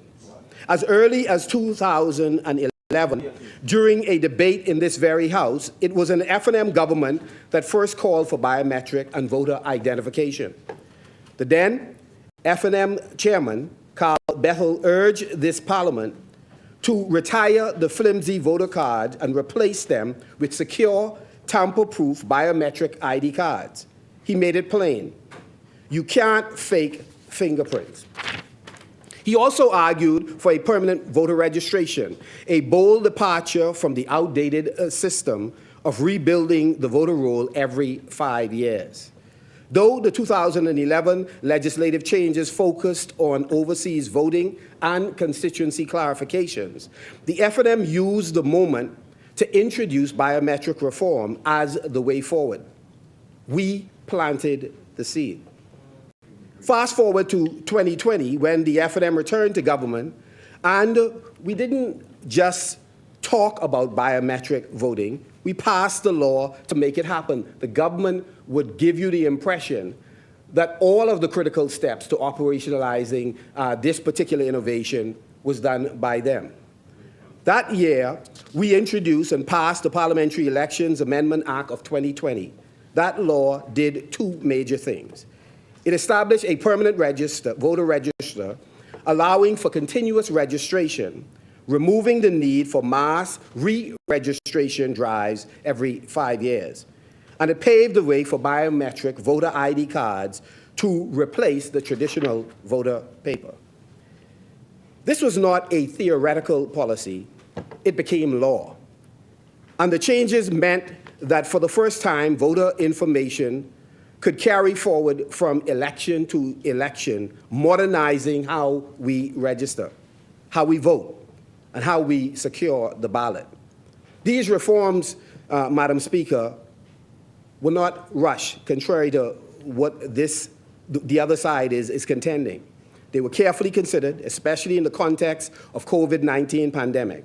Our then Minister of National Security, Marvin Dames, who had carriage of this electoral process, noted that the biometric voting and a continuous register would improve efficiency, reduce costs, and protect public health by avoiding long lines. He called the transition to biometric and continuous registration inevitable. Today, Madam Speaker, as much as they love to criticize our brother, he was right. While it is true that the biometric cards were not yet distributed before the 2021 election, measurable steps had taken for wider reform to occur. Madam Speaker, it's always interesting when the PLP is on the ropes, the theoretical or or let's just say the ropes. When they are on the ropes, they always like to have us join them, you know? So very few times they would give credit to the work that has been done by the Free National Movement. But given what they're going through at the moment, Madam Speaker, they were quick to acknowledge that significant amount of work has been done in advance. It's sort of similar to what's happening with them and their bullying of the Junkanoo community, Madam Speaker. They look to rope us in as they, again, put politics over the creative arts.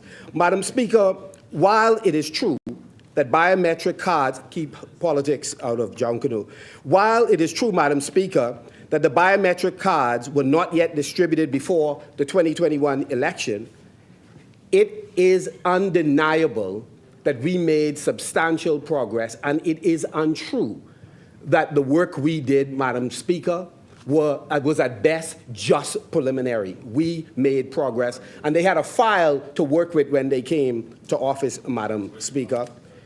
And so, Madam Speaker, let no one in this chamber or outside be confused. The FNM started this progress. The FNM led these reforms, and the FNM laid the legal and technological groundwork for secure, modern biometric voting system. Now the PLP seeks to build on what we have created, but their track record, Madam Speaker, when it comes to following the rules is painfully lacking. This is why we're asking a lot of questions. This is why the public is asking a lot of questions. Their history of not following the laws they helped themselves to pass has weakened the confidence of many Bahamians, even when they come up with what sounds good when they read it off the paper. And that is why we challenge them and hold their feet to the fire, Madam Speaker. Progress is needed. We support progress, but it must also be done the right way. Because when it comes to the sacred right to vote, it is not just about technology, it's a matter of trust. And the Bahamian people are quickly finding that this is a difficult administration to trust. We are here debating a bill, Madam Speaker, that introduces significant reforms. Optional biometric ID cards, embedded with fingerprints and facial recognition, electronic poll books, mandatory verification exercises, and stiff penalties for fraud. At first glance, these are commendable goals. But let us not mistake a good idea for a good process. And it is here that this government has failed the Bahamian people on numerous occasions. Where is the transparency and the consultation?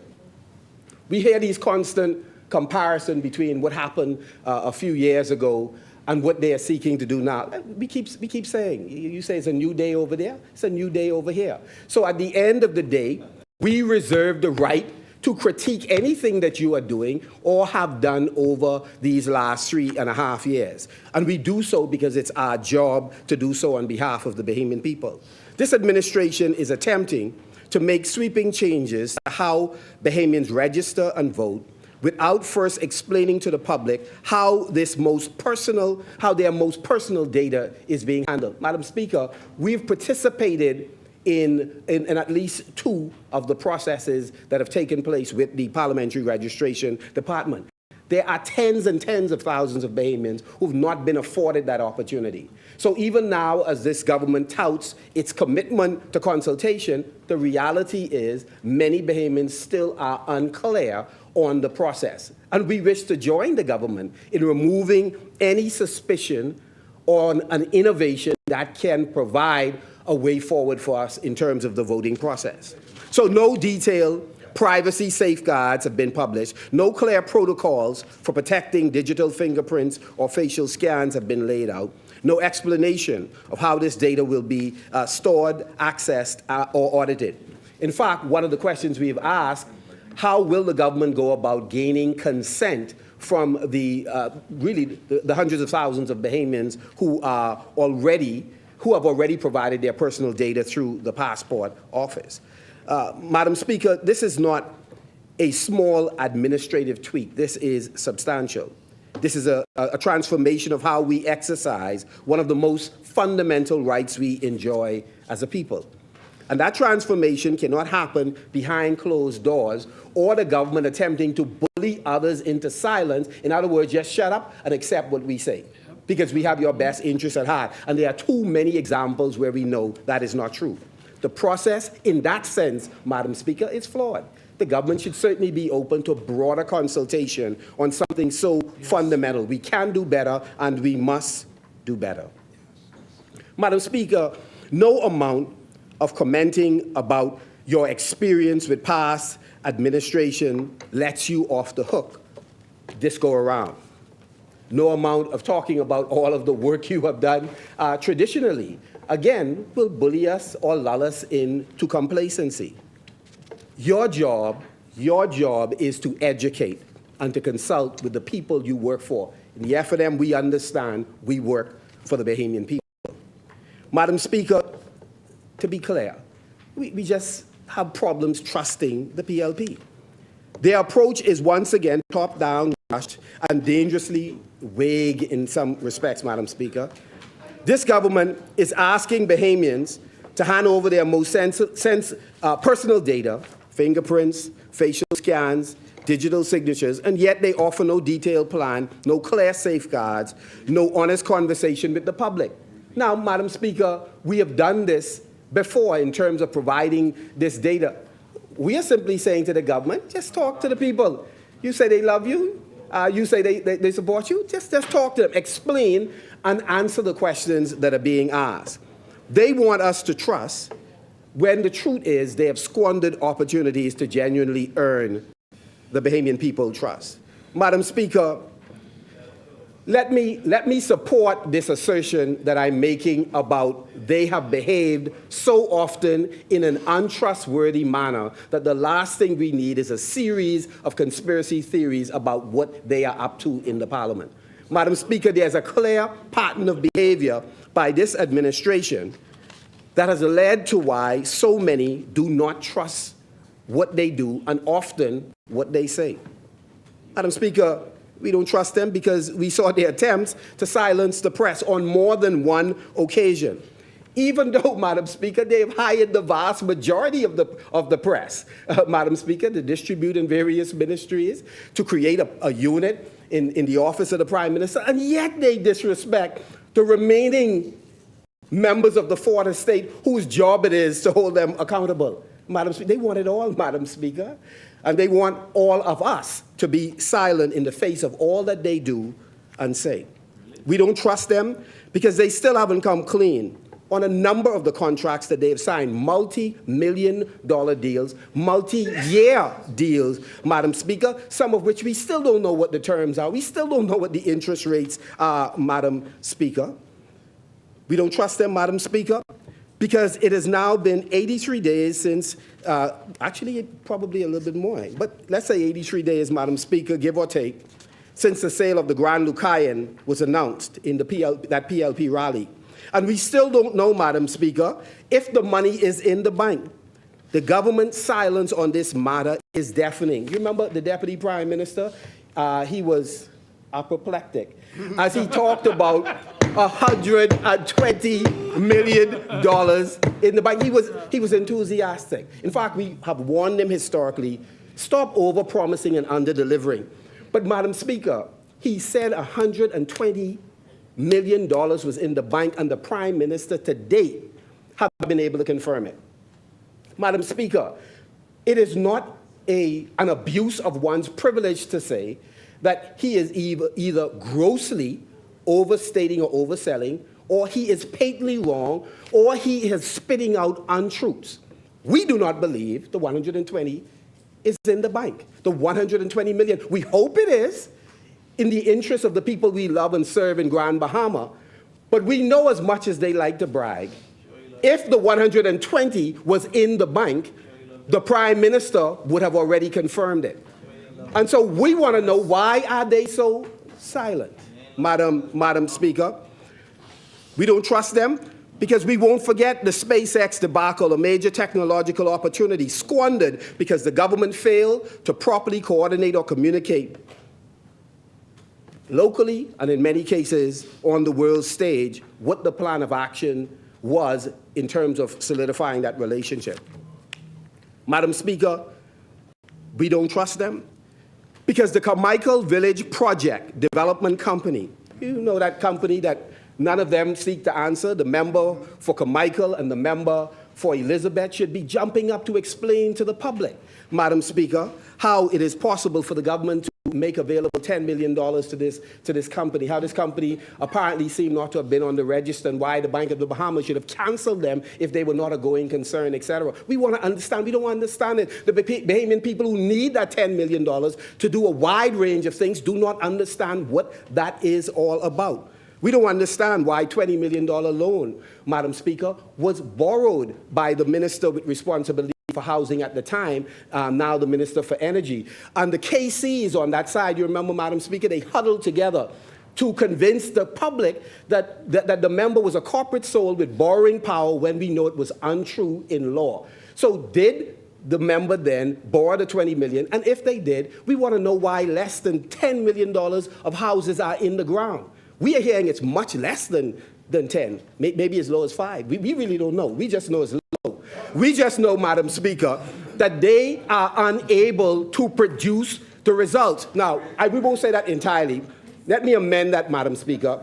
We believe that the member for Carmichael can answer the question because we believe the member for Carmichael has conducted a report after he came to that ministry just to make sure he's fully covered for how that money would have been dealt with. But he refuses to lay the report. We know that his predecessor was not going to lay the report. In fact, she was not going to commission a report. And so, Madam Speaker, we want to understand the Carmichael Village Project Development Company. We want to understand what happened to the $20 million that had been borrowed.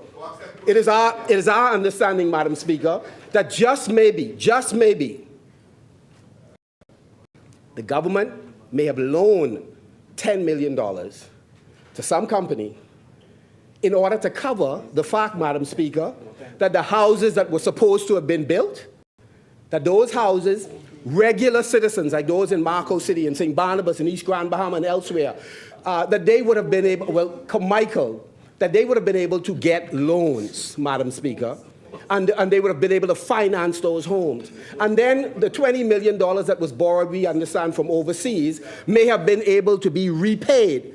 But they didn't build enough houses to get mortgages in order to service the loan. And would you believe it's possible that a government could have loaned them $10 million to cover, Madam Speaker, what has happened? Madam Speaker, it is an absolute disgrace to this government that wants us to trust them and not prepared to clarify this important bit of details. Madam Speaker, we don't trust them because, again, when you turn to Grand Bahama, we have the airport stalling time after time after time. You remember we said to the member for Exuma and Ragged Island, stop over-promising and under-delivering. That's precisely why we understand the member for Cat Island sideline him and work completely around him in the Grand Lucayan debacle. In this case, both of them look like they're in trouble, Madam Speaker, in Grand Bahama. But Madam Speaker, in terms of the airport, this is the part, Madam Speaker, that troubles me. Madam Speaker, you have ministers. We are advised, Madam Speaker, and if we're wrong, I'm sure they'll clarify it. We have ministers in the government because of their conflict in terms of managing projects, in particular the airport project. It is being delayed because of conflicts among ministers, holding up projects for all kinds of reasons we will not speculate on at this moment, Madam Speaker. But what we would say, Madam Speaker, that they have an obligation as a cabinet to work in harmony with each other in order to ensure that the needs of the people of Grand Bahama are met and the airport finally sees the light of day, Madam Speaker. But again, we have to wait and see. Well, like I was saying, Madam Speaker, we don't trust them because they don't give straight answers. They won't give straight answers even on the Golden Yoke program. And Madam Speaker, this administration, I pointed out before, for all of their talk about the incredible work Madam Speaker, that they would do in agriculture. Madam Speaker, they've fallen short. And I was pulling for them. Madam Speaker, I said to the Prime Minister, I said to the Minister of Agriculture, the former Minister of Agriculture, the synergy, the connection, you can talk about that all you want, my brother. We can talk about land sales in Andres. So, Madam Speaker, I said to the Prime Minister, and I also said to the Minister who was responsible for agriculture, and I said the relationship that they enjoyed gave the country an opportunity to do some transformational things in terms of agriculture. And Madam Speaker, with no disrespect to the sitting minister, the golden yoke, which was conceived well before he got in the chair, Madam Speaker, we want to understand what happened to the $15 million that was allocated. How much of it has been spent on the initial work of acquisition of the chicks, of the construction of the feed mill? I'm sorry, Madam Speaker, the feed mill is not yet constructed with the new equipment they got. My understanding is the equipment may be out rusting. And then how is it, Madam Speaker, that the government, while pushing this idea of self-sufficiency in poultry, whether both meat as well as eggs, is in fact supporting a number of other projects that will be in direct competition to what they are pushing? Madam Speaker, our position has always been the government should not be in this business. It should be private sector. But we are curious about some of the announcements they have made recently, and we'll talk about that in the not too distant future, provide the public with some details. But we are owed an explanation on the $15 million and the way forward for the Golden Yoke program. Madam Speaker, we can't trust them because they keep giving us dates about when A&E is going to be completed. I believe July was the last one given. We're still not there yet, Madam Speaker. We can't trust them because they're not good at prioritizing spending on the most important needs of the Bahamian people, Madam Speaker. Think about this, Madam Speaker. I believe our revenue is north of, somewhere in the vicinity of maybe $3 billion or thereabouts. And some of the most basic needs that Bahamians have cannot, in fact, be met, Madam Speaker. We just came back from South and Central Electoral. Electoral is one of the 4 juggernauts in the Bahamas. Tremendous potential for revenue generation for the country, tremendous amount of talented Bahamians who have come from their booming tourism industry, yet instability in electricity as well as water and connectivity. One would think that if you are balancing how to spend 50 million, 60, 75 million, you would prioritize those areas to correct, Madam Speaker, but we can't trust them because their money management skills, Madam Speaker, is problematic, despite their rich body of experience over these many years, Madam Speaker. And so, Madam Speaker, we are concerned. We are deeply concerned about, Madam Speaker, why is it that in almost every department, Madam Speaker, that you can identify in PEHA, that there's a problem with scarcity of supplies, Madam Speaker, for government that's boasting of a surplus that they expect. And I watched for a moment the member for East Grand Bahama had the Prime Minister tremendously animated as he sought to defend the indefensible, Madam Speaker. If you are headed for a surplus, how do you explain to hurting families that the most basic supplies needed in the hospital or the clinics you don't have?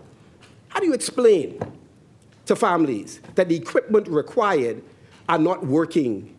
Hence, some of the theaters that we have or operating rooms cannot be used. How do you explain to families that they have to then go to another diagnostic lab, the money they cannot afford? I mean, how do you explain it, Madam Speaker? If we're headed for surplus, if you're earning $3 billion or thereabout, and you multiply that over 4 years and call that $12 billion, and some of the most basic things that struggling, vulnerable Bahamians who this administration claims that they're serving cannot get the most basic needs met, Madam Speaker. That's why we can't trust them. They're not paying their bills. Madam Speaker, there is a problem if you're earning a tremendous amount of money and you're not paying your bills. But we know it isn't that. We know that that's just a rosy picture that they are painting because they pump faking. I mean, a few of them play basketball. You just grab the ball and you pretend you pass. They pump faking. Madam Speaker, the resources are simply not there. And when they prioritize payment, many of the local vendors and now international vendors are not being paid. In fact, they're sending letters threatening this administration. You know, the way they threaten us and other Bahamians who speak up, threatening them. Do something but this bill, or we will embarrass you locally and internationally. You'll become, in a sense, a pariah when it comes to sourcing material. That's the real story of this administration. We don't say it with pride. We say these are the facts. And the Prime Minister has not had the courage to have a sober conversation with the public about the dire state that we're in, the crisis that we are in some of our facilities, Madam Speaker. Their priorities are wrong. Building 2 new hospitals when they can't service 2 existing hospitals, Madam Speaker. And the experts advise them. But they know better because of their rich and extensive experience. And the prefixes in the front of their name and the suffixes in the back, you know, those titles, Madam Speaker. And so, Madam Speaker, today, as we support these amendments, we know that one of the greatest challenges this government is having, that even when it comes up or supports a good idea they've met in place, they have a trust deficit with the Bahamian people because they act in their own interest. Most decisions being made are motivated by politics, Madam Speaker, and not by an abiding, Madam Speaker, affection and passion to change the most vulnerable Bahamians' lives in this country, Madam Speaker. And so, Madam Speaker, as I take my seat, I want to say, Madam Speaker, that while we support the amendments, because quite frankly, we are considering whether or not I guess we co-parenting these innovations, Madam Speaker. But the reality is we are concerned as to whether or not they will fully implement. Here's the interesting, Madam Speaker. They are good. They are good at starting things. I've never seen so much a flurry of breaking grounds, Madam Speaker, a flurry of signing things, but they just can't seem to get to the finish line. Project after project after project, Madam Speaker, they're good at breaking ground. But concluding many things, Madam Speaker, they have a problem, Madam Speaker. They have a problem. What's wrong with publishing the 15,000 names that have been removed from the register? It's not an accusation. Just publish them. Let people check to see whether or not there are any challenges. Just publish. Just answer the questions that we are asking, Madam Speaker. We've asked questions in here, they duck in. We ask questions in a press conference, they duck in. Madam Speaker, this is the most verbose group of leaders I've seen in a while. But on matters where you ask them to be transparent, mum's the word, Madam Speaker. And so we believe that in short order, the public will answer on their behalf, that enough is enough. With those few words, Marco City and the Free National Movement support this amendment, but we do not support the Progressive Liberal Party.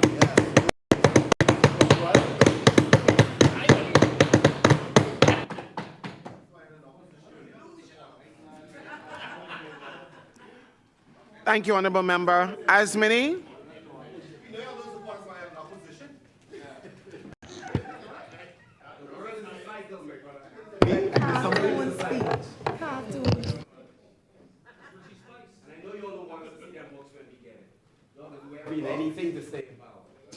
Madam Speaker,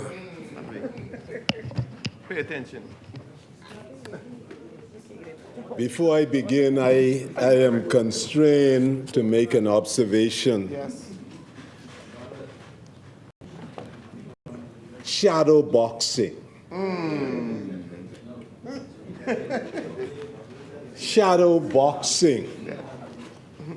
Madam Speaker,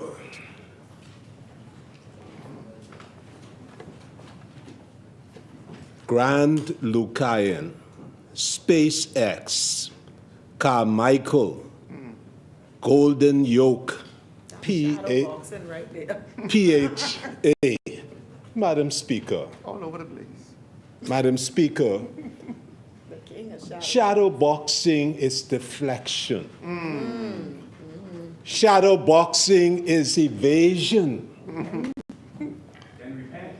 Shadow boxing is, Madam Speaker, the topic here which apparently is being supported, and I heard the word co-parenting used, right? Well, Now, let me just ask some parental questions.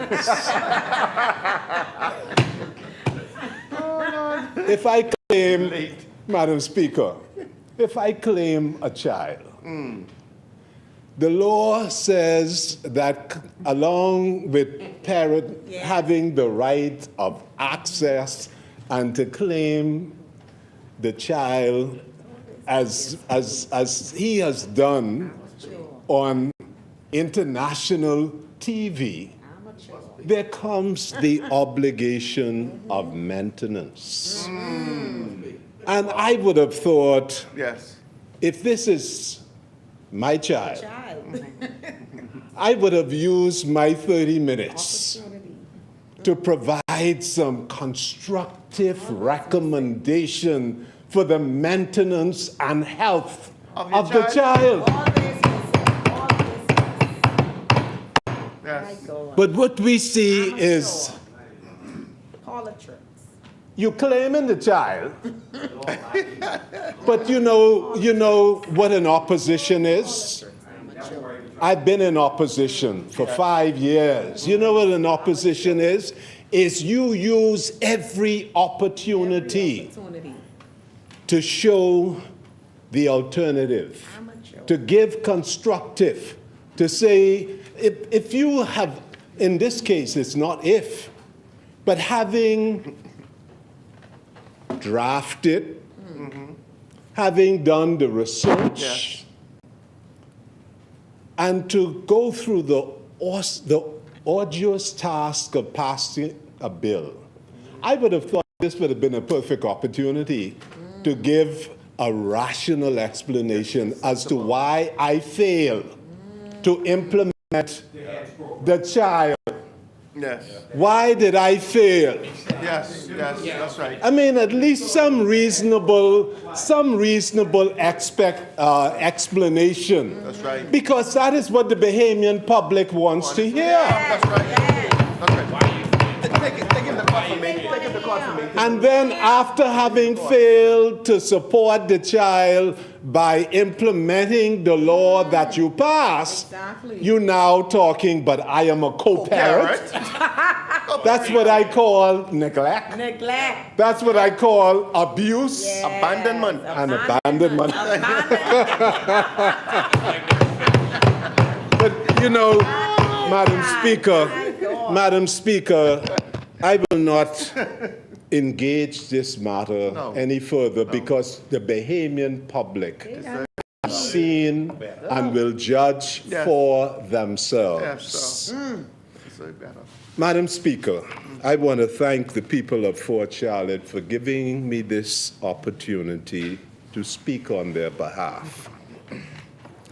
I want to say that we are so grateful for 15 teachers, trained teachers who volunteered 4 weeks of their time to meet every day with approximately 150 youngsters and to pour into them and stimulate their creative imagination. Yes. And the young facilitators who themselves only a few years ago were campus and worked for these 4 weeks as facilitators. I thank the parents for entrusting us with 150 young people every day. I thank the students, the campus, for being so fantastic. When I saw the uniform that had been made in 4 weeks, and I saw the craft that had been created and were being sold, and I saw the performances, it just demonstrates how brilliant the young people of the Commonwealth of the Bahamas are.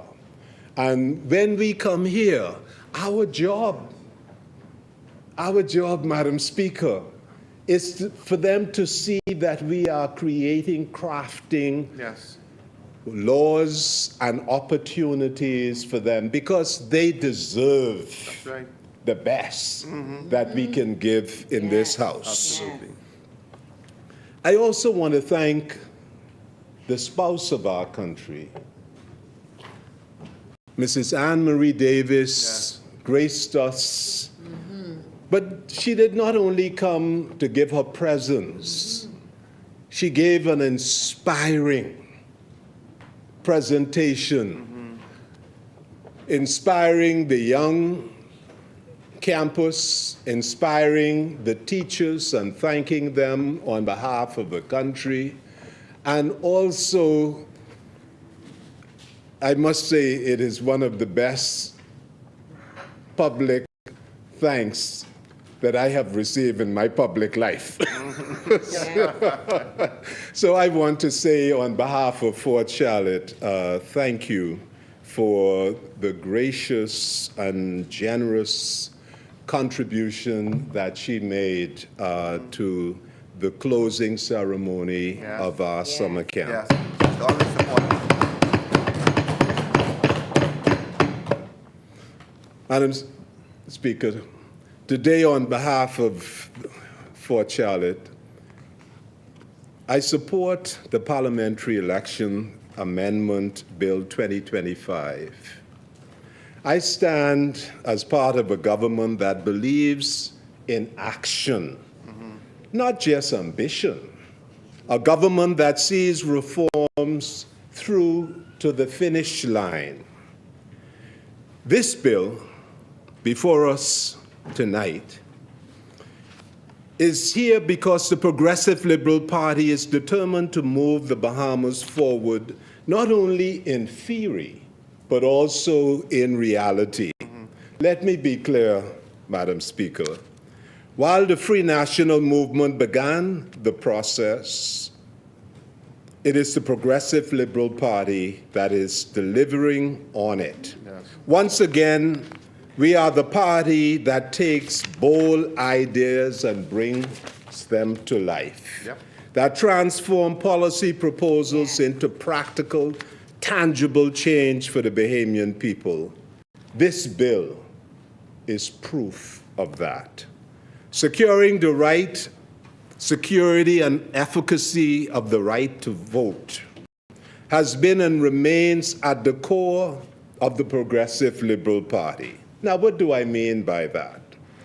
At a time in our history when voting was limited to persons owning property and companies, on October 26, 1953, the Progressive Liberal Party published its platform in the Nassau Daily Tribune, wherein it stated, and I quote, "We pledge ourselves to extend the franchise to women as enforced in certain other parts of the world, to enact legislation to improve the voting rights of Bahamians, and a further extension of the franchise to all men and women. We also work toward the attainment of a written constitution that will give Bahamians a greater control over the administration of the affairs of the government, striving ultimately for self-government within the British Commonwealth." Yes. End quote. From the very formation, Madam Speaker, of the Progressive Liberal Party, there was and is a commitment to create a more fair, equitable, effective franchise. That has been the core of the party. And the history records, Madam Speaker, after the general election in 1962, the Progressive Liberal Party got the majority of the votes, but lost the government because of gerrymandering. Yes. And we know right in this House, Madam Speaker, when the UBP was trying to continue the process of gerrymandering, in 1965, Black Tuesday, it was around voting and diluting, having so many seats in the Family Islands when the majority of people were in Nassau. In other words, for the Progressive Liberal Party, this is not a game. This is not a trivial event. This goes right to the core of the party as a liberation party, Madam Speaker. This is not to come and give a flowery speech. We're not here to impress. No. We are here to carry out the serious business of statehood because people gave their careers, Yes, sir. Time and energy. their lives, That's right. Yes, sir. fighting for a day such as this, That's right. when their children, that's right, walking from Burma Road, where the white worker doing the same job That's right. as our uncles, grandparents, and so on. And they had to say, no, no, no. Slavery was abolished. That's right. And walk up to Bay Street, Madam Speaker. And you know what they were saying? I is man. That's what they were saying. I is man. In other words, they were expressing the same position that Pompey, before slavery was abolished, Pompey was saying, I is man. I'm not going to Cat Island. And Black Dick was saying, I'm not leaving Cat Island. So when we stand to defend the franchise, Madam Speaker, when we stand to defend the franchise, we are not engaged in shadow boxing. Yes. We are not engaged in games. No, sir. We are here to address this particular piece of legislation. The PLP can do it. That's what it is. Madam Speaker, No game. just to give an idea of the continuum of this process. Yes. Having achieved majority rule and independence, Yes. it was 55 years later, and I was at this seminar, June 23rd, 1998. The Right Honorable Sir Lyndon Pindling, in opposition now, having been for 25 years as head of government and 19 years as Prime Minister of an independent Commonwealth of the Bahamas, speaking at a colloquium on political reform, constitutional change, and national development at COB, Sir Lyndon advocated for the entrenching the right to vote by including it under the fundamental rights provisions of the Constitution. That's right. This is what he said, and I quote, "Experience has taught me that the list of fundamental rights and freedoms set out in Chapter 3 of the existing Constitution should be expanded Yes. to include matters such as the right of a citizen to vote That's right. and the right to the equal exercise of political choice. Yes. The right of a citizen to fair competition." And he goes on to name another. He said, all the laws of the Bahamas, both old and new, should then be required to pass the litmus test of the revised Constitution. And any Bahamian citizen who wishes to institute proceedings to defend or enforce any of the rights and freedoms should be able to do so without having to obtain the prior consent of the Attorney General, end quote. Yeah. Today, Madam Speaker, the Parliamentary Elections Act 1992, the principal basis upon which the right to vote is established. Under Section 8 of the Act, a person is entitled to be registered as a voter for a constituency if, on the day of registration, he is a citizen of full age, not subject to any legal incapacity, and B, he is and has been during the whole of the period of 3 months immediately preceding that day, ordinarily resident in premises in that constituency. While the right to vote is not entrenched in the Constitution, Bahamian voters perceive the right as a fundamental right reflected in consistent massive voter turnout since independence.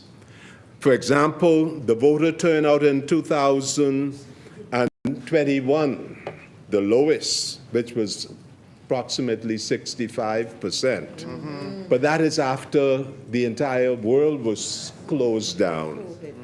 In 2017, it was 87%.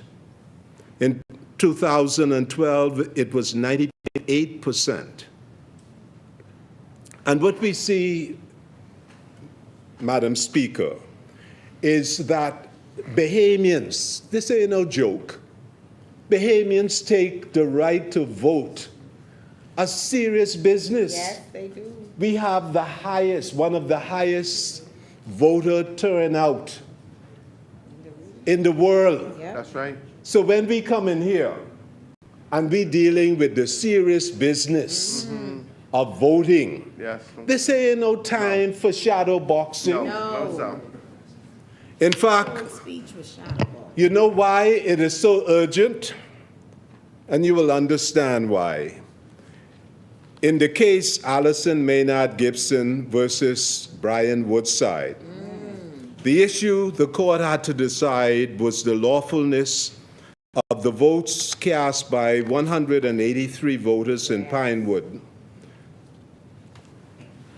In a ruling, and the honorable member of Cat Island, our Prime Minister, was the lead counsel in this case.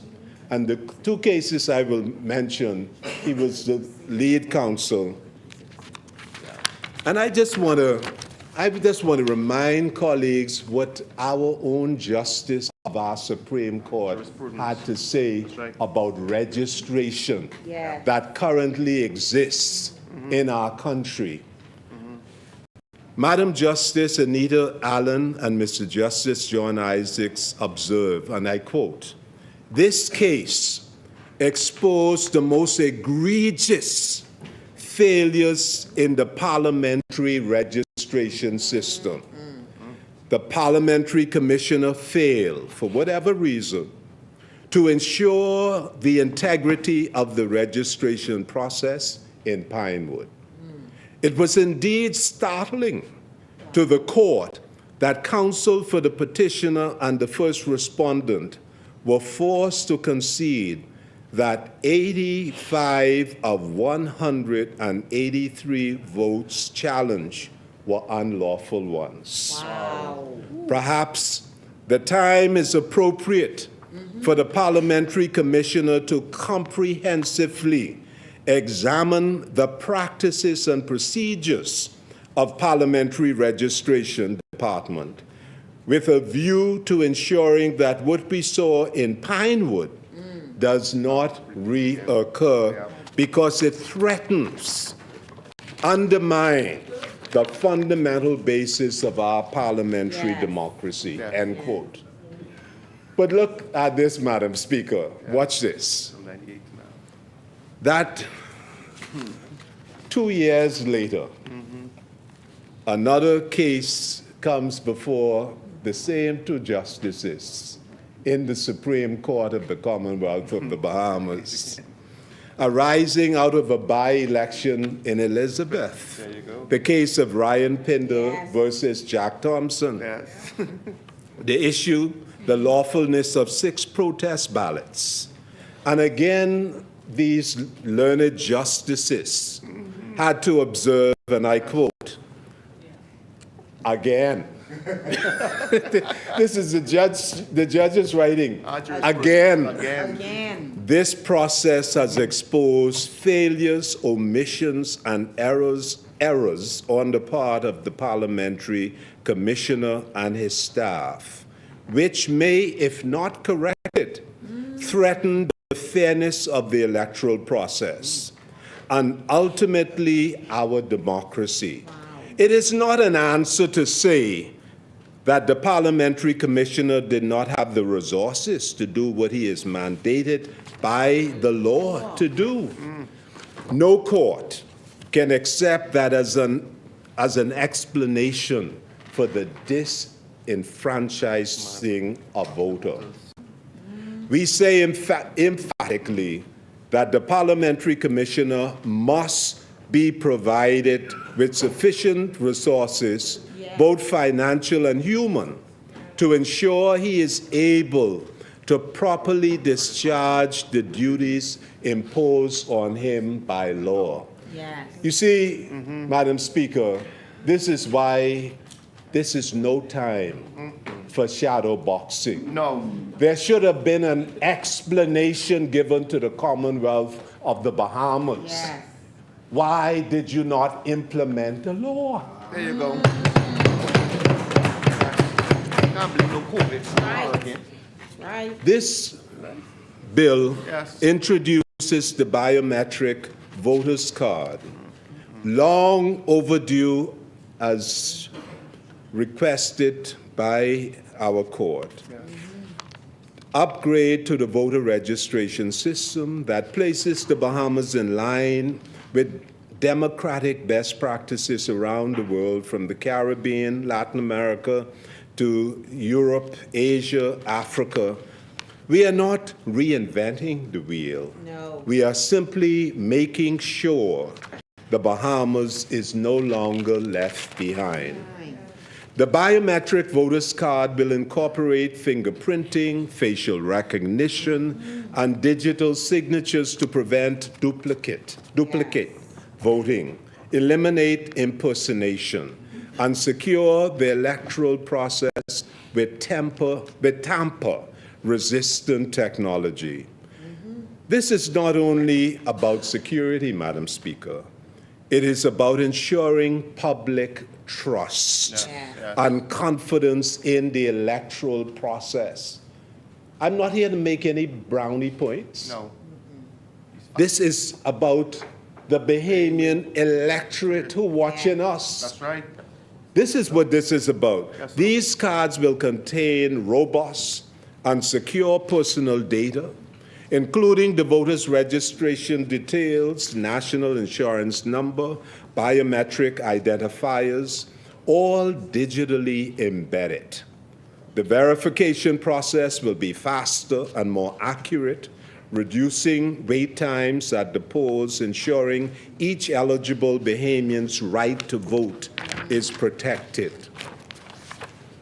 We are also introducing, Madam Speaker, electronic poll book, or e-poll book, a secure digital record as described by the Honourable Member of Elizabeth.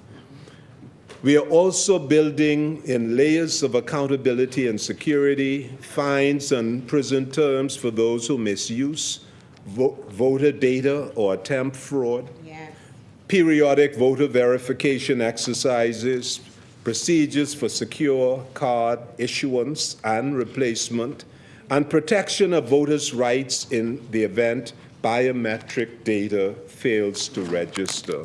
Madam Speaker, this bill is not just about biometrics. It is about trust. It is about integrity. It is about progress. With a 10-year validity period, built-in safeguards, and a permanent voter registration number, we are designing a system that is efficient, secure, and fit for purpose. Yes. Not only for the 2026 elections, but for the future of our democracy. This is what reforms looks like in action. This is how we modernize a system that is far too long relied on manual, outdated, insecure methods. This is how we build a 21st century Bahamas. Yes, sir. One vote, That's right. one person, one nation at a time. So I call on this honorable House, Madam Speaker. Let us not delay. Those who want to be a co-parent, contribute your recommendation. Maintain your time. Right? Contribute. Let us not fear progress. Let us pass this bill and send a clear message to the Bahamian people that under the Progressive Liberal Party, your vote is safe. Yes, sir. Your voice is heard, and your future is secure. Thank you.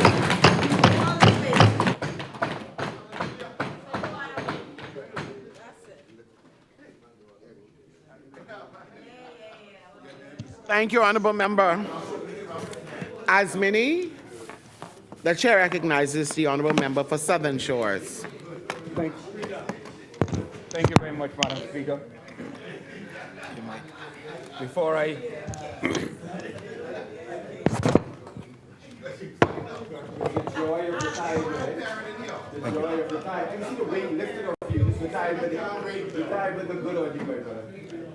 Thank you very much, Madam Speaker. Before I get into my debate, I want to take this opportunity really to salute the Parliamentary Commissioner who's been with us all day, overseeing to ensure that we do justice to this bill. So I salute you. I salute the team.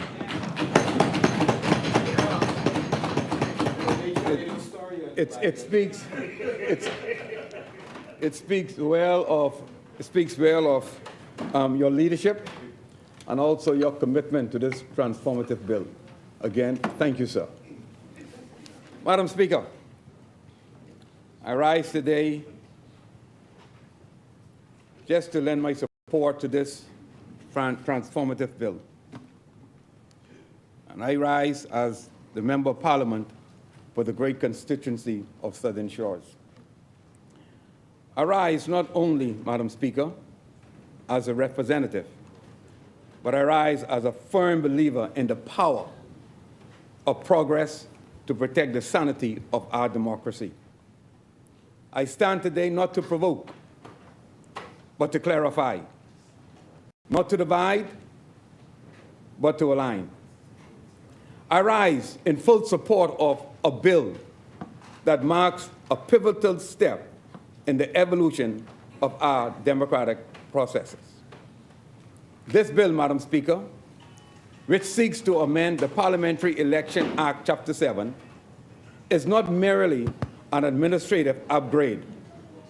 It is a fundamental step forward in safeguarding the voice of every Bahamian. Madam Speaker, I am firmly convinced that this bold, visionary, forward-thinking legislation represents a simple policy adjustment, but a defining milestone in transforming the future of our country. It is a moment that demands courage, foresight, and unity, a moment that will echo through generations as a turning point where we chose progress over complacency and purpose over hesitation. This is progress not in theory, but in action. At the heart of this bill, Madam Speaker, is the introduction of the biometric voter's card. This card will incorporate advanced security features, including digitized fingerprint, facial recognition, and digital signature, ensuring that every voter is uniquely identified. This card will be valid for a period of 10 years, replacing the current system of permanent voters card. Madam Speaker, this change is not arbitrary. It is a deliberate move to enhance the integrity of our voters' registry and to ensure that it reflects the most accurate, up-to-date information. The biometric voters card is not just a piece of technology. It is a promise that every vote cast is genuine, every voter is verified, and every Bahamian voice is heard without distortion. Madam Speaker, the power of this biometric voters card lies in their ability to revolutionize the integrity of our democratic process. With unmatched precision and accountability, these advanced tools eliminate the shadow of electoral fraud, restore public trust, and ensure that every vote cast is a true reflection of the people's will. And it aligns the Bahamas with global best practices recommended by international observers. We will not be left behind. Furthermore, Madam Speaker, it is a defining leap towards transparent and resilient governance.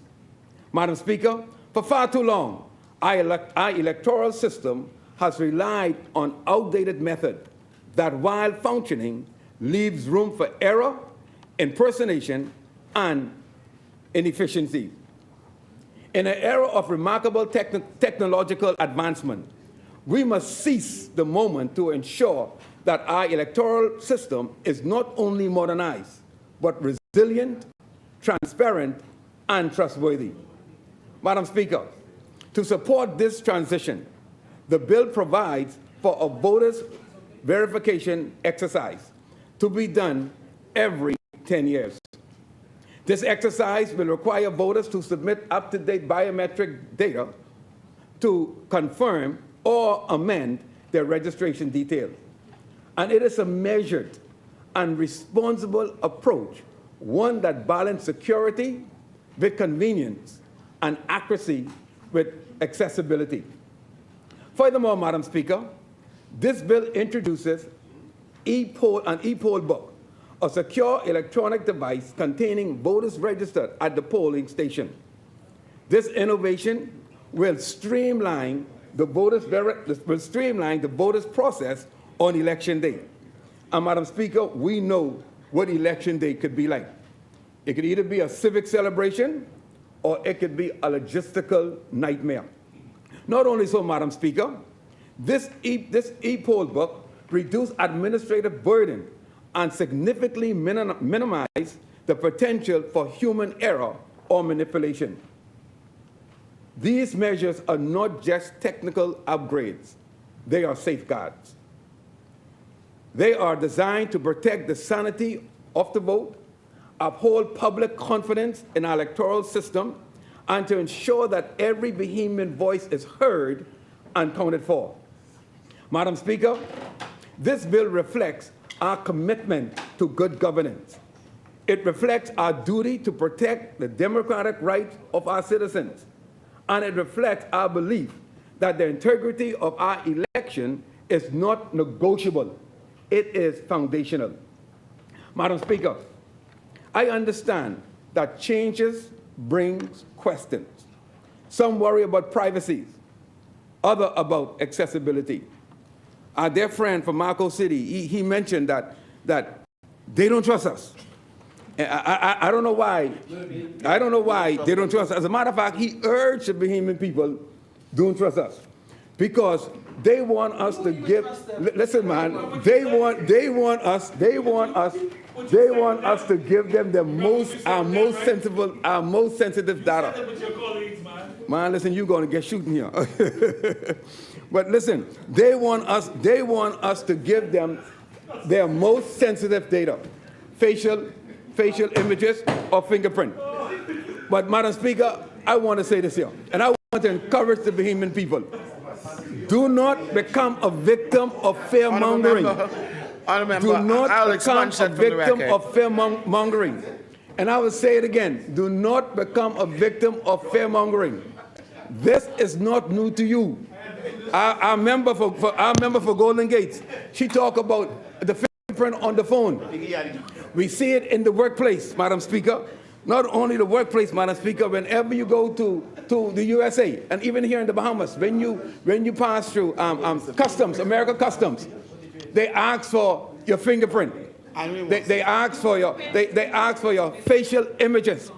And here we have our own, Madam Speaker, telling us not to trust your government. So I tell the Bahamian people, if you could trust the American government with your fingerprint, if you could trust the American government with your facial image, I tell you, you could trust your Bahamian government.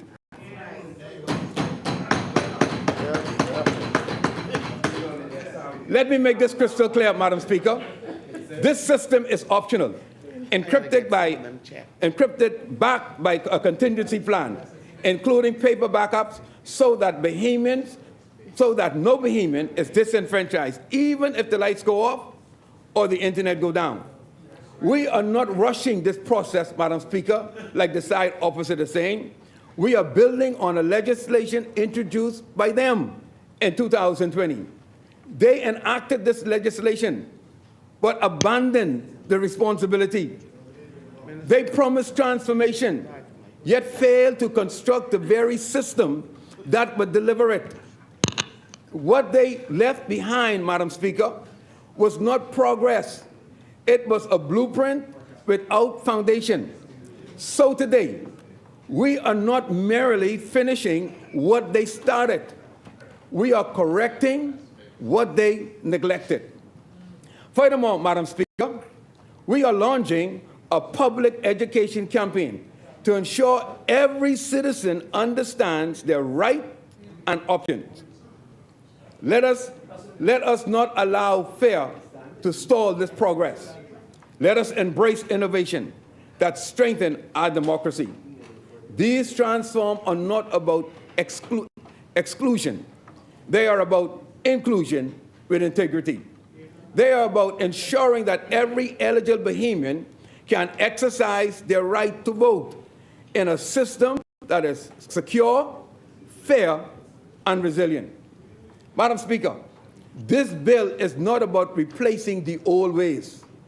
It is about refining, ensuring that every grandmother in McKinney Drive, every first-time voter in Millis Heights, and every hard-working citizen can vote and vote with confidence and dignity. Madam Speaker, the strength of our democracy depends not only on the will of the people, but on the system that protects and reflects that will. This bill, Madam Speaker, fortifies those systems. It is a forward-looking measure that places the Bahamas among the ranks of nations that takes electoral integrity seriously. I urge my colleagues, I urge my constituents to support this bill, not for the sake of convenience, but for the sake of confidence. Not for the day's election, but for the generations to come. Let us reaffirm and recommit ourselves to the democratic process that is worthy of the people that we serve. Madam Speaker, Southern Shores support this bill, and Southern Shores rest. God bless you.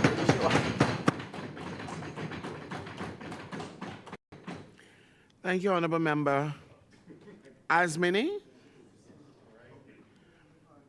5? No. Okay, I thought I heard 5 minutes. Stay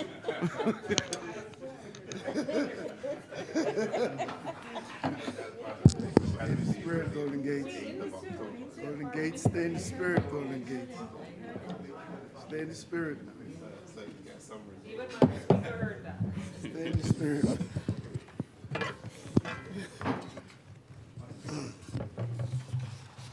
The chair recognizes the Honourable Member for Southern Shores. I just want to make it crystal clear, Madam Speaker, that when I Sorry, Madam. When I told Marco City, Marco City that I was going to shoot him, I don't mean literally shoot him. It was Marco City? Yeah, it was Marco City.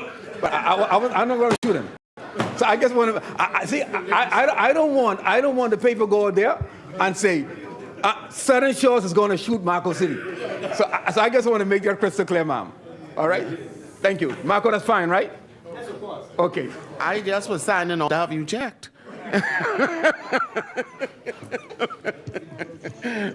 We understand. The chair recognizes the honourable member for Golden Eyes. Yes, Madam Speaker, thank you. I want to thank Almighty God for this opportunity to address this body in this historic place. Madam Speaker, I'm thankful and grateful to the people of the Great Golden Isles constituency on whose shoulders I stand. To address this historic bill, I will do my endeavor to be brief, and I shall get right into it, but I would like to reflect on the day, just a few days ago, Emancipation Day, that is close, near and dear to my heart. I believe Emancipation Day, Madam Speaker, is the most significant of all the holidays we celebrate. I am one to believe it should be celebrated on the actual date, August 1st. And I believe it should be observed as a holy day. I believe this should be celebrated as our Remembrance Day. However, unfortunately, it is probably the least understood and appreciated. Madam Speaker, on every Emancipation Day, I take the time to extensively contemplate and reflect on and sometimes discuss what our ancestors experienced and endured. In Ghana this year, on the very 1st of August, a few days ago, they officially launched Panafest and Emancipation Day 2025, reaffirming their commitment to honoring African heritage and promoting unity among people of African descent. This year's celebration was held under the theme, "Let us speak of reparative justice, Pan-African artistic activism." Madam Speaker, a great atrocity was committed, the Holocaust of the enslavement of Africans. I am a firm believer in reparative justice, and I say amend the wrong and reparations now. It is the late Honorable Marcus Mosiah Garvey who said, "A people without knowledge of their past history, origin, and culture is like a tree without roots." George Santayana said, "Those who cannot remember the past are condemned to repeat it." Every Emancipation Day, a group of us, we gather and we declare boldly, emphatically, that as long as God gives us breath, we will do everything in our power to see that this wicked, evil act never occurs again. So help us God. Now, Madam Speaker, briefly getting to the bill, at the very heart of the democratic system in our country is the principle of free and fair election of members of Parliament. And entrenched in the word fair is the critical concept that there ought to be no corruption in the process by which each voter casts their ballot in parliamentary election. The Progressive Liberal Party has always been the political and the social force driving electoral reform. I should like to repeat that, Madam Speaker. The Progressive Liberal Party has always been the political and social force driving electoral reform. The mantra has always been that each and every voter is entitled to one secret vote. Madam Speaker, it was this strong political philosophy of the Progressive Liberal Party acted out over 63 years ago in the form of protests and representations. We've heard of the universal suffrage movement that led to the emancipation of women on the one hand with the right to vote, and the abolition of multiple voting on the other hand by wealthy property owners. But Madam Speaker, sometimes it simply takes a spark to get a fire going. In this instance, one Rufus Harcourt Ingram, Member of Parliament then for Inagua and Acklands, who after losing his seat in 1949, played a pivotal role in launching the women's suffrage movement. Following that loss, he suggested to his wife, Mary Ingram, that if women had the right to vote, it might have changed the outcome of his election. He advocated publicly for women's voting rights, arguing that male candidates like himself would have benefited if women had been enfranchised. He inspired his wife, Mary Ingram, to mobilize support. Madam Speaker, in response, she co-founded the women's suffrage movement in 1951 and served as its first president. Madam Speaker, though he was not a formal part of the suffragist organization, his encouragement and the early public endorsement helped spark the campaign that culminated in women's enfranchisement in 1962. He is frequently acknowledged as one of the few male supporters of the movement, along with some others, like Sir Gerald Cash, Dr. C.R. Walker, Sir Randall Fox, and Sir Lyndon Pindling. Women leaders of the day, Madam Speaker, were Mary Ingram. She served as president and was described as a tireless organizer. Georgiana Simonette, one of the earliest and most outspoken of the suffragists. Mabel Walker, lawyer and activist. Eugenia Lockhart, educator and advocate.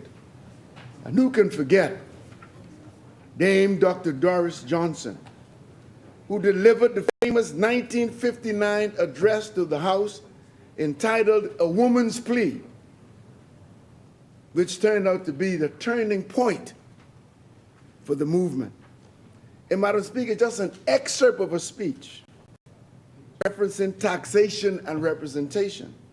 She said, and I quote, "We women have accepted and paid all the taxes by a government in which we now have no representation. We are forced to bring charges of tyranny and despotism if government further denies us our rights to choose those who must rule over us." End quote. Madam Speaker, the process of modernization of the electoral process did not stop there.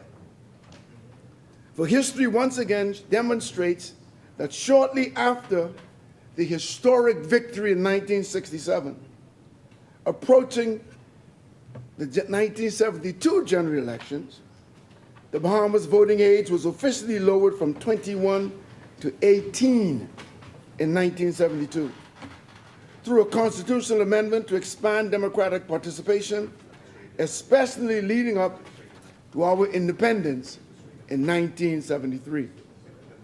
And so, Madam Speaker, this bill before us today is a continuation of our party's long-standing commitment to introduce positive change to the electoral process by enhancing its accuracy, security, and efficiency.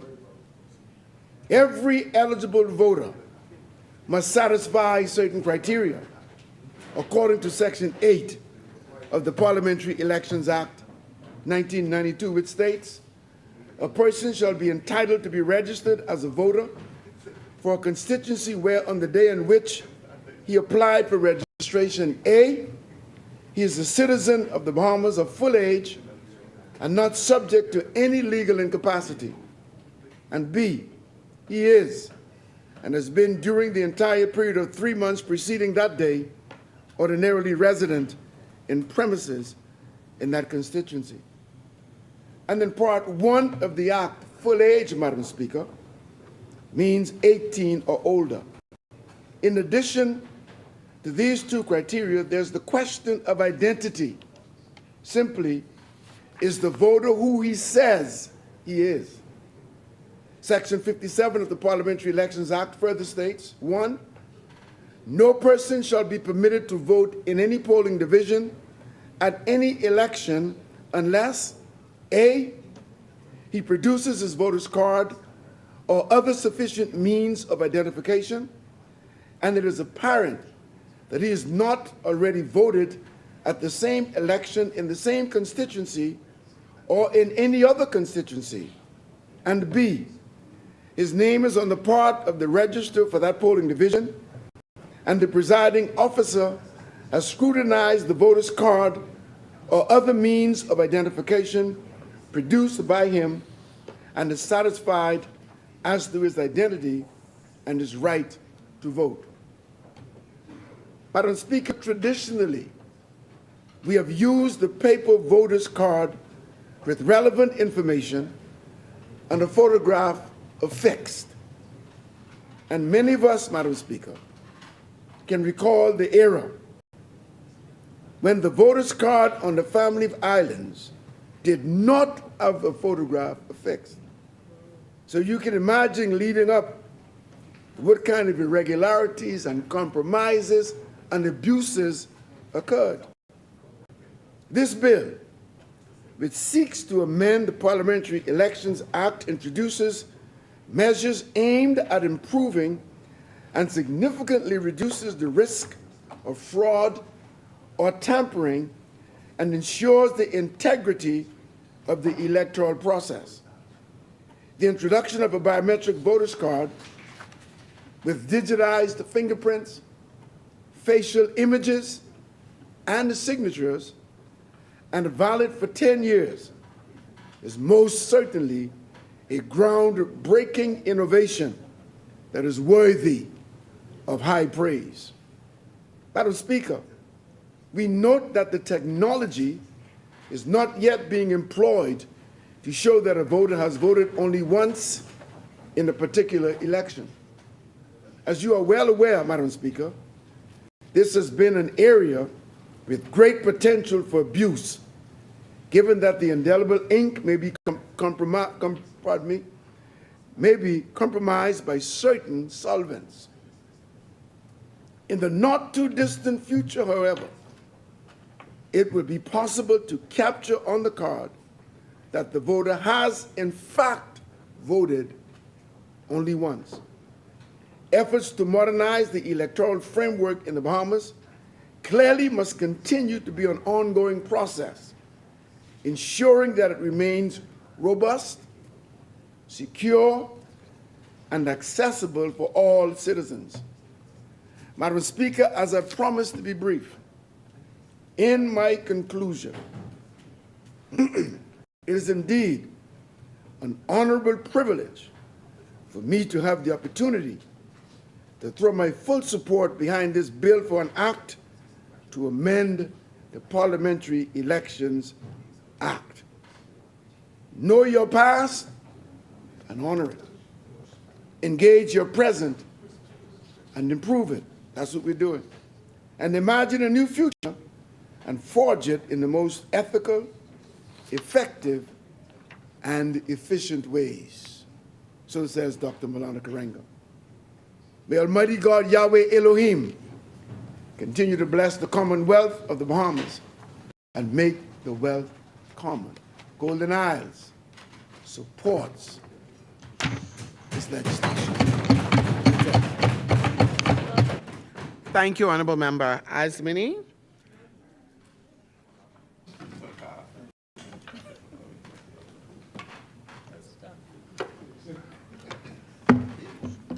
The chair recognizes the Honorable Member for Freetown. Madam Speaker, I know that it's late in the evening, but you can have joy that when I move the motion for adjournment, it's going to be to October. Yes, some of the members need rest. Madam Speaker, I rise to wrap up this debate, and I make it a habit now, because the member for Fort Charlotte talked about shadow boxing. But these words, here are some words from somebody in this House. As a member of the opposition, you don't have a ministry, corporation, or board to run. So research the government to death. Ask them every conceivable question you can think of, whether it's important to the voter or not. Don't get caught up in trying to provide a lot of answers. The government may be able to show how shallow the suggestions are since they have more facts, or because your track record was so dismal. That was a bit of prophecy, I think. Instead, ask a lot of questions. This is easier. Plus, it allows you to say in the media, House and Senate, over and over, we have put crucial questions to the government, which they have refused to answer. And then add that you don't believe they have answers. Then get extra devious and say that they are hiding information. Say something like, they are as transparent as a safety deposit box. It is nothing short of a cover-up. Questions will force the government to do your homework for you. So, I don't know. We heard a lot of that this evening from somebody. I'll whistle and you point. But, Madam Speaker, what is so devious is you acknowledge that the proper rollout of this will depend on trust. And then, as Southern Shore says, you do your level best for half an hour to seek to undermine that trust, going as far as saying, we don't trust you. That is amazing. You begin by saying, this is something that will require public trust. And then you move on to tell the public, but don't trust them. And you're doing this to your baby, Fort Charlotte? My Lord. That is what I sat and I heard, and I couldn't believe it. I really couldn't believe it. I sat and I heard that they set the legal and technical groundwork for this. They passed a bill that did not define what biometrics were being used, and so that had to be done.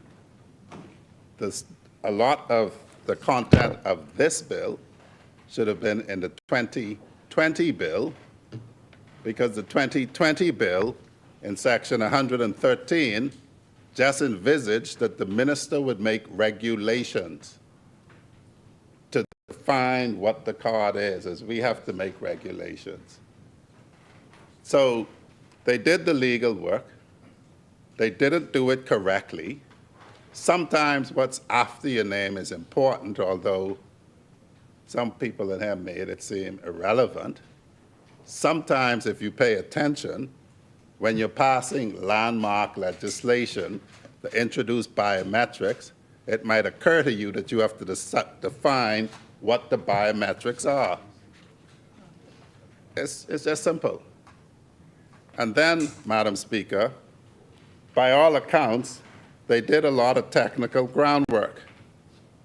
If that is true, they should have a lot of answers because they should know the technical background that they left, that they claimed we picked up and used. That is what I heard. But you know, Madam Speaker, somebody says, just ask a bunch of questions. Sometimes because your record was so dismal. And so, Madam Speaker, if in fact, truthfully they did technical groundwork, I didn't see any. Lovato Donkinson, the parliamentary commissioner, didn't bring any to me. He did a lot of diligent work. He was a very diligent man. And not only on this, but on other recommendations by that OAS committee. And every man after him has been very diligent. But it is claimed that they did technical groundwork, but clearly they don't know nothing. And we know they still cool with my predecessor because they nominated him. They didn't nominate Kalani, who was leading when all of this good work was done, but they nominated Mount Moriah. So he still have to be cool with them, and they didn't think to ask him, hey, bro, well, what's the details on this? Because he would have been presiding over all of this legal and technical groundwork. And he is their candidate. He is in favor. But they don't know, so they have to ask questions, trying to persuade the public not to trust. That's what this is all about, and it's pernicious, and it's wrong. Very, very wrong. Pernicious. That could be the word for the day. You know, you got to learn it. Just like apoplectic doesn't mean gleeful. So, Madam Speaker, this is the issue that we face. And truly, that is why we constantly say anything that appears to be good for the Bahamas that is happening, they have a problem with. And the bad thing about it is, Madam Speaker, a lot of what was set forth doesn't fall within the purview of the political directorate. The member for Cat Island, Rumkey, and San Salvador told him, why are you writing me? You have a parliamentary commissioner who will entertain you. They have a commissioner of police who will entertain them and have entertained them. They have a commissioner of corrections who has entertained them. They have a commander of the defense force who will entertain them. And so they have to get past this thing of degrading the work of diligent public servants seeking to make puerile political attacks on this side. But you know, Madam Speaker, he wrote it, and now he's acting it. And that's how you do it, eh? You write the script, you set the stage, then you act. And I must respect it because I was never a good actor, you see. But questions, questions, questions, try to raise doubt. The one thing that this performance demonstrates, Madam Speaker, as Fort Charlotte says, is there is no productive plan. What we would have expected to hear is that's not what we left to be done, and here is what we left to be done, and it's better than what you're doing. We didn't hear that. We heard to the Bahamian people, you have to trust them to do this, but don't trust them, which is to say, let's make sure this doesn't work. That is not, as the young people say, cool. Madam Speaker, it is clear that this government believes in the independence of persons as are mandated by law. This is the government that provided and passed the Court Administration Act, that gave the courts their independence, that gave even Parliament its independence in the Parliamentary Service Act. And for the Parliamentary Commission, as we've said, we've given him his own lawyer so he don't have to rely on us necessarily. And so one must question what legal and technical groundwork did they lay. And you know, Fort Charlotte, I believe if this was Jerry Springer, I think it is, he'll open the envelope and say, Marco City, you are not the father. So let's make that very clear. Very, very clear. They passed something, didn't act on it, and now we're trying to sabotage the rollout of it.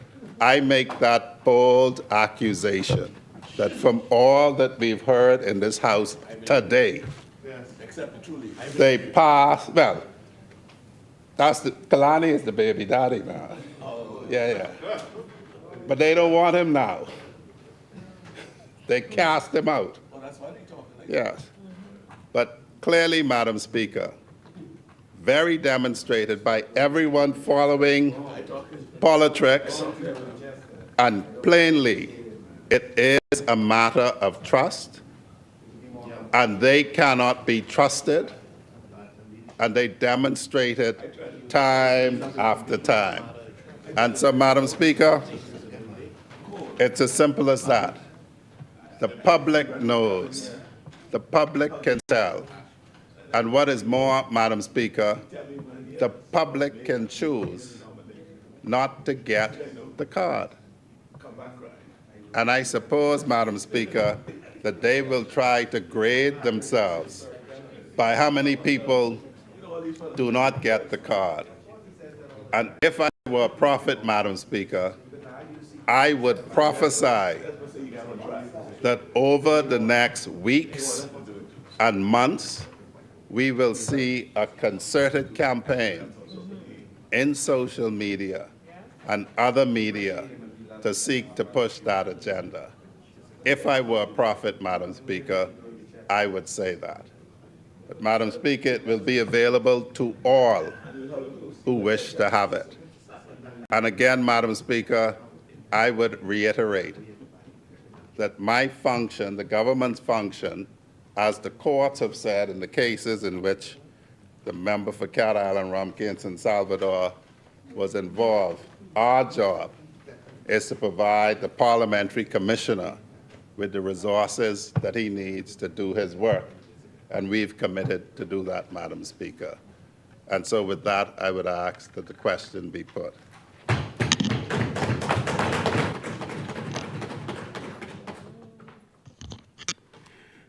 It's been moved and seconded that the following bill be read a second time and committed. A bill for an act to amend will remain seated. Those opposed will stand. Ordered that the bill be read a second time and pass. A bill for an act to amend the Parliamentary Elections Act. Further second readings? No further second readings. Committee of the Whole? Yes, I would now move, Madam Speaker, that the House to dissolve itself into the Committee of the Whole with Seabreeze, the member for Seabreeze, in the chair. Thank you, Honourable Member. You're closer to the end. It has been moved and seconded that the House do now resolve itself into the Committee of the Whole with the Honourable Member for Seabreeze in the chair. As many are in favor will remain seated. Those opposed will stand. The motion is carried. The House will now resolve itself into the Committee of the Whole with the Honourable Member for Seabreeze in the chair. Hey, you could be all right. They tired.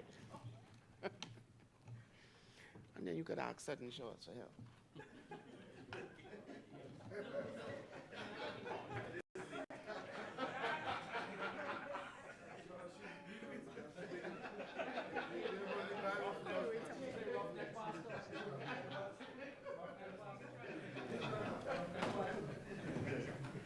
Committee of the Whole.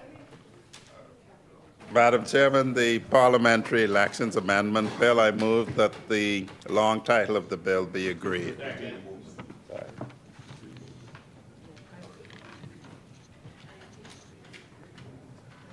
It has been moved and seconded that the long title of the bill be agreed.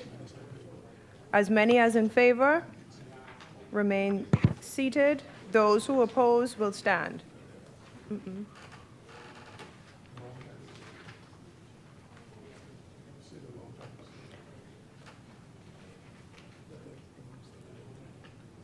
The long title is agreed.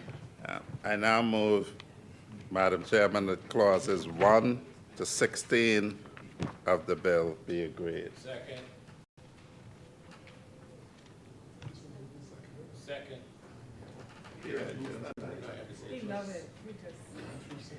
It has been moved and seconded that clause 1 through 16 be agreed. As many that are in favor remain seated. Those opposed will stand. Clauses 1 through 16 is agreed. I now move that clause 17 of the bill be agreed. Second. It has been moved and seconded that clause 17 of the bill be agreed. As many as are in favor, as many. Madam Chair, I move that clause 17 of the bill be amended to be made at C, delete the word knowingly. Second. It has been moved and seconded that the bill be agreed as amended. As many as are in favor, remain seated. Those opposed will stand. The clause has been agreed as amended. I now move that clauses 18 to 20 of the bill be agreed. It has been moved and seconded that clause 18 to 20 be agreed. As many that are in favor remain seated. Those opposed will stand.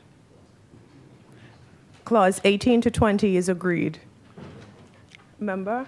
I now move that the bill in its entirety be agreed. It has been moved and seconded that the bill in its entirety, as amended, be agreed. As many as are in favor will remain seated. Those opposed will stand. The bill in its entirety has been amended as agreed. I now move that the House do resume with the Speaker in the chair. I agree. Seconded. It has been moved and seconded that the Speaker will now take the chair. As many as are in favor will remain seated. Those opposed will stand. The Speaker will now take the chair.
That the committee has examined the bill, having made one amendment.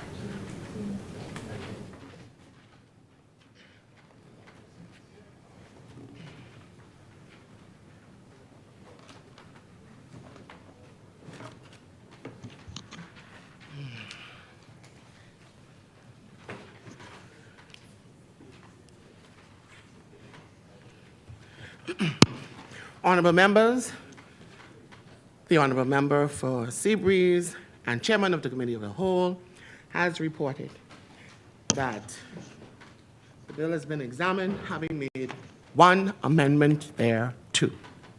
Third reading and passing. I now move for the third reading and passing of the Parliamentary Elections Amendment Bill 2025. Is there a seconder?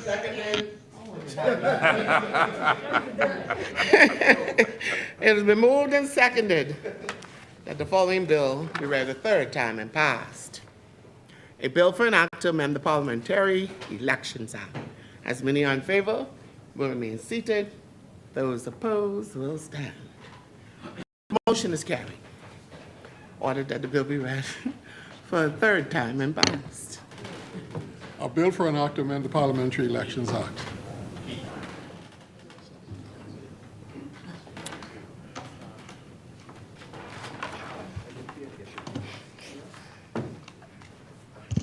Order that this bill do now pass and the title thereof declared to be Parliamentary Elections Amendment Act 2025.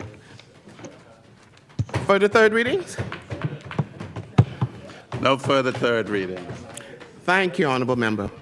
Ordered that the clerk do take the bill passed by this Honorable House today to the Honorable Senate for their concurrence. We will now revert back to the order of business.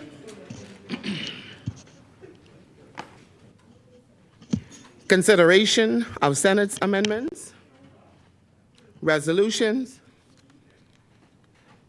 member statements. The chair recognizes the honorable member for North Abaco. Thank you, Madam Speaker. I don't wish to prolong the night, but I must address Grand Key, who over the past few days was experiencing some power outage, as well as water and telephone services. First of all, for the record, I would like, through you, Madam Speaker, to have Grand Key to know that the generator that was provided last year was actually a brand new generator. It was one of the three that needed to be replaced at Walker's Key, where the service, where the supply comes from.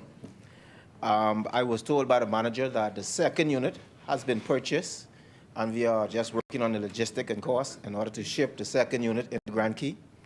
Grand Key would have experienced a surge in visitors. The local residents from Cooper's North Abaco, or from Abaco, who goes down there to fish during the crawfish season, as well as our U.S. visitors, putting extra demand on the service, resulting in some damages to that unit. The mechanics live on the mainland. They had to be assembled and dispersed into Grand Key. Took a while. But once they arrived, they identified the situation, and they began the load shedding. So Grand Key was not entirely out of power, but there was load shedding, which is common method used by BPL when there is a shortage of the supply. I also received information that there was some damages done to the water supply, the unit that they have in Grand Key, and that too required a contractor that does not live on island to do the repairs. However, I understand that there has been some achievement to get the water on. I understand that they're still shutting off to build capacity, but I understand it's off and on. Also, well, I am still receiving information as it relates to BTC.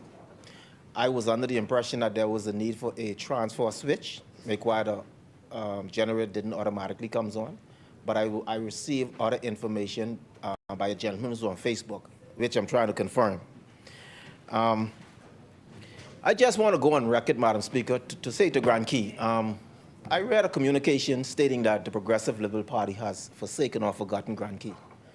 And I have to address that, because since coming to this position as the Member of Parliament for North Abaco and the Progressive Liberal Party becoming the government, we would have met in Grand Key, incomplete government complex. Since then, we've completed that. Within the 2 years, they left it undone, untouched after Doreen.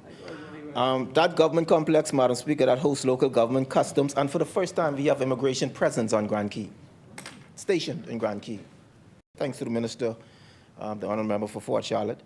We also have the police and fisheries stationed in there.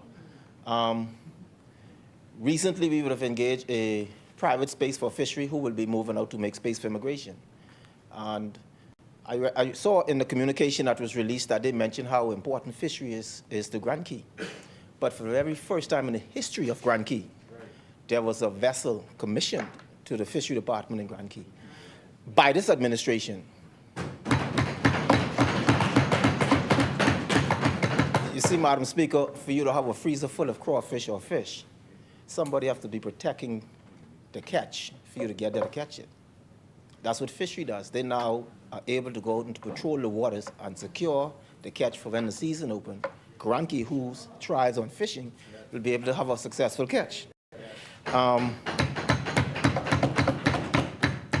Coming to office, we would have met Cephas Cooper Highway. There was a big gash in the road, some 10 to 15 feet, a concrete road. We would have used the constituency funds to repair that road. The dump site right in front of Grand Key, we've met mountains of debris, appliances, furniture, you name it, all kind. We partnered with NGOs, and we was able to clean that dump site down. What could have burned, and what wasn't able to burn, we barged out. Coming to office, there was a smell in the Grand Keys water supply that had an odor, something like an egg scent. Since coming to office, we corrected that. That was corrected. You know, on the school, Madam Speaker, we would have fenced the perimeter of the school. We securing the kids. So we would have supplied the school with backyard farming equipment. We are constructing a chicken coop in Grand Key right now. I heard the mention of the golden egg. That is being done.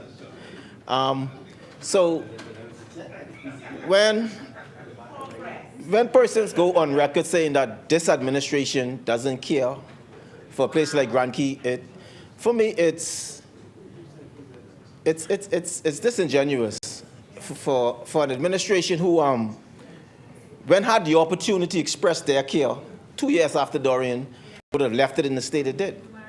And, you know, you heard Memo saying about a matter of trust. How do I trust the administration that says, after elected the government, when I was campaigning, I was heading east. But now that I've won, I'm going west. And there's no shame in changing your mind. I mean, help me. Isn't west the opposite of east? Yeah. So if I was promising in a campaign, I'm going to fix you, doesn't that mean I'm going to destroy you now? That I'm the government? And clearly, when you see persons stand up in this house from the opposite side, every bill we pass, they support.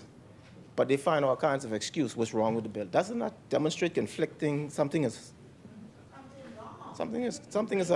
concerning. That's very concerning, ma'am. You find all kind of fault in what you support, but yet you support it. That's okay, you know. It clearly demonstrates that those characters are still at play, who, when in opposition or when seeking election, tells you what you want to hear. But when they get in, there's no shame in changing their minds. So, Grand Key, I say to you, your member of parliament is at work. I was told by the residents that I would have visited Grand Key more than the former prime minister and the former member of parliament together. I haven't been in recent weeks, but that is my commitment to North Abaco. So I felt compelled, Madam Speaker, through you, to convey to North Abaco, I have the support of my ministers. The minister, you know, they, from you mentioned the needs, and again, I wish to say this too. We don't live in a one last man country. We live last man, landmass country. We live in a archipelago of islands. And we have about 30 of those islands inhabited. So everything we do, we have to replicate on each island. And we don't just get to build a clinic and leave it. We have to staff it, we have to supply it, and then of course there's maintenance. So our challenge is great. But this administration, we don't find excuses. We do the work. We get it done.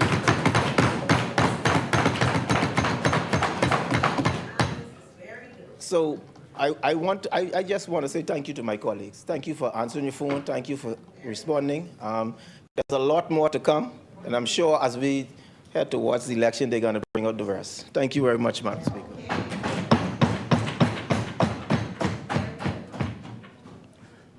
Thank you, Honorable Member. The chair, you can get up. I really want you to sit down, but get up. The chair recognizes the Honorable Member for Talbot. I appreciate it. Thank you. I didn't get an opportunity to contribute today, but I would just like to say in support of the member for North Abaco. There was a video going around about the neglect of Grand Key, and I join him in clearly articulating the fact that a lot of things is happening in Grand Key, but I want to speak specifically about the Grand Key Clinic. The Grand Key Clinic had some remedial work done, and I want to assure the residents of Grand Key that that particular facility now has been scoped, and the quantity survey work is being done, and very shortly we will be in Grand Key to finish the renovations of that facility. And so I just wanted to join the member of Abaco because I did not like the post, because it appeared as if the member, as well as the Progressive Liberal Party, have neglected some of the responsibilities in Grand Key. At no point the medical services were disrupted, but I do agree that there is some remedial work that needs to be completed. The work has been scoped. It's a part of the Public Hospitals Authority that has the responsibility for Grand Key, and we ensure that that clinic will be completed and ready for those areas that were left behind. Thank you. Thank you, Honorable Member. Further member statements? Appointment of select committees. Instructions to select committees. Notices for future meetings? I renew all notices on behalf of the government. Thank you, Honorable Member. Thank you, Madam Speaker. I renew all notices on behalf of the opposition. Thank you, Honorable Member. Adjournment? Madam Speaker, I'm going to move the date for adjournment to October because from September the 5th to the 13th of September, the Commonwealth Parliamentary Association is having a conference here that we are hosting. Yes. And so that'll consume some of the time of parliamentarians and the staff of the House and the Senate. And so therefore, Madam Speaker, I will move that the House be on its rising to adjourn to Wednesday, October the 8th at 10 a.m. Thank you, Honorable. Thank you, Honorable Members. Thank you. It has been moved and seconded that the House at its rising do adjourn to Wednesday, 8th October 2025 at 10 a.m. As many are in favor will remain seated. Those opposed will stand. The motion is carried. Final adjournment? And I move that the House to adjourn to Wednesday, the 8th of October at 10 a.m. Second. Thank you, Honorable Members. It has been moved and seconded that the House do now adjourn to Wednesday, 8th October 2025 at 10 a.m. Man, stop that.